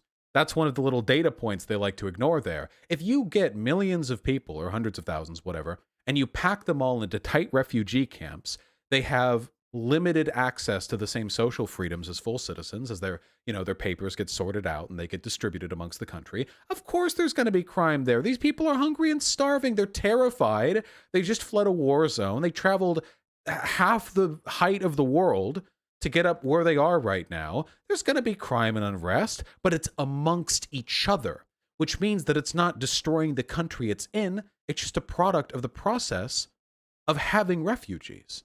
And if you're against the idea of having refugees at all, even if they empirically do no harm to the society they come to, then I don't know. I guess you can call them like heartless. Like, okay, fine, you just don't want brown people in your country. Bringing in refugees does often come at a bit of a cost to the country who takes them in. Given the fact that the situation the Middle East is in right now is entirely a product of Western imperialism, I have a very hard time being sympathetic. I mean, what? Like, America goes, kills 250,000 people over in Iraq, occupies Afghanistan. We support Saudi Arabia in the Yemen war. Like, we bomb all over the place. And we get, like, mad at the audacity of people fleeing the consequences of our behavior? No, that's ridiculous. The solution to this is to stabilize the whole world. The solution to this is to keep an assurance that no matter where on earth a human being is born, things will not be so fucked up that they need to run off to another part of the world. And we fail miserably at that. We live in a global society. There's no pulling back from that. Okay, we're going to go back to Devon really quickly. And Wait, hold on. Wait, can I answer a question that I got from my chat? Mm-hmm. Cool, why does Sweden have to clean up the mess the U.S. created? They didn't. Sweden chose to take those refugees in. So, yeah, that's the answer right there. They have a democratically elected government that made the decision to do that. So, that's the answer right there. Sorry, go on. I just... You're good. So, yeah, we'll go to Devon, and then after his question, we'll go back to Leah. Okay. Wait, can you guys hear me? Yep. Sorry, I don't really know how Zoom works. There have been a lot of, protests and stuff this summer since the George Floyd stuff. And at one of the more recent protests, it was the day that Daniel Cameron made his just awful decision about Breonna Taylor. Mm-hmm. A big figurehead in like the Cincinnati like leftist community and stuff was giving a speech, and they kind of suggested that we need a way to maybe make our points or our ideas more accessible to, like, I guess, people who aren't leftist, people who are in the middle. And what do you think we could like do to, like, like when you say something like abolish the police and around someone who's maybe not as educated on this kind of stuff, that seems like this insane radical idea, or like giving all like homeless people homes, stuff like that. So what do you think we could do to maybe, like, I guess, make it a little more accessible to people who are like centrist or who are kind of, you see what I'm trying to Yeah, well, the problem is the left has always been terrible at optics. The statements that we make have two purposes. It's not a type of doublethink. This is just how protests work. They have a semantic and a pragmatic function. So, for example, ACAB, all cops are bastards. Semantic and pragmatic. What does it mean semantically? Well, semantic just means the meaning of the words. All cops are bastards. There you go. If you want to be really specific about it, it means all cops are born to mothers without fathers. So that's probably not the accurate use of the word. We mean all cops are bad. But practically speaking, do most lefties actually think, I know a bunch of lefties in my chat are going to say yes, but we've talked about this, so behave, people. Do we actually think all all cops individually are bad people? I think that's ridiculous. There are cops who are good people. The problem is the system is bad, and the system makes bad cops out of good people. It doesn't matter how morally pure an individual you are. If you were sent over to Nam back in the 60s, you're going to do bad things. That's just how it works. We're ultimately beholden to the powers and the systems that we are placed within. And if you're a cop, I mean, that's it. And you can also make an argument that a lot of cops are just bad, like individually. A lot of them vote for Trump. You know, there's a lot of good evidence out there for the idea that cops just tend to not be great people. But with regards to this optical question, like how do you deal with this? You know, for me personally, you have to recognize that there are two groups of people lefties are trying to appeal to: the dispossessed and the possessed. When you're screaming stuff like defund the police, two groups of people hear that. People who immediately know what you're talking about and people who don't.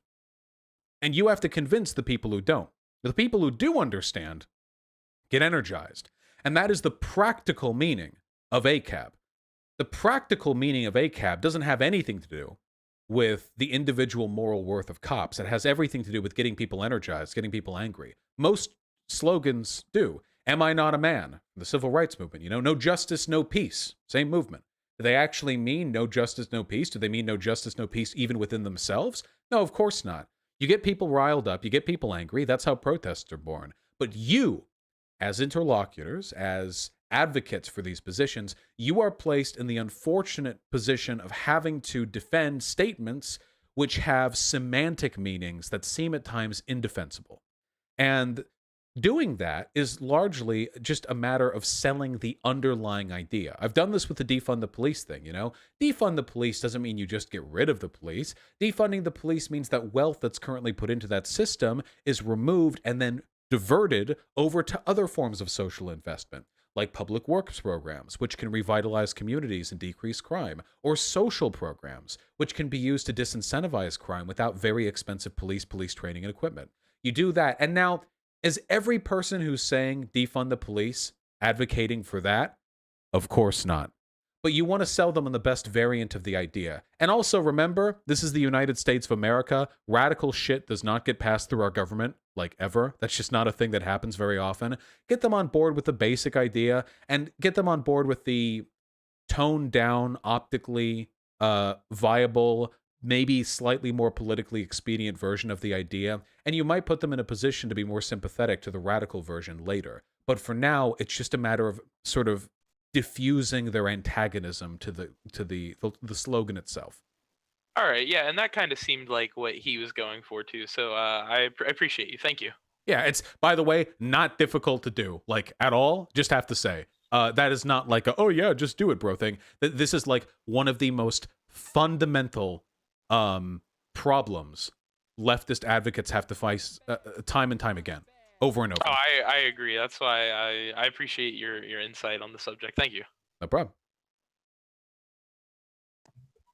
Okay, we're gonna go to Leah and then Russ, and then we'll go. I have my question. So. Sorry, this is a dumb question, but I don't think I've like ever heard you like not have an answer for something. And I just think it's really impressive. Like, how do you do that? Like any topic in particular, you thought like, oh, I didn't think he'd have an answer for that, or what? No, I just mean like you're so like knowledgeable about like literally everything. And I'm just like, how does he do that? Like, what can I do to get to Vaush levels of Vaush? So first of all, a lot of it really is just rhetoric. You have to understand. Like, I don't know everything about everything. A lot of it is the ability to convey a small amount of information in a convincing way.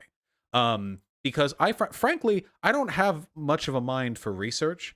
I have ADHD. I don't medicate. I get bored very, very quickly, and I get agitated when I read it for long enough. Sometimes it's very satisfying compiling all of this, and that's why I like my little research document, because I get to slot it all together, and it's all satisfying seeing all these indisputable arguments being laid out. But when it comes to the moment-to-moment responses, the thing that I find has helped me the most is my sociology degree. The most foundational element of sociological research is called the sociological imagination. What's your major, by the way? So I'm doing social work, but I've taken a few sociology classes, which I loved. Like, okay, yeah, then we're a thin wall apart. We're a window apart. Right. The sociological imagination is essentially teaching a person to never accept something as is. You never, ever, ever want to look at a problem or a state of the world and just think, oh yeah, of course. what you do is you learn to take all these different pieces of information, and I have all these different pieces because this is my job and I have to do this. And like, say, for example, about wealth inequality or generational income inequality or private prisons or drug use or police biases in X or Y. And you have all these different pieces of information. And the magic to that is that if you have enough of them, you can create information on the fly. You can analyze and interpret without needing to be familiar with any specific subject that is being discussed. I can, on any issue regarding, say, for example, race and income inequality in this country, which is a hot topic and probably will be for a long time, synthesize insightful and topical information purely from my ability to tie old pieces of information to stuff people are today taking for granted or just going like, oh yeah, of course it's that way. So what I would encourage you to do then is find forms of research that you enjoy or that you personally see some gratification or satisfaction from. I don't know if it's like reading a given article or like there's a publication or even a YouTuber, and amass those little bits of information. And anytime you're talking to somebody, debating, or even watching a newscast, you think, how does this react? How does this respond to what I already know? And if you can do that long enough and well enough, eventually you start generating information that makes it seem as though you're way more informed on a new specific subject than you actually are. And there's nothing wrong with that, by the way. That's not lying. That's just proper political analysis. In fact, most of the political stuff that we deal with day in and day out is just a reflection of the same damn scandal that's been going on for 100 years. Anti-feminist rhetoric back during the suffragette days is identical to modern anti-feminist rhetoric. The arguments against the civil rights movement are identical to the arguments against BLM. Once you get a handle on these trends, all this information locks in. And frankly, yeah, this pattern recognition is more useful than any familiarity with a modern event. This is why I'm often rather critical of lefties who just got into politics in 2016, because it feels like they're, and I'm calling a lot of people in my community out with this, there are a lot of people who get very invested in this information like it's new, but to frame it as though it's new or unique is to do disservice to the precedent, which, if understood, is very helpful in understanding what is happening today more sincerely than you ever could just by understanding what is happening today. If that makes sense. Yeah, that makes sense. Yeah, I appreciate that. Thank you. Yep. Is it me? Oh man. So first off, I want to thank your chat for being so responsive to our shameless plug with our Twitter. Our Instagram is the same if you guys want to follow us there. My question, Vaush, is more of an organizational one. I'm pretty sure that almost all of our central committee is here, barring one person. So that. Whoop. Hello. You're muted. Unmute yourself. Yep, there you go. Oh, did you hear anything that I said? You said barring one person. Okay, cool. Yeah. So that's me, Leah, Andrew, etc. Braden. Ian. And Ian, obviously. Ian and I are president and vice president. And one thing that I would say that I think we've done fairly well from the get-go is reaching out from an organizational standpoint and recruiting, but it's been fairly difficult to convince people who are in the, I would say, the moderate, your centrist lib Dems. Mm-hmm. How do you kind of dissociate like the Red Scare, like the feelings that surround that from the term socialist? Because I think that is the biggest fallback. Well, calling your inner circle a central committee is probably a bad way of distancing people from the fear with regards to the Red Scare. That's how DSA sets it up. That's in our, we have to use a constitution from them, but I know I think that's what China calls their government as well. Yeah, it's a term that evokes feelings. I'll say that. With regards to like getting normies on board, really, like there are two basic ways of doing this, and one is way more effective than the other. Okay, one of them is trying to sell them on your arguments. The other one is trying to get them to like you and waiting for them to adopt your arguments over a long period of time. The latter is always going to be more effective. Conservatives do this brilliantly, okay? Nobody is radicalized into conservatism by like just clicking one day on like a far right video and hearing the arguments going like, yeah, okay. What they always do, especially with young people, is they set up these traps all over broader media. They do it in gaming. They do it in the incel community very, very heavily. They do it everywhere, where they introduce right-leaning talking points that are meant to reflect a sense of discontentedness or concern within that community. So, for example, notice a lot of annoying kind of id-pull fem-power girl bullshit in Marvel movies lately? Hey, by the way, there is a lot of cynical. You remember from Endgame? The Endgame Marvel movie, there was where all the girls lined up or whatever. Now, mind you, nothing wrong with all the girls being in a shot together, but like the way it got presented, everyone saw that. They kind of thought like, oh yeah, I know that was there for the lineup. There's nothing wrong with that inherently, but some people might think that's kind of weird, and those people can then go online, go to their forums, and they can read, oh yeah, dude, it's like woke bullshit. Like, yeah, like I'm not saying there's anything wrong with women in movies. It's just like, you know, why do they have to like force it in our faces? And that's 2 years down the line, that person might end up being a neo-Nazi. You know, they can run that way down. We should do the same. And we do the same to an extent. You're doing DSA stuff, phenomenal. Okay. Don't go running around trying convincing people of hardcore left-leaning arguments or anything like that. Do what Bernie did. Sell people on simple ideas. Hey, student debts. How you holding up over there? Hey, COVID relief, buddy. How you doing, huh? Pretty crap, right? You sell these on these simple ideas. Anyone who's concerned about life or humanity is going to end up being left-leaning if they're properly informed. Anybody. If you don't care about life and humanity, I mean, sure, maybe it's a harder sell, but I think most people, generally speaking, think they're good people. So it's about giving them those talking points. With the whole DSA stuff, they're like, hey, so socialism? Like, really socialism? And you can say like, yeah, like, you know, Bernie Sanders, like he was really hard on these talking points about X and Y. That may feel dishonest. I know you're more radical than Bernie Sanders' policy positions are. I'm aware of that. I know all of you are, I imagine. And I certainly am too. But you're not lying by omission as long as you're also open about the underlying beliefs that you hold. And I've had to do this quite a bit too. And you'll notice, those of you who saw the Tim Pool debate did that there too. How much did I actually talk about seizure of the means of production? I think it came up once. Most of what I talked about there were simple strategies involving public works programs, public investment that we can do to make people's lives better. And at no point did I say, oh yeah, I'm a soak dem. I'm open about what I believe in always. I even joked about it a couple of times, revolution, you know?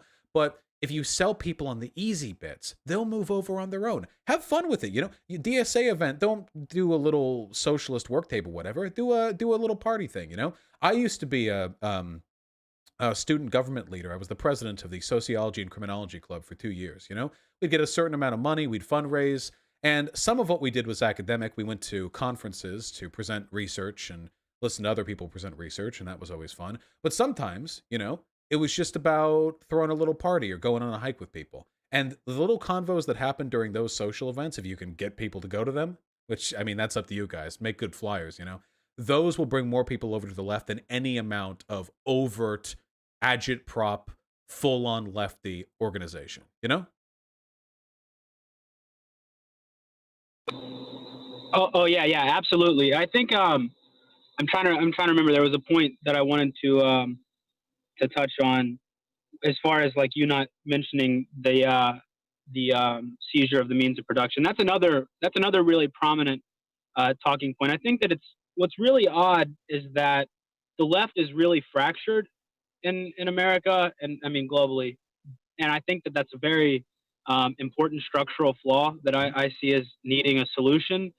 But the right just completely ignores that and casts any leftist under that umbrella. How do you, again, so how do you digress from that then? I missed the if you're asking me how to unite the left, I'm afraid I don't have a strong no. Like avoid the direct association with other lefties? No.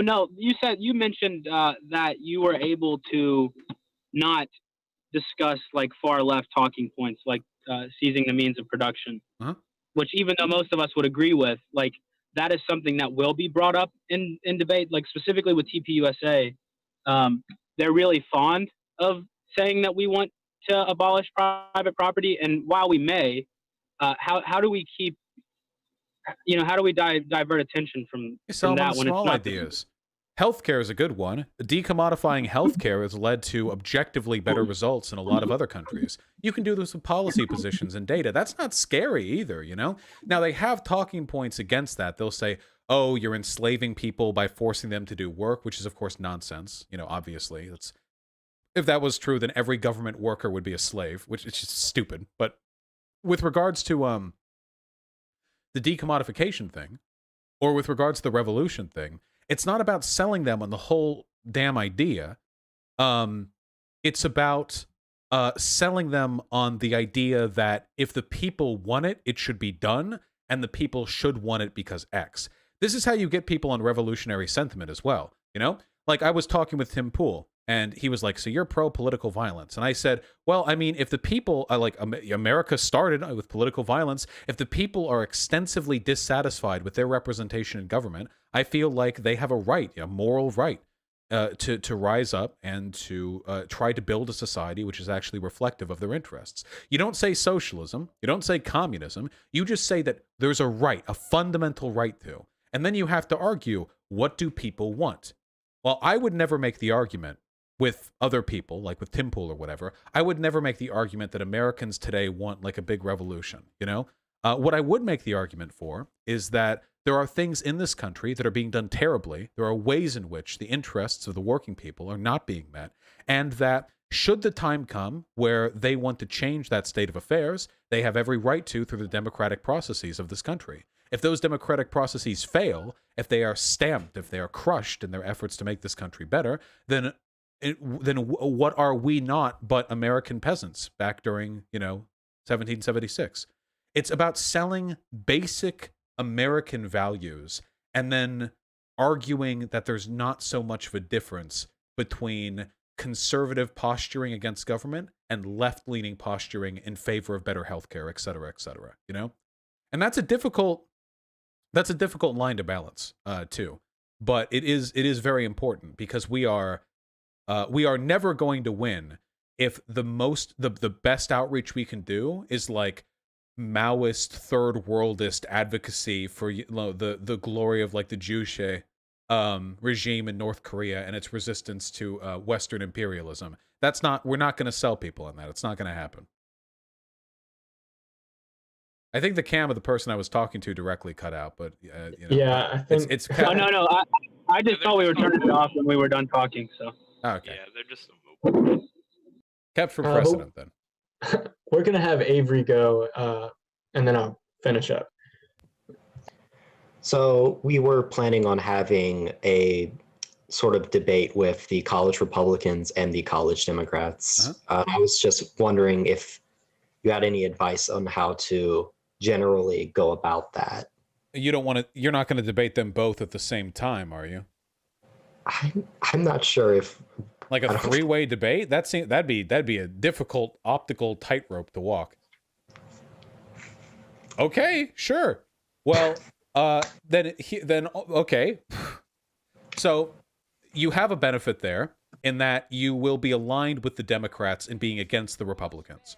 The advantage that you have is that the Democrats will be more inclined to attack the Republicans than you, unless they're like some insane, like K-hive, like anti-Bernie. I imagine most Democrats are going to be more against Republicans than they will against lefties. Now, the Democratic Party sometimes comes harder on us than they do on the Republicans, but average like students, I think, will be more sympathetic to you, which means that it's going to be close to a 2-on-1 most of the time. The best thing that you can do is add your voice to the Democrats when you're dunking on the Republicans, and when the Republicans have an optically bad response, correct them in a sympathetic way and present a better argument. This is one of the things that Democrats get hammered for, their ineffectuousness, their handling of these cities, like Democrat-run cities, or their handling with the crime bill and all that crap, But as a lefty, you get all the benefit of being socially progressive with none of the negatives of being associated with the historical failures of the Democratic Party. So when they get dunked on, you can go and get like, yeah, Democrats have done a terrible job with these inner cities. It seems like these Democrat mayors just virtue signal and posture because they're progressive and they get the multiracial vote of these cities, but then they actually do nothing for the black or brown people that live there. And one of the problems with that is capitalism, because they get kickbacks from all the investments that the corporations who move into these companies do. There's no incentive for them to actually improve anything. The Democrats can't fix that. Leftists can. And in that case, you're not actually challenging the values of the Democrats. You're not actually challenging their underlying moral assumptions. What you're doing is, from their perspective, assisting them, kind of, against the Republicans. From the Republicans' perspective, you're taking away one of their best arguments against the Democrats, but to the audience's perspective, you come across as being the more reasoned of the two left-leaning options there, if that makes any sense. Yes, it does. Thank you. But never, ever, ever just get lost in attacking the Democrats to the exclusion of the Republicans. The last thing that you want is to make the Republicans seem like they're anti-establishment in the same way that you are. That's the worst thing lefties can do. If you're like, yeah, the Biden establishment doesn't actually care about the working people, and the Republicans start saying, yeah, they don't, exactly, that's why we need a maverick like Trump, that you're losing that. You don't want to give them that, if that makes any sense. Yes, of course.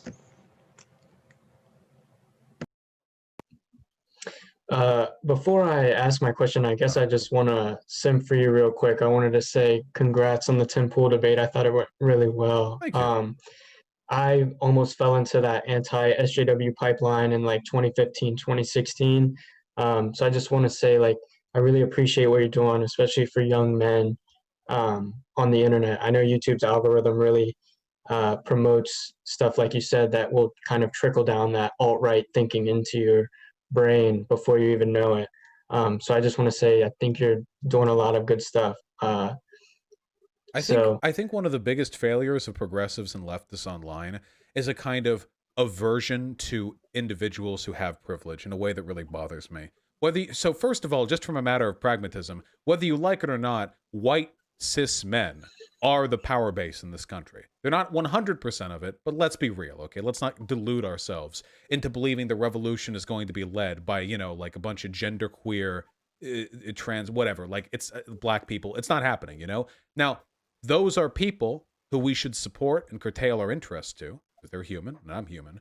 But if we're actually trying to win, we have to recognize there are demographics that we need to be targeting more aggressively. Republicans get this. They get this really, really good. That's why Republicans, they don't waste their time trying to appeal to marginal communities. They know exactly who they're trying to go for. And it's why they're trying to restrict immigration as well, because they know that if there are enough minorities in this country, that strategy stops working. It currently doesn't work without the Electoral College. They would have no chance without the Electoral College.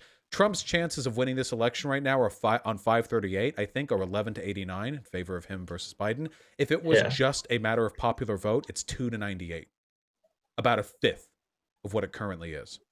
They are only capable of holding on to power because they control a marginal demographic of people who have been given disproportionate power, and that is cis white men. So let's appeal to these people, Let's not do the cringy pseudo-feminist kind of turfy fuck all men shit, Let's not do all this white people are the real problem thing. White poor people get fucked over under capitalism too. Men, there are plenty of problems with being a man. Not just problems that we all experience, but specific problems that men experience that other people tend not to, regarding depression, social alienation, isolation. These are like serious issues, and these are issues we can fix. Alienation, this is literally a component of Marxian analysis. The relationship to commodification and the abstraction of the work leads to alienation. We know that this hurts people.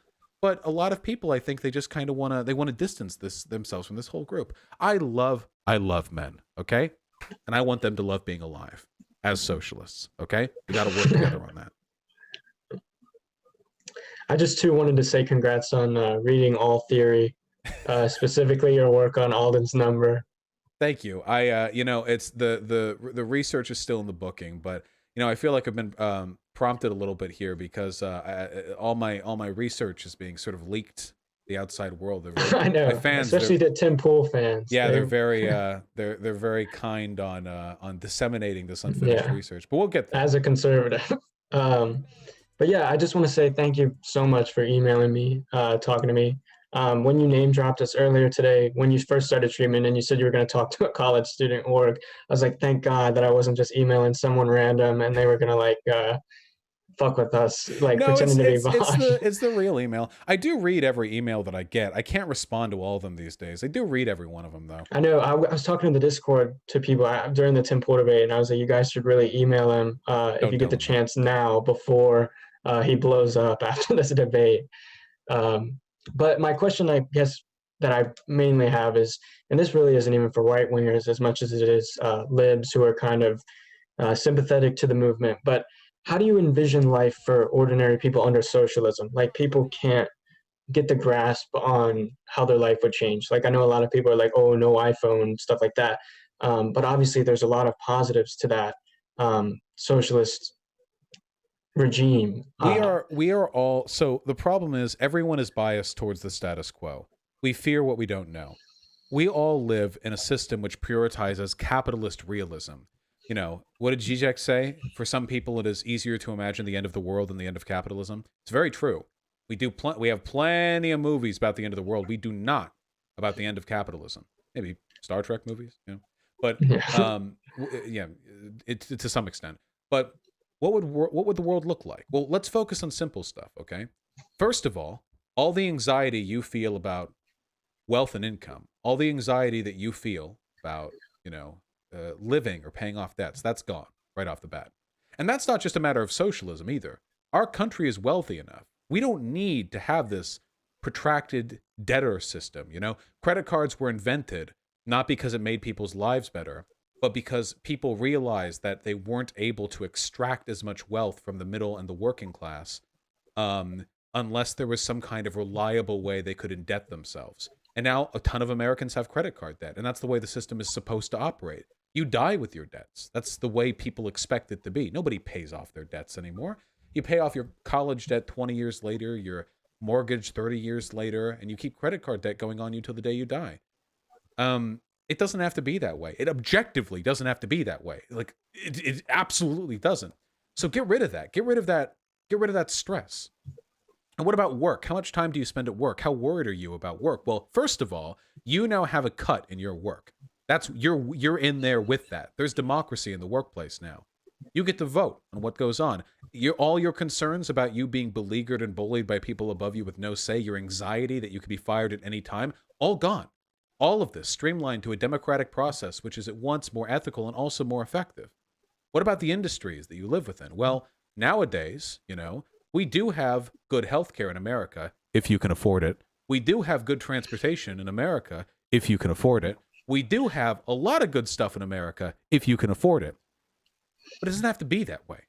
And in fact, very often these commodified systems, which rely on sort of you know, the bulk of their wealth coming from the individuals capable of affording them, and regulatory capture, they work with officials in the government to ensure that laws are passed favorable to them. It doesn't have to be that way. That's not more economically efficient. This is, in fact, a failure of capitalism. Capitalism relies on open competition in the free market on the assumption that individuals have information that they can use to decide which product or service is best. That's not what we're getting right now. The systems we have right now don't even function within our own system. Changing them, if we decommodified transportation or healthcare, we're not even making it less capitalist. We're picking up the broken pieces of capitalism. Like, it's a mess, you know? Absolute mess. This is easy to fix. We can fix this. We know how to do it, too. How much time do you spend at work? Do you need to spend 8 hours? Why does human productivity increase but wages do not? Why does your competition not keep up with the productivity of your workplace? Why do office workers spend 2 hours a day working and 6 hours a day looking like they're busy? Because they're kept in those little squares every single day with minimal project lead, with management who has no idea how to organize them. You'd have more free time. And because the systems you live within are democratic, you would have a greater incentive to socialize with the people you work with, no longer just a bunch of hopeless, dejected wage slaves who have nothing to do there except pass through the day, hoping to think as little as possible to reserve what meager energy they have left to enjoy weed or video games when they get back home. No, this is now a system, a thriving system that you benefit from, that you are a part of, that you have control over. People tend to think fondly of school. Everyone fantasizes about school when you get out of it, you know? Why? Because back in school, the systems were structured in such a way as to allow many of the people who went there to develop relationships with the other people who go there. Why? Because life was more carefree. Because you didn't spend as much time at school as you do today with work. Because you don't have all of these responsibilities that are entirely a product of a debtor's system. Life can be that way. And for thousands of years, life was that way. Humans lived in villages. They were tight communities, friends with the people they lived with. They relied upon and trusted the people around them. Do you like small, vibrant local communities? Then you should like socialism, because the thing that destroyed it is massive corporate conglomerates that ate up all of small town America. Used to be 50 years ago, every city had all their little mom and pop shops. That's where you got your stuff. Now everything, there's the Target and the Walmart, and that's it. And that's where you get everything from. And that's the only place you can get things from, because everything else is so expensive. Because the way our economy works, the subsidies and the tax breaks, it incentivizes them to underprice their competition until eventually everything else closes. Then the prices start to ramp back up. I saw this happen in a small town I used to live in. You know, you had Safeway, multi-billion-dollar corporation. Everything there was real nice and cheap. But then the local cooperative grocery stores started shutting down. They started doing worse. People can't afford to go there as much as they can afford to go to Safeway. And over the course of my 2 years in that town, Safeway's prices rose 30 to 40%. Spiked up because they could get away with it, because they had beaten the competition, or at least weakened it significantly. That is the future of all of America, of the whole world, under capitalism. A future where everything is streamlined to not be economically efficient for you, but for them to be systematized in such a way as to leave you with as little time and energy as possible, but just enough money, just enough low financing rates to buy whatever you're sold. This is an inhumane future. We can make it better, not through crazy, fantastical, revolutionary action, but through simple changes that we know work. And if we ever feel something doesn't work that well, we can change it, we can modify it. That's how governments work. But we know this right now isn't working. So we have to move forward. We have to move somewhere. But we're stalling. And the government is stalling. And the people we elect, with a few exceptions, are stalling because they are beholden to the same corporate interests that benefit most from the stalling. Thank you. Okay. My I stump know speech. I'm gonna get called a lib, but I'm a huge fan. So I really want to thank you for just allowing us this opportunity, especially for our org starting out. This is gonna boost our clout on campus a ton. Before we go, is there anybody else who wants to simp for Vaush real quick or ask him any more questions? I can do one more. Then I got to run through donos and okay. stuff. Mine is just a really simple one, and that is Vaush, do you have a mixed media list anywhere that you leave open access to? Like one of my main goals. Where I get my news? No, like, do you keep a running list of the things that you have read, plan to read, things you've watched, plan to watch, etc.? Like a reading list of sort. Not presently, no. It's actually something that I've been wanting to do because I have the ultimate research document, and that's supposed to be like a very boiled down sort of condensation of talking points. But in terms of where I get my information from, there's so many sources, and I forget to write them all down. The thing is, I want to reiterate this, sometimes I will get information that I think is good and valuable from like the New York Times. Like a lot of people discredit this because the New York Times is lib, corporate. True, but writers are humans. Writers are often proletariat, and even from, the mouth of beasts oft comes truth. It's all about being able to interpret information appropriately. And you can get useful information from Breitbart if you know how to interpret it reasonably. Usually from Breitbart, it's how am I being bullshitted to here? It's not always reliable information you should just spread to other people, but it is nonetheless possible. So I get it from all sorts of sources. I get it from, I still watch Sam Cedar, David Pakman, like Destiny. Every once in a while they cover a topic I think is interesting. And the benefit to watching them is I'm watching them give their research on those topics. Destiny, for his credit, also does this pretty well. Destiny is pretty data oriented. And while I disagree with him on a lot of stuff, the data that he provides to defend a given point, I often find, even if his analysis I sometimes disagree with, that can be very useful. as somebody who doesn't like just digging through articles, it's all about finding sources that are entertaining and engaging to go through and learning how to best parse that. So that is something I'll work on in the future. For example, I just recently finished the last Knowing Better video on YouTube. Knowing Better had a couple of older videos I disagreed with, most notably the one on Christopher Columbus, though he later disagreed with the contents of that video. But he does like these really, really informative video essays that are super data-oriented about given topics. And hell, John Oliver's segments on regulatory capture or slap lawsuits, these are like bombs. And yeah, he's a lib. I mean, sure. But the information provided there is easy to extrapolate and then interpret in a socialist way. I mean, that's useful to us. So yeah, I'll try to put up a list soon on the assumption that people recognize even liberal and conservative sources can provide good information.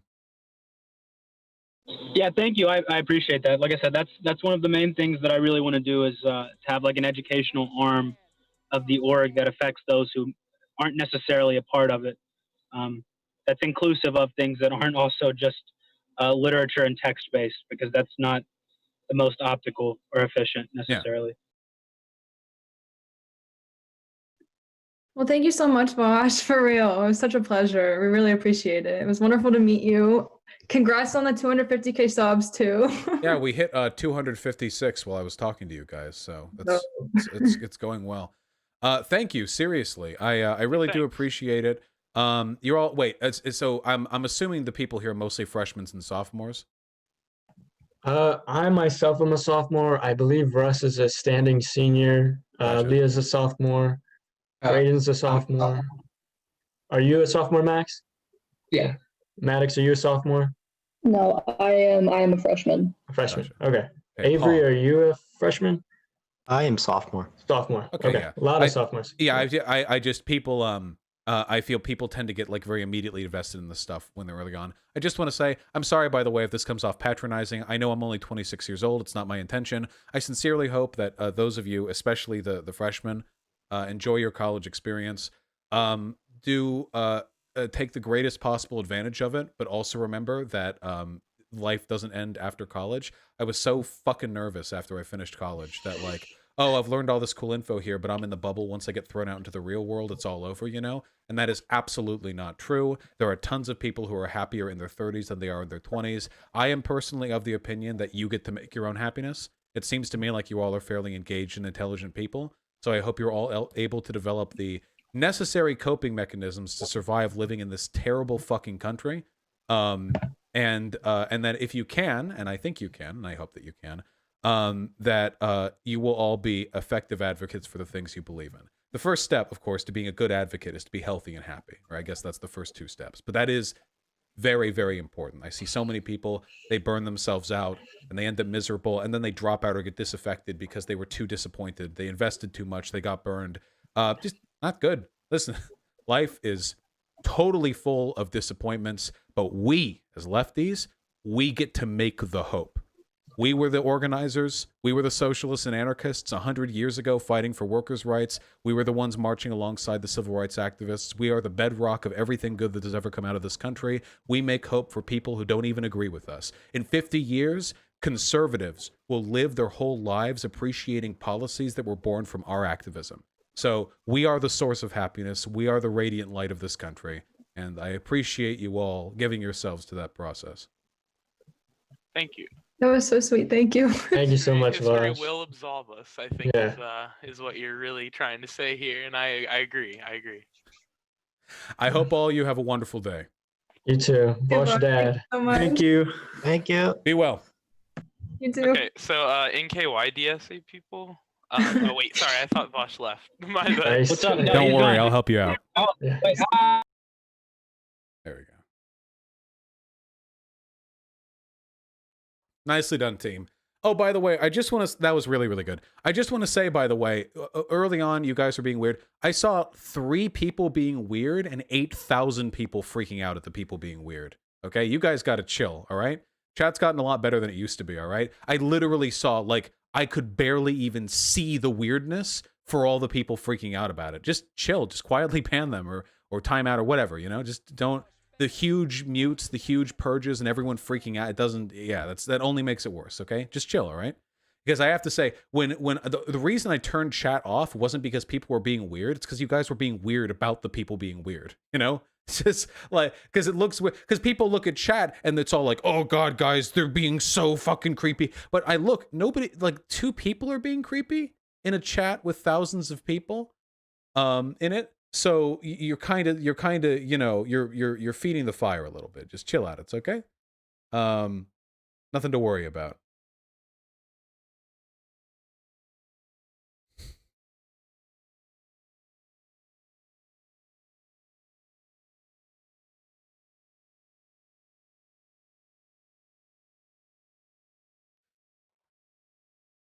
Oh, fuck, dude.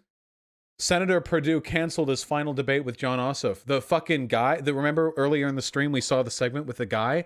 He fucking canceled the final debate. Fucking pussy, bitch-ass fucking beta motherfucker. I hope this hurts him in the polling, dude. I fucking hope this hurts him in the polling. Fucking beta-ass, stupid fucking piece of shit. Fucking cuck-ass motherfucker. Yeah, he got roasted so hard the last time. He doesn't want to get overcooked. Fucking beta piece of shit. Fucking hate these Republican cunts. Jesus fucking Christ. Hopefully that hurts him in the polling. It should. It does look very, very cowardly, you know? Wait, hold on. Vaush, you have a partner, but you always mean about how you fuck both ways. Are trans peeps included there? Yeah, of course. Yeah, obviously. What am I, fucking gay? Imagine not fucking trans people. Cringe. There we go. Yeah, unmute the masses. Thank you. Cringe. I'm cringing over here.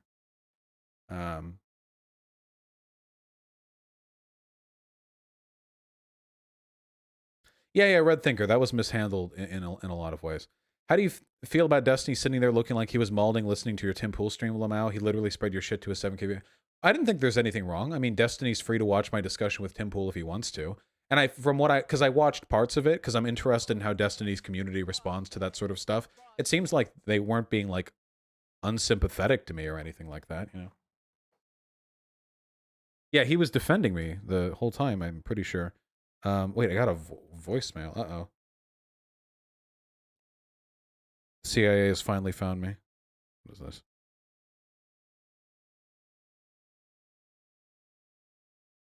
Oh. Spam call. This is a spam call.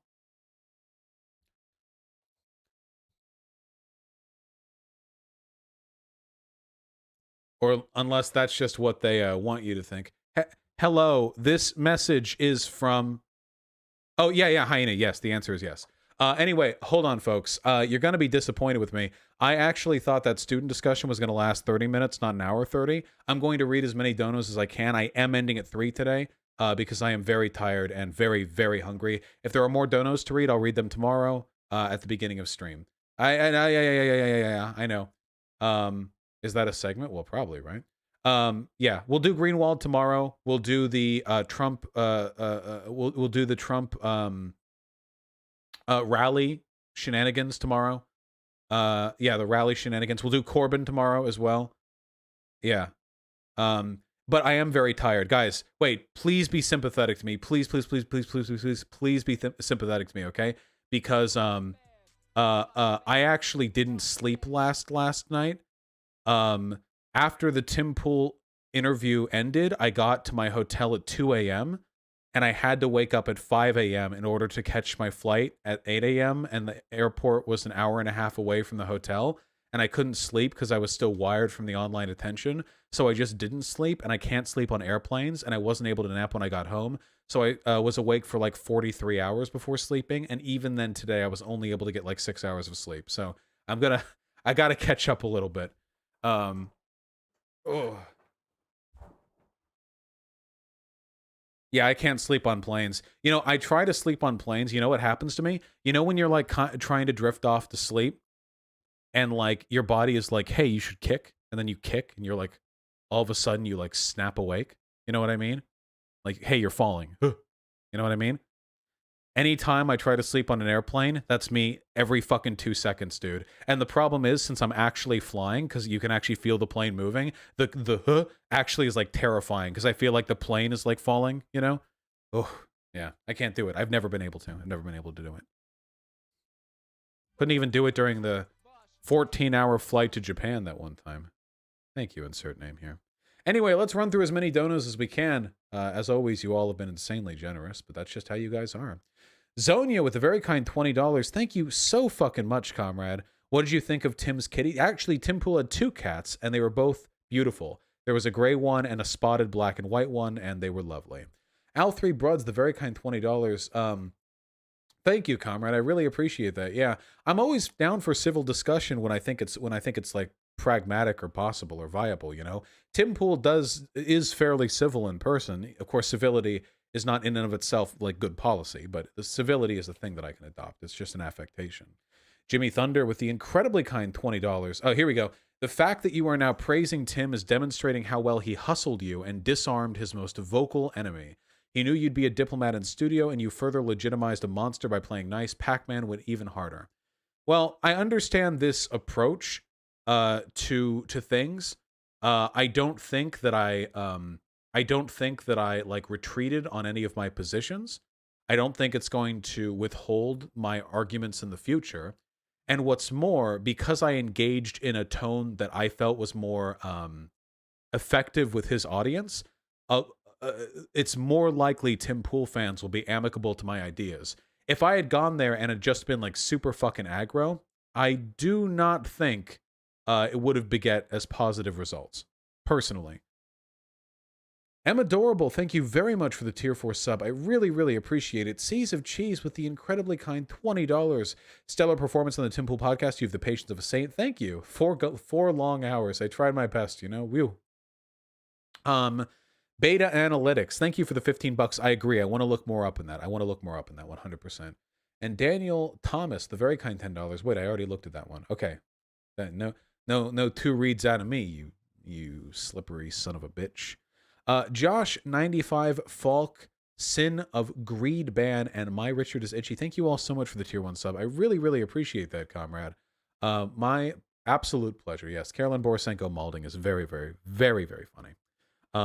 Andrew Starr, Ruffled Bricks, Arizona Comrade, Onyx Burst, thank you all so much for the very, very kind $5. I really, really appreciate that.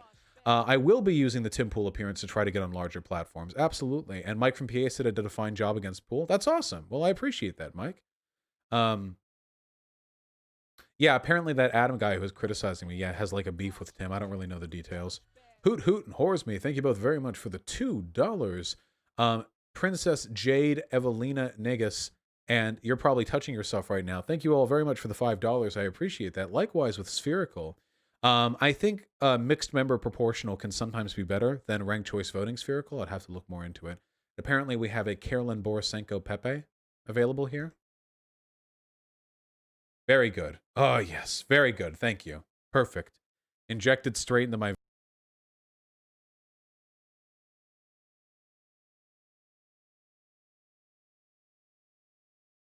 My God. It's beautiful. Commander Starscream and 80 Bear, thank you both very much for the tier 2 subs. David Gardner with the 7 Canadian, thank you. Yes, there are a lot of uncomfortable rulings lately. We'll look at those when we can. God. Mekar Mughal, thank you very much for the incredibly kind tier 3 sub. I appreciate that, comrade. Enjoy the name color. Flash Delirium and Seaman245, thank you both very much for the $10. I have caught up with Chainsaw Man. I'm on chapter 90 now, so I am well caught up. It is wonderful. I'm really enjoying it. Daniel Katz-Nelson with a very kind €20.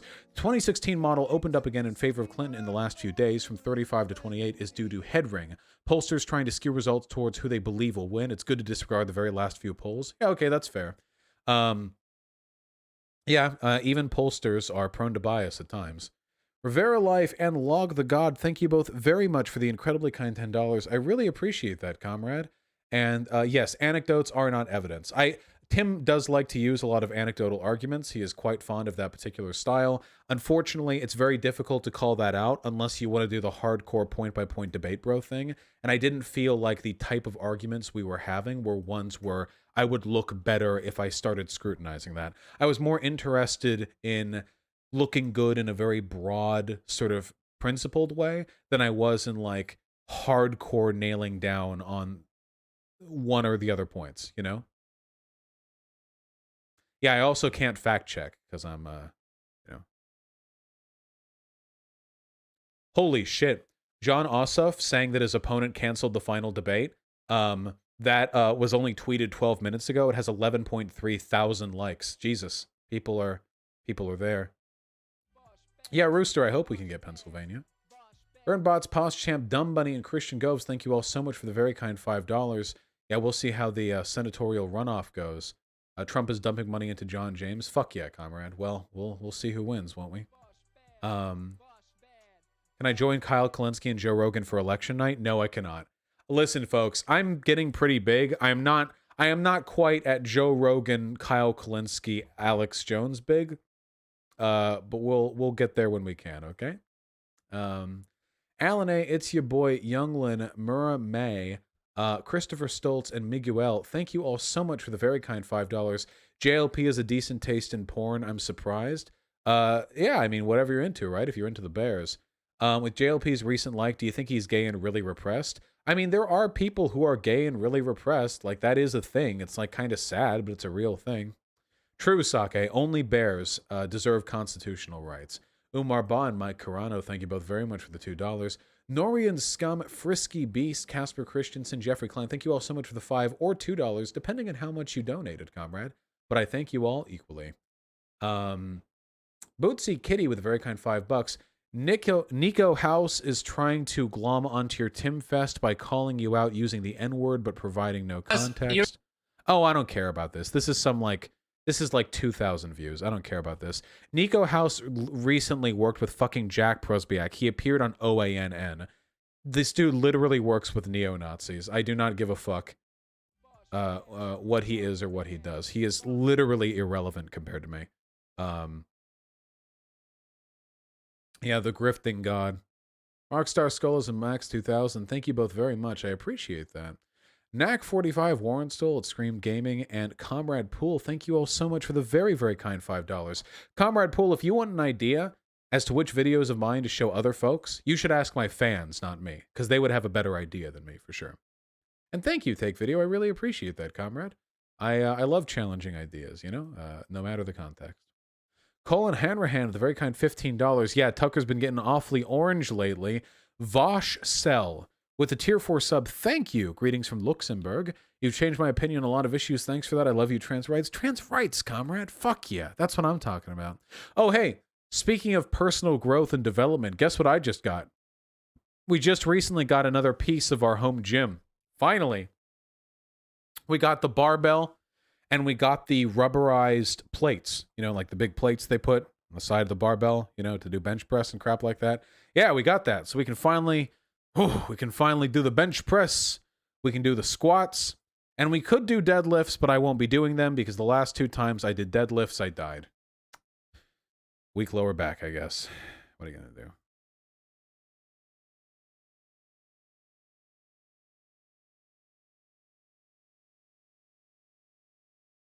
Yeah, rest in peace. Don't forget to use your size pills. What, you mean steroids? Natural Phenomenon, Saki, Tanuki, and Vontex, thank you all so much for the incredibly kind $10. I really, really, really appreciate that. Oh yeah, Natural Phenomenon. There are definitely points I could have improved on the Tim Pool debate. In fact, I think that if I could find specific segments, the Tim Pool discussion would actually be a really, really good subject for Rhetoric 103.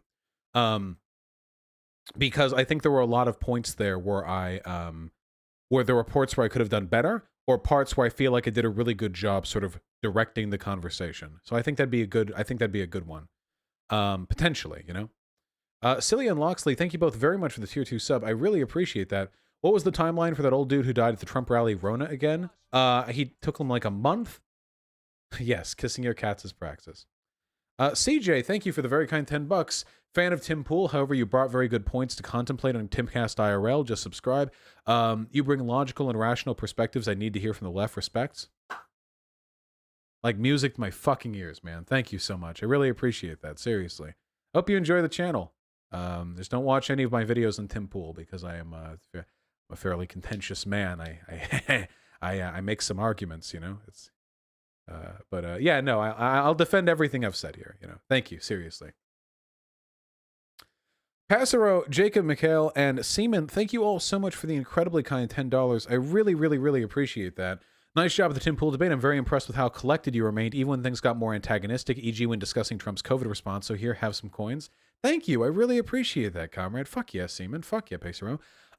Yeah, I just don't get mad during arguments anymore. I really, if there's any way in which I've like objectively improved as a content creator, it is the fact that I genuinely just don't get angry anymore. And I'm really happy about that, you know? I don't know how much that speaks to my discipline and how much that speaks to my decreasing respect for the people who disagree with me. But one way or another, it's incredibly helpful. I still get angry with Nazis, though. I mean, I get loud with Nazis, but I feel like, I don't know. Do I get, like, angry with them, or... I don't know.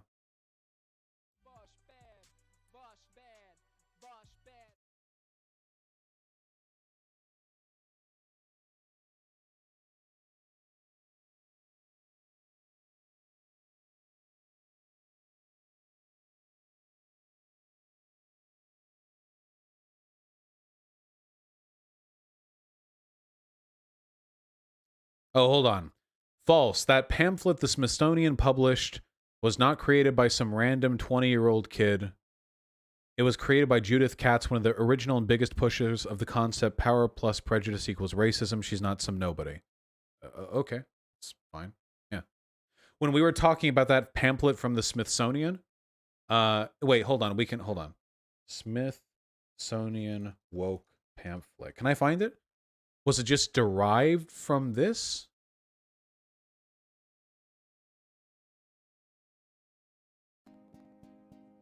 Toss a coin to your streamer, oh viewers aplenty.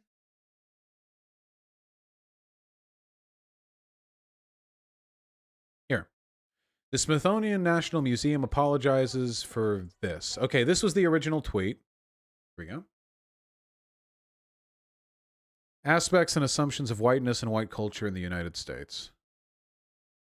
Image, download, data source. Some aspects and assumptions of white culture in the United States by Judith H. Katz in 1990. Okay, so I was right.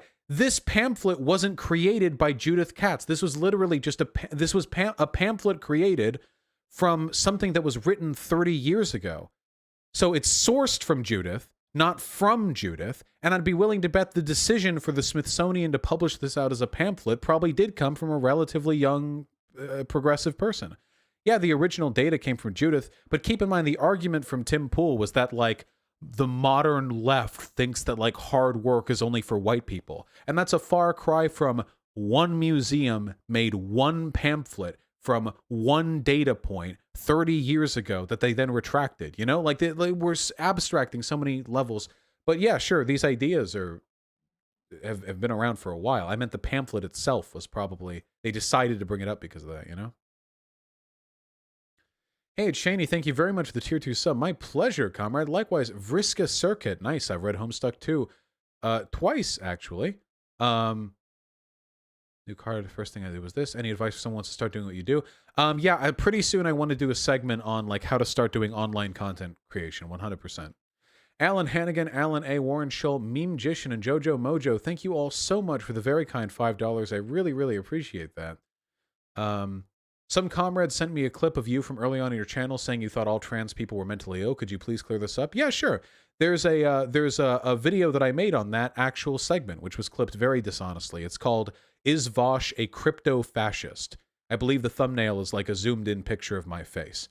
But yeah, go look at that. It breaks it down in extensive detail. The simple answer is that I was never saying trans people are mentally ill. I was saying that there's a group of online leftists who I think are fairly mentally ill, and I'll still defend that. And a lot of them are trans, and they're all like canceling Contra or whatever. Did it come out poorly? Absolutely. But it wasn't me saying trans people are mentally ill. You know what I mean? Antoine Burkle with the €1, thank you. Hannah, Seamus Kavanaugh, and L. Lawliet, thank you all so much for the very kind $5. L. Lawliet, don't give me fucking money if you need money, comrade, okay? Jesus Christ, you're gonna be the fucking death of me, these people. Their generosity. This is the video, Vaush? Well, there you go. It's in the comment section. Nicard Dixon with the $20. Thanks for doing a stream on my birthday. Looking forward to another year of your Comnet. Amnesia. Also, great work on Timcast. You made the left proud. Thank you, comrade. Yeah, I mean, we'll do more Amnesia for sure. Absolutely awesome, 09. Raised by a cup of coffee with the 10 SGD. Thank you very, very much. DC Synapse, the very kind tier 3 sub. Thank you. Had fun on the Timcast. Zed Cincinnati and Burgelmir Senpai, along with Alden's Theory. Thank you all so much for the very kind tier 1 sub. I know it must be stressful to be hated by much of the left and most of the right. Just want to say, to let you know I appreciate you. Well, I know you guys appreciate me, comrades. I just wish that all my hate came from the right. Because sometimes the right will, like, succeed in promoting disinfo that gets lefties to hate me. Like that clip of me calling all trans people mentally ill. That clip was cut together by a neo-Nazi. You know, like, yeah, you know, where do you get your info from? It's Mari. If the polls initially said there was a 70-30 for Hillary winning and Trump won, that doesn't mean the polls were wrong. If there's a chance that Trump wins and he wins, that doesn't necessarily mean the polls are wrong. Knack45, Antween Burkle, Caden Hulk, and Gene Frizzy, thank you all so much for the $5. I really, really appreciate that. I do have an email, comrade. It's voshvideo@gmail.com, but I can't promise anything with my workload being what it's been, unfortunately. Annoyed Gamer with a very kind $10. Thank you. Living in a small town, living in a small college town, my favorite dog whistle from where I live is College Kid. Doesn't matter if the black person's like 40, still just a college to these people. Yeah, Destiny did that a lot too. We're like every lefty is like a college kid or whatever. But it's not a dog whistle in like the same way, but it's like a sort of thought terminating cliche, you know? Sake Tanuki and Void Neurotica, thank you for the $10 and $15 respectively. I really do appreciate that. Why hasn't anyone developed a closed system beer helmet that you can put cans in to drink with a mask on? I feel like you could get them custom made. Yeah, probably Void Neurotica. Artemis with a tier 4 sub, thank you very, very much. I appreciate that. Zanya with the 15 bucks. I took a photo of a cute stink bug in my garden in NorCal many years ago. Oh wow, that is a cute bug. I think they're cute. Look at the little cute bug. Well, I'm a fan. Paul B with the very kind $50 donation. Thank you so fucking much, comrade. That is really, really generous of you. I seriously appreciate that. Thank you. I'm glad you like my content enough for you to even consider that, frankly. Man. My goodness, you people. Tranrack David, J Defense, and Rue Mononym. Thank you all so much for the very kind $5. I really appreciate that. I'll try my best, David. Yeah, J Defense. It's all a statistical skewing thing. A lot of the black crime rate stuff gets caught up in like gang data too. The 25th bomb, I should read Jujutsu Kaisen. Maybe I fucking should. Hana, the Pubsy Panda, and Harenya Hope, thank you all so much for the $5. Really appreciate that. Nice new decor. Thanks. It's from Hyena. Stink bug bad clap around my bed at night so loudly. I didn't know that was a thing they could do. You know?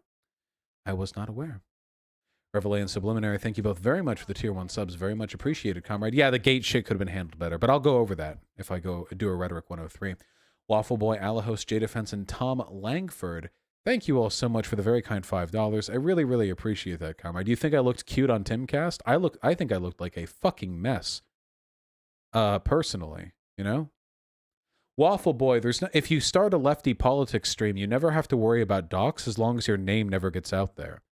If your name is never publicly known, there's no chance of you ever being doxxed. That's the thing. Everything else comes from your name.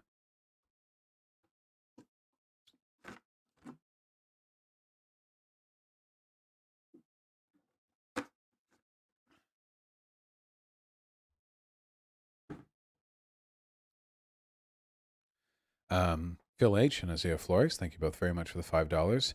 I'm glad you were able to use my ultimate research document, comrade. Seriously, thank you. Pangavelli and Crawling Chaos, likewise to both of you. Am I going to continue bread pilling Pim Tool? I have no doubt I will talk to Tim Pool in the future, and I will make the same goddamn arguments if I do. Gamer Gurf and Gabriel Dino Hunter with a 10 and 1069 respectively, thank you very, very much. To all my fellow Oregonians, vote yes on 109. We could all use a psilocybin therapy in our lives. Sure, go for it.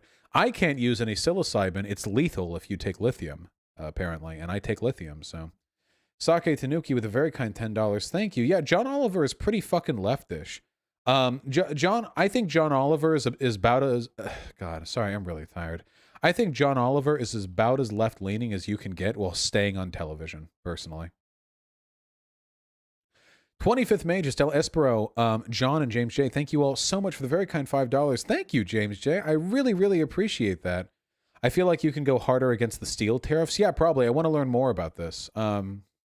I'm being interviewed for casting the upcoming Jubilee Middle Ground video, Socialists versus Capitalists. What should I do if I'm selected? If you're selected, you should watch my fucking videos, comrade, so you can get some goddamn info getting in there. Jesus Christ. What the fuck? Why haven't they haven't invited me? I've been in the fucking wait list for ages. Whatever. Godspeed, comrade. Get woke. Lugnuts, thank you for the very kind $20. I really appreciate that. Spooky Voodoo 13 with a very kind $25. 12 out of 10 feckin' inspiring talk with those students. Also, how much would one need to donate to match Sake's cumulative total? I don't know. If I wanted to, I could search total amount donated by like any individual. Sake has been unfathomably generous, but he does so of his own volition, and you all must contribute whatever amount you think is fine as well. But don't make it a competition. Robert Rice, the very kind $20. This is the first dono I've sent to anyone largely side with you on matters, but predicted you to shit on Pool after the debate. So happy you didn't. It comes off super disingenuous to do otherwise. Keep it up. Thank you, comrade. Yeah, the only time I shit on people after debates is if I feel like the context of the debate disallowed me from being honest in that actual debate, you know? So for example, if I was on like a news program where I can't swear or go hard on people, and I'm talking to like a fucking monster of a person, like Tucker Carlson or something like that, after I'm done with that, of course I'm gonna shit talk Tucker Carlson on my channel. But with somebody like Tim Pool, in that talk with Tim Pool, I could say whatever I wanted. That was my right. So for me to make arguments there and then come here and be like, yeah, that stupid piece of shit, that's not right, you know? I still strongly disagree with a fuck ton of stuff that he says and believes in, but if I'm to convey that information, it will be to him or responsibly, not through some weird, bitter, post-hoc, aggressive, you know? Mythology, Vantalk, and Paperless, thank you all so much for 2 months subs. Hello to you, Paperless, in Portugal. Really appreciate that.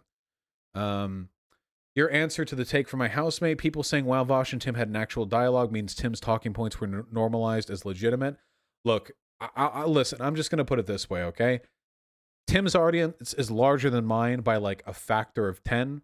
I don't think there are many fans of mine who are going to start supporting the things Tim Pool believes. I do think there might be Tim Pool fans who will start supporting the things that I believe. Even if there are left-leaning people who are more positively disposed to him in his presentation or in his tone or in his delivery, that is fine, as long as they don't then start thinking positively of the positions he arrives at. That I'm okay with. But I do think that I can make people amicable to my positions, the underlying things that I believe, and that's what I care about most. And frankly, there's never a perfect platforming, but man, dude, if we want to win, we can't shy away from platforms as large as Tim's, you know?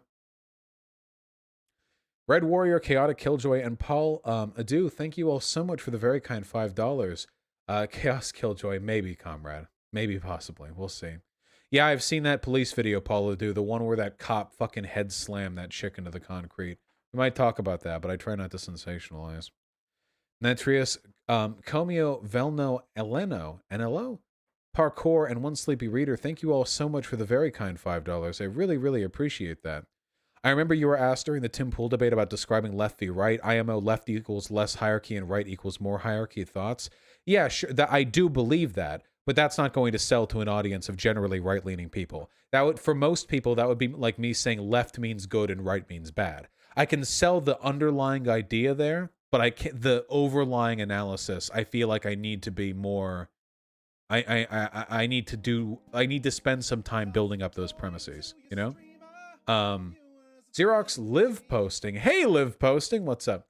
And Red Slinky, thank you all so much for the very kind tier 1 subs. Thank you. Godspeed with quitting vaping, Red Slinky. Thank you. Lucas Exemplar, Arden Annister, and Free Associated Producer, thank you all so much for the 5-ish donations. Yes, Cuck Philosophy's video, Marx was not a statist, is indeed incredibly pog, comrade. I don't know, Lucas Exemplar. I don't know. And Arden, I'm afraid that link is not working in the chat.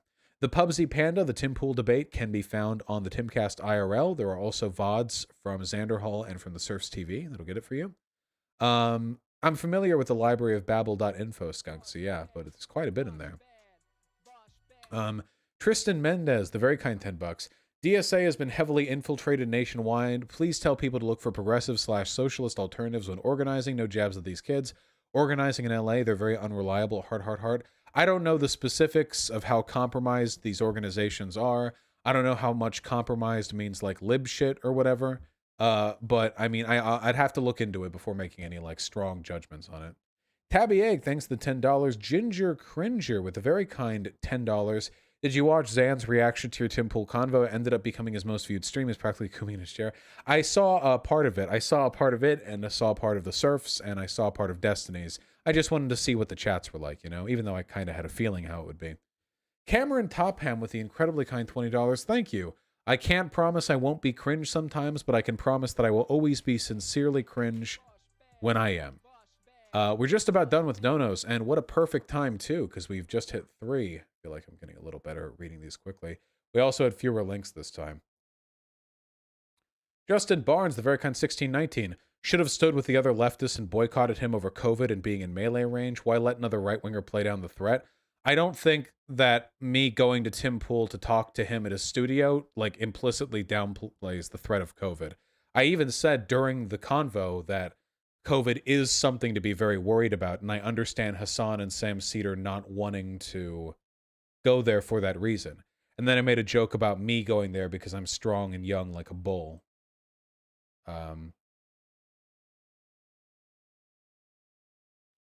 Arden Annister, I'll take a look at it. Thank you. That's fucking weird. Chaotic Killjoy, what's your favorite epic rap battle of history? Mine is this one. Oh. This new one? I remember being more into epic rap battles of history back when I was younger. Best one, I don't know. I always thought the Elvis Michael Jackson one was really good. I have positive memories about that one. I thought those bars were pretty bopping. Trondipon with a very kind tier 3 sub. Thank you. American German here, love your content. Wanted to show you a pic of a friend's cute cat. Baby. Baby. What a sleek baby. Such pointy ears. Little elf cat. Humphead Sassy with a very kind $10. In light of chat during the NKU segment.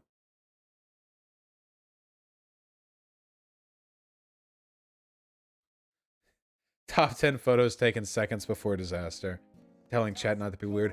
I really don't think chat was that weird about her. I really do think that it was like a couple people and chat just hyper overreacted. But that makes it look way worse. Like so much worse, you know?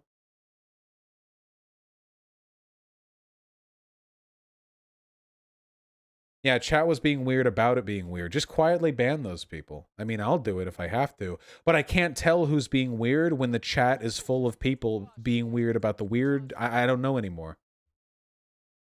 S the Rex, thank you very much for the $5. Here's a Karlyn Borysenko meme. Yes.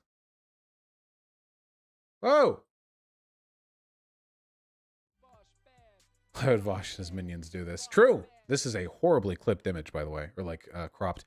Yeah, Karlyn Borysenko got mad people were harassing her because of the responses she got after she harassed Tim Pool for having me on. Fucking hilarious. Ben Shatpiro, I prefer Moonlord to Shaggy for Ian, the co-host of that personally. Harry Selden, thanks for the $7. I have seen that. Yeah, I covered it earlier, in fact. Chaotic Killjoy, thanks very much for the tier 1 sub. Somnio Static with the incredibly kind $25. I watched the stream on the Surfs. They had the best hype music for the debate ever. Also, Lance loves you so much. Well, I love Lance too. Thank you, Somnio Static. I'm glad they all got some fun out of it. Chaotic Killjoy, thanks to tier 1 sub. True, hug friendly animals. And Stinky Kudir, hope you get the reference in this fan art.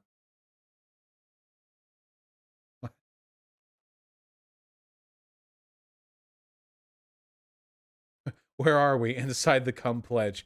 Wait, hold on, wait. Fuck, I half remember this reference. What is this reference?